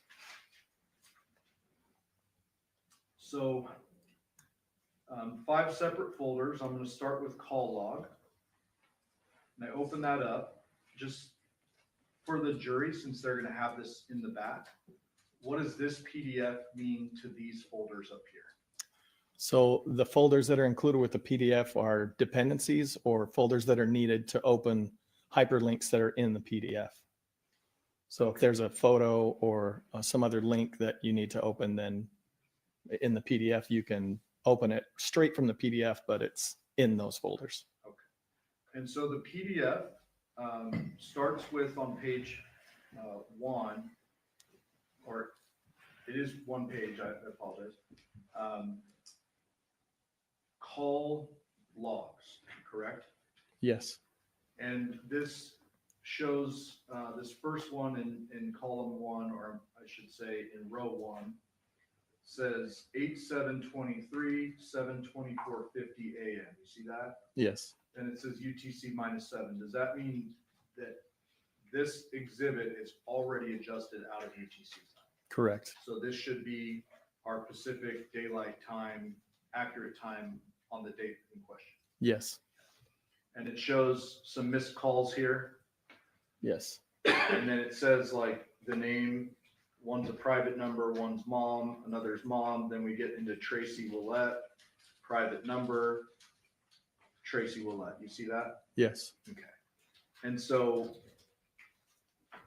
when I close out of this, why are these folders included in the exhibit basically?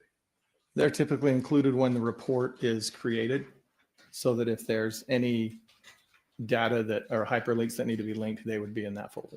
Okay. And so this one looks like just a random or generic image. Yeah. So, but anything that's relevant to the PDF is contained up here. Yes. Could be audio, could be photo, could be any number of things. Yes. Let me close out of that.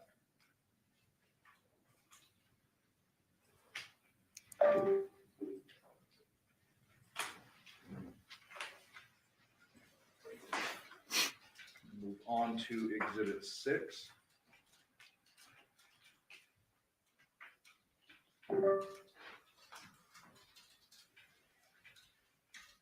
For the record, this says item number 3A52 Devier timeline, correct? Yes.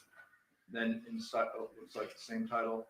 And then we have several subfolders here, all associated with the Devier phone, correct? Yes. Let's start with messages. So again, inside the message folder, there's a PDF, and then there's 3 subfolders, right?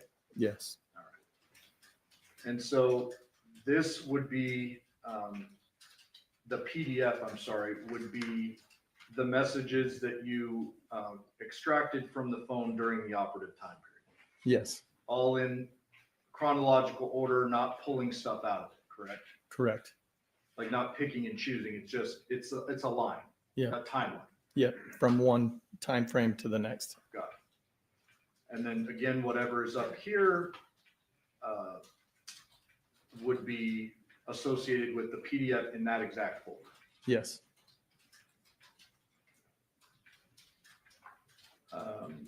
You have web history, UFDR locations, searches, messages, locations, images, call log, and audio, correct? Yes. When it comes to, if the jury sees these folders that say locations or UFDR locations, explain to them, is that something that you rely upon to determine the phone's location or not? Not necessarily. When it comes to locations, the way that the Celebrite software pulls those out, it will pull from multiple databases. And some of those locations won't be as reliable as others because of how they're obtained by the device. For instance, if you have locations that have to do with navigation, those are going to be more accurate than ones that have to do with like a weather app or something like that. So some of the locations, the time stamps may not be accurate. So it's hard to take every single location we get in these reports as, you know, gold. We have to be careful. And Celebrite actually provides a document that shows which databases are more reliable than others. Okay. So I'm going to row 43, just picking a random one here. August 7th at 4:18 a.m. There is a latitude and longitude over here, correct? Yes. Oh, geez.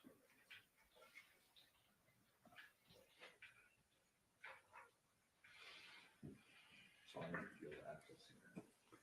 Because I'm on here. Okay.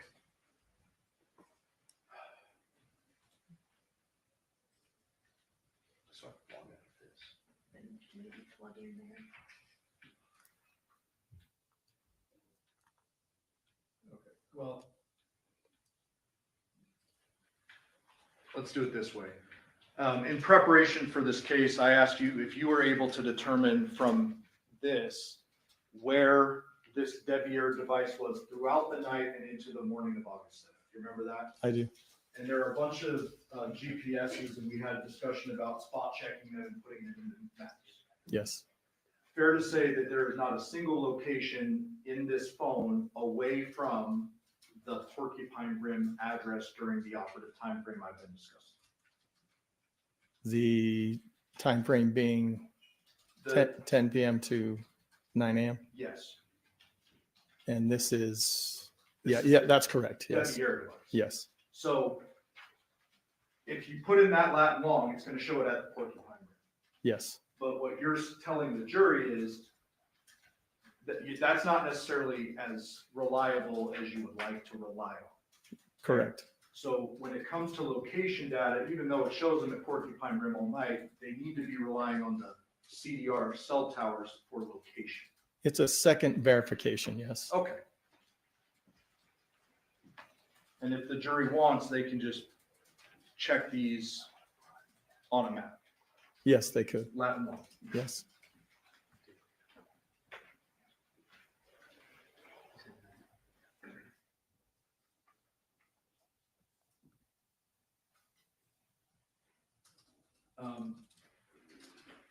In this particular device, did I ask you to look at this device and see if you could tell whether the person who had this device was using it throughout the night into the morning hours that we've described?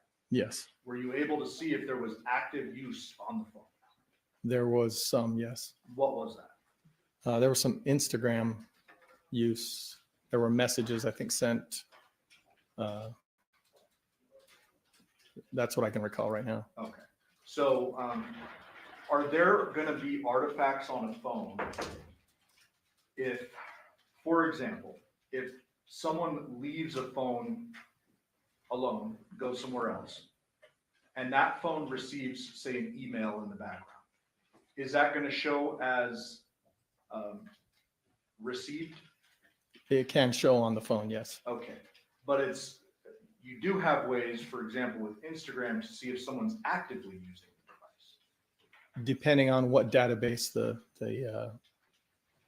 data comes from that you're looking at. And with this exhibit, this Devyn phone, this device, was it in use, like active use, not passive use? At certain points, yes. Throughout the evening Yes. and into the morning. I don't recall the time frames for into the morning. Can you look at, where can I go to show you? Or to verify? Was it the web history? Well, these are just specific to the time frame, and there we've pulled out just the messages, just the searches. So I don't. You'd have to pull up the UFDR report to see some of that other stuff. And the UFDR report is actually the whole thing? Yes. Okay, so we're going to pause there. We're going to have a break, and we might do that a Okay. little bit later. So let's move on. Going now to exhibit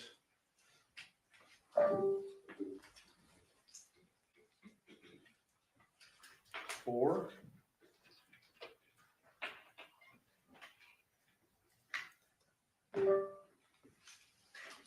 That says item number 1, Z-Fold Devyn timeline, correct? Yes. This particular device, did you actually download this 2 times? I only downloaded it once. You being your team? Yes. What was the purpose of doing it twice? Like, why would you have to do it twice? I'm not sure on why the detective wanted to do that, but I could assume. Okay, well, I don't want you to assume, but fair to say you're asked to check it once up until August 7th when the phone is seized. Yes. And then you're asked again to do it all the way up until August 16th or so? Yes. Okay. So within this folder,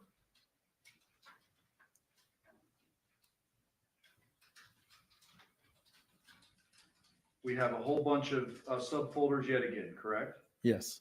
And this would include messages, locations, images, calls, and call logs, audio, UFDR locations, web history, correct? Yes. And so as an example, let's go to the call log. Once again, in that subfolder, you have a PDF and then some supporting folders, correct? Yes. So with this particular device, I'm going to jump down to rows 17 to 18. Or no, let me back up.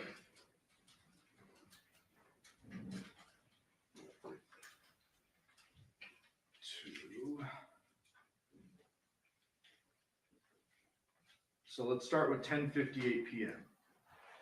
That appears to be an outgoing call to Devyn at 10:58. Yes. Then there's a bunch of these Michaels home incoming. Does that mean this phone is receiving calls from Michaels home? Yes. 11, 11:40, 11:12, 11:13, 11:13, 11:14. You see those? Yes. And these are missed calls. Yes. 11:16, 11:18, 11:20. You see those? Yes. Some of those went to voicemail. Yes. Some were, and none of them appear to be answered, correct? Correct. And I'm going to keep scrolling. All missed up until 11:59 p.m., correct? Yes. And then at 6:54 a.m., there is an answered call from a unsaved number, I guess, 485-5180, correct? Yes. That would be outgoing. Yes. And then an outgoing call to Jonathan Willett at 7:24 a.m. Yes. And it says answered. Yes. At 8:13 a.m. outgoing call to Jonathan Willett and it says answered. Yes.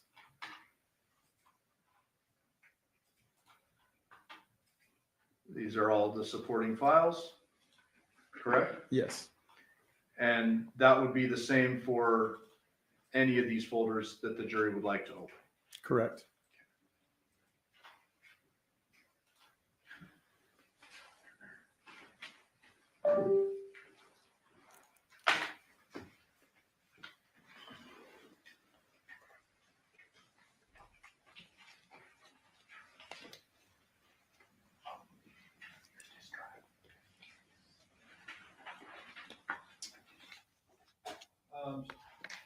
At some point last week, did I send you a bunch of DFL Celebrite reports that the defense had provided me for you to verify?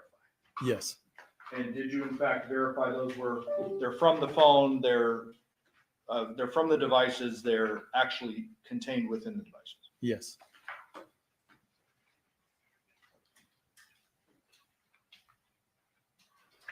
Mike, I'm going to need your exhibits.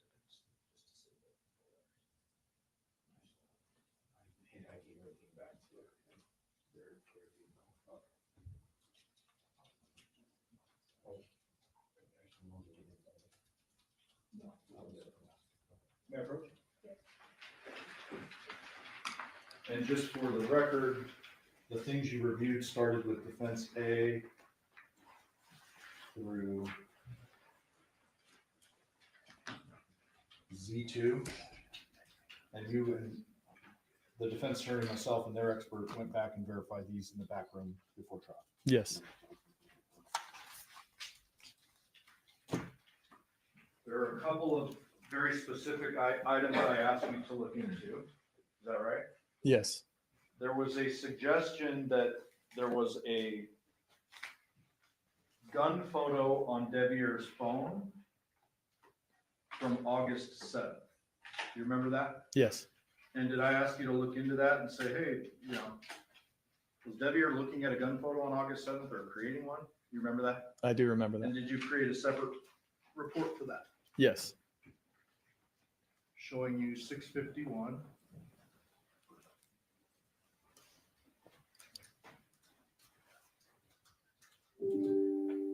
Does that appear to be the 6-hour photos that we referenced? Yes. And Judge, I move for the admission of 651. Any objection? We could approach briefly. Yes.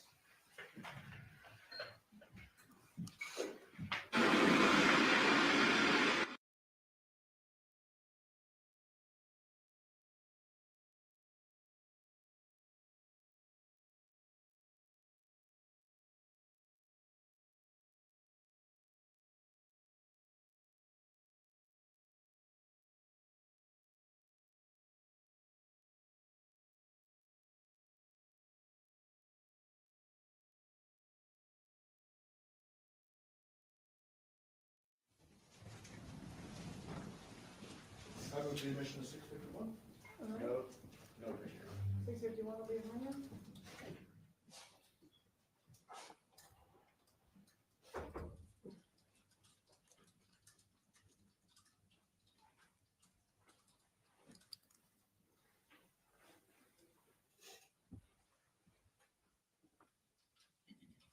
This is in. Oh, maybe it is. Yeah, it's a blank page, that first one. Sorry. This information on the third page, what is this telling the jury? It's basically the version of the software that we used and then the device information or the source extraction. Got it. And so these photos were what I asked you to look into? Yes.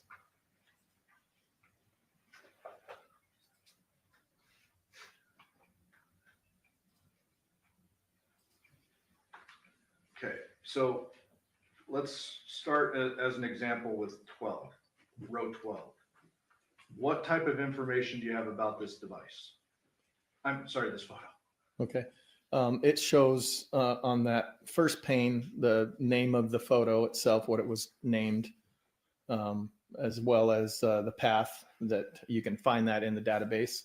Then that second pane shows the metadata for the photo, meaning the camera that took the photo, the model, what time, different information about the photo itself. And then obviously that last one is a thumbnail of the photo.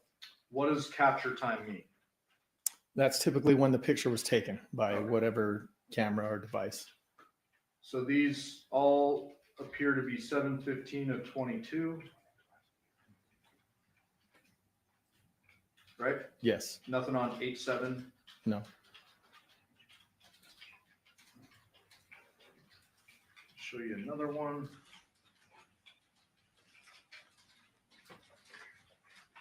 $664.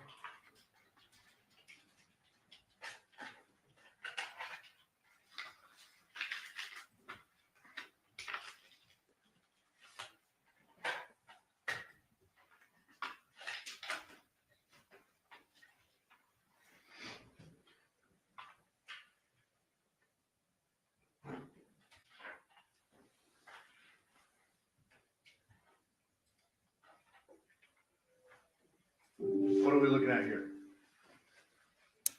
I did a reverse image search on one of the photos in question. What does that mean? It means you can take basically a image or a photo that you have, put it into Google. Google will look at that picture and tell you if it exists anywhere else on the internet, for instance.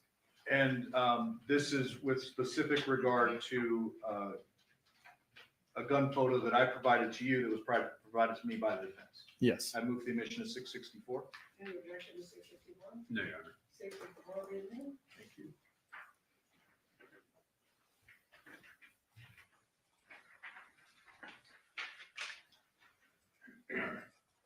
So showing you the second image there, this one is the image in question, correct? Yes. Purported to be Devier on August 7th, but you actually researched that, correct? Yes. What are we seeing here? So I placed that photo in Google Images so that I could do a reverse search, and it was on several different websites. This one was one of them. It's like a concealed carry website where they're advertising. Okay. And what does cache data mean? So applications will cache photos into folders or databases so that you can see them later more quickly. If you're familiar with like internet cookies, it's the same, it's a similar concept where it'll fill a folder with photos. For instance, if you're scrolling on Instagram, it will cache folders that or photos that you may not have gotten to yet in that feed, so that when you get there, or if you have a poor signal, you'll be able to see those faster. So fair to say that this particular image is not an image captured on Devier's device on August 7th of 2023. Yeah, it was in a cache folder.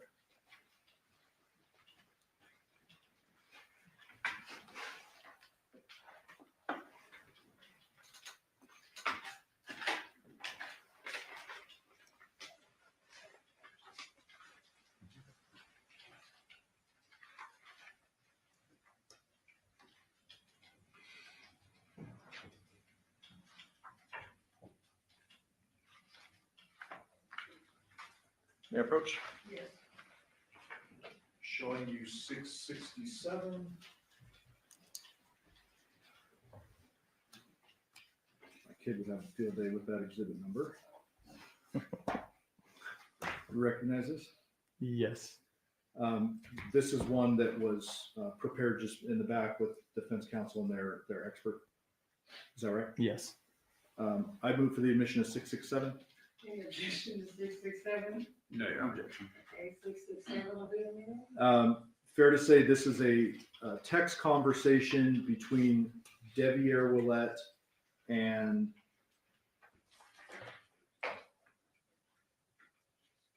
whom? Is this the one with Dad? 1536. Let me just go back. Yeah. Dad? Yes. And this is several pages. The jury will have it if they want to look through it.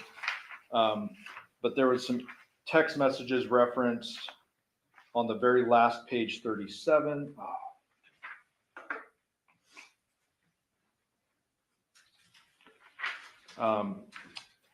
Where apparently Dad is finding out Devier is married to the defendant. Does that look about right? Yes. And then there's a last text between them was July 2nd of 23, and it's to Devier, Dad saying, hey. Yes.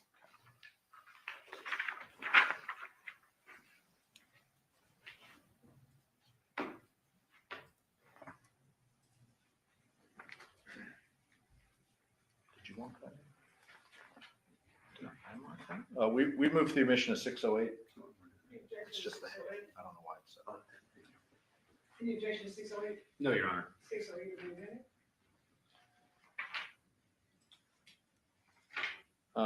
May I approach? Yes. Showing you 614. Recognize that? Yes. And is that an image from the defendant's phone? Yes. The Devyn phone? Yes. Move for the admission of 614. And objection to 614? No, Your Honor. 614 will be a minute. That's just one of many family type photos. Yes.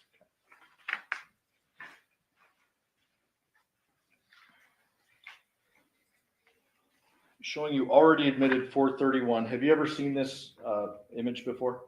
Yes. Okay. This was suggested to be an injury. Did you look into this phone and do some research on whether or not that was an old healed injury? Yes. May I approach? Yes.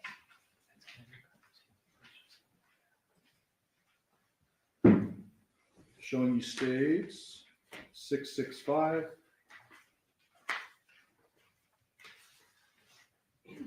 Recognize that? Yes. What does that appear to be? Photos of a hand injury. Okay.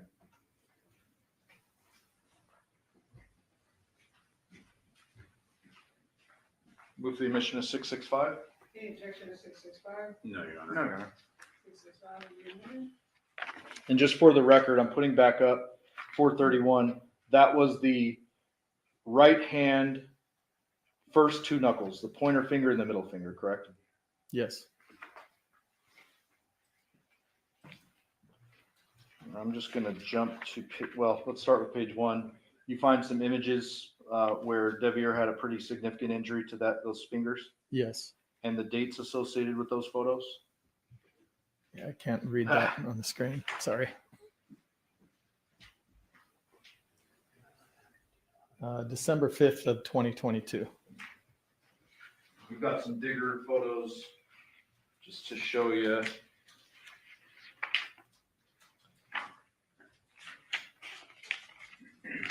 So page 7, page 8, see that? Yes. Fair to say pretty significant gashes to the pointer finger and the middle finger at the knuckle. Yes.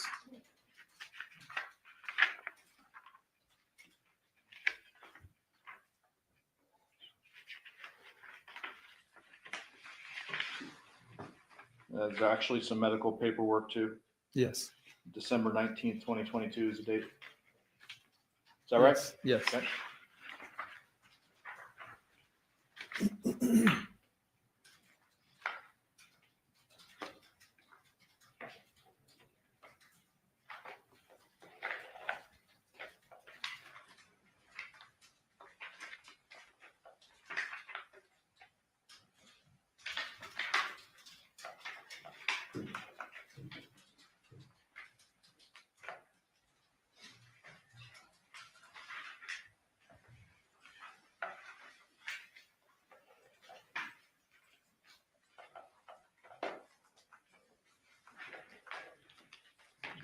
Your exhibit U.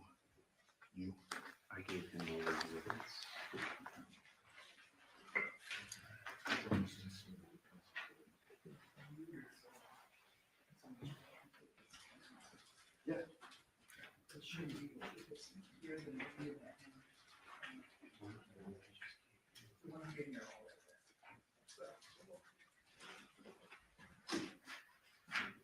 What do you mean? And U was not included in that stack, so it should still be in the back.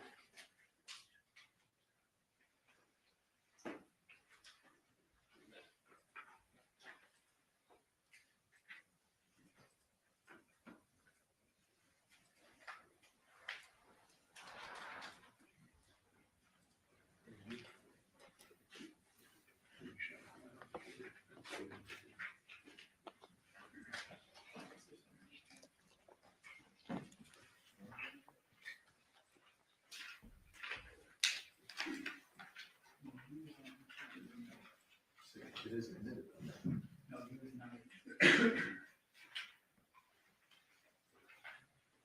So would it be you're not admitted?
Information of what? What is this? L, it's true you. L through U, any objection? No objection. L through U, what did you say?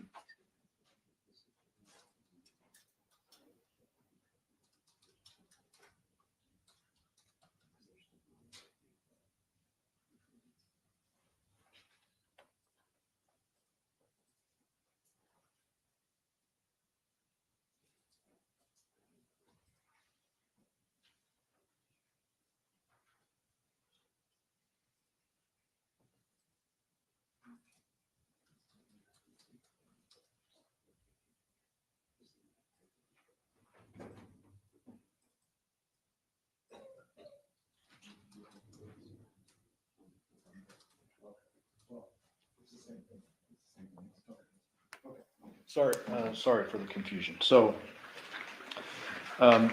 defense L through U is a conversation that I think the jury has seen part of this. Liar, cheater, liar, cheater. Yes. Who is this conversation between? This is between Devyn and Devere. And then there's a bunch of stuff on and on, relationship stuff. And it ends at U, it says clearly not cheating. Yes. What's the date and time on that? I can't see it. Let Sorry. me zoom. 8/5/23 at 5 a.m. Okay. That's not the last text in that chain, correct? No.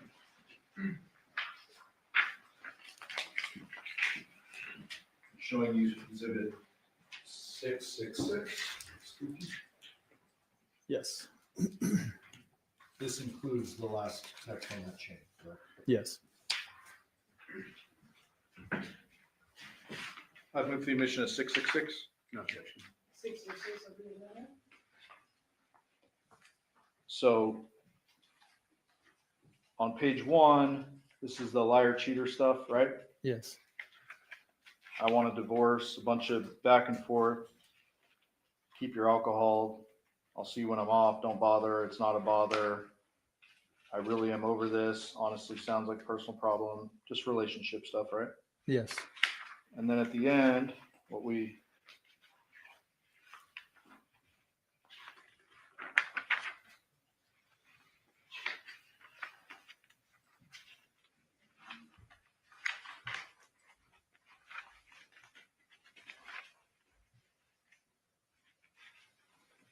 see is that conversation goes on. Some cheating accusations and stuff, right? Yes. And I want to focus in on this last one.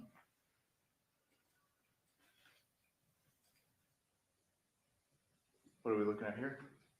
It's a message sent on 8/6/23 at 10:36 p.m. from Devier to Devyn's device. Says, "See you when you get back. I'm going to sleep. Girls are in the living room." At 10:36 p.m. on August 6th of 2023. Yes.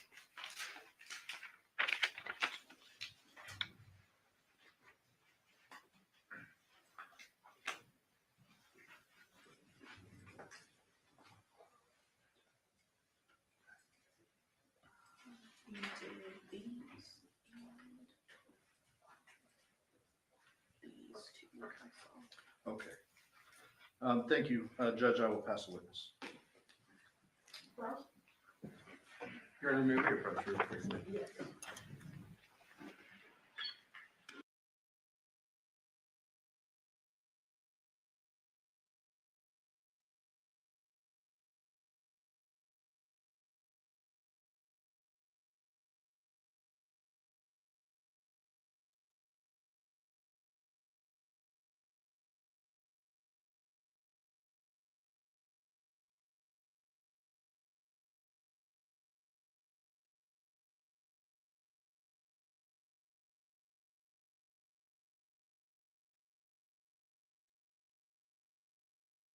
All right, ladies and gentlemen, before we cross-examine this witness, we are going to take our long recess.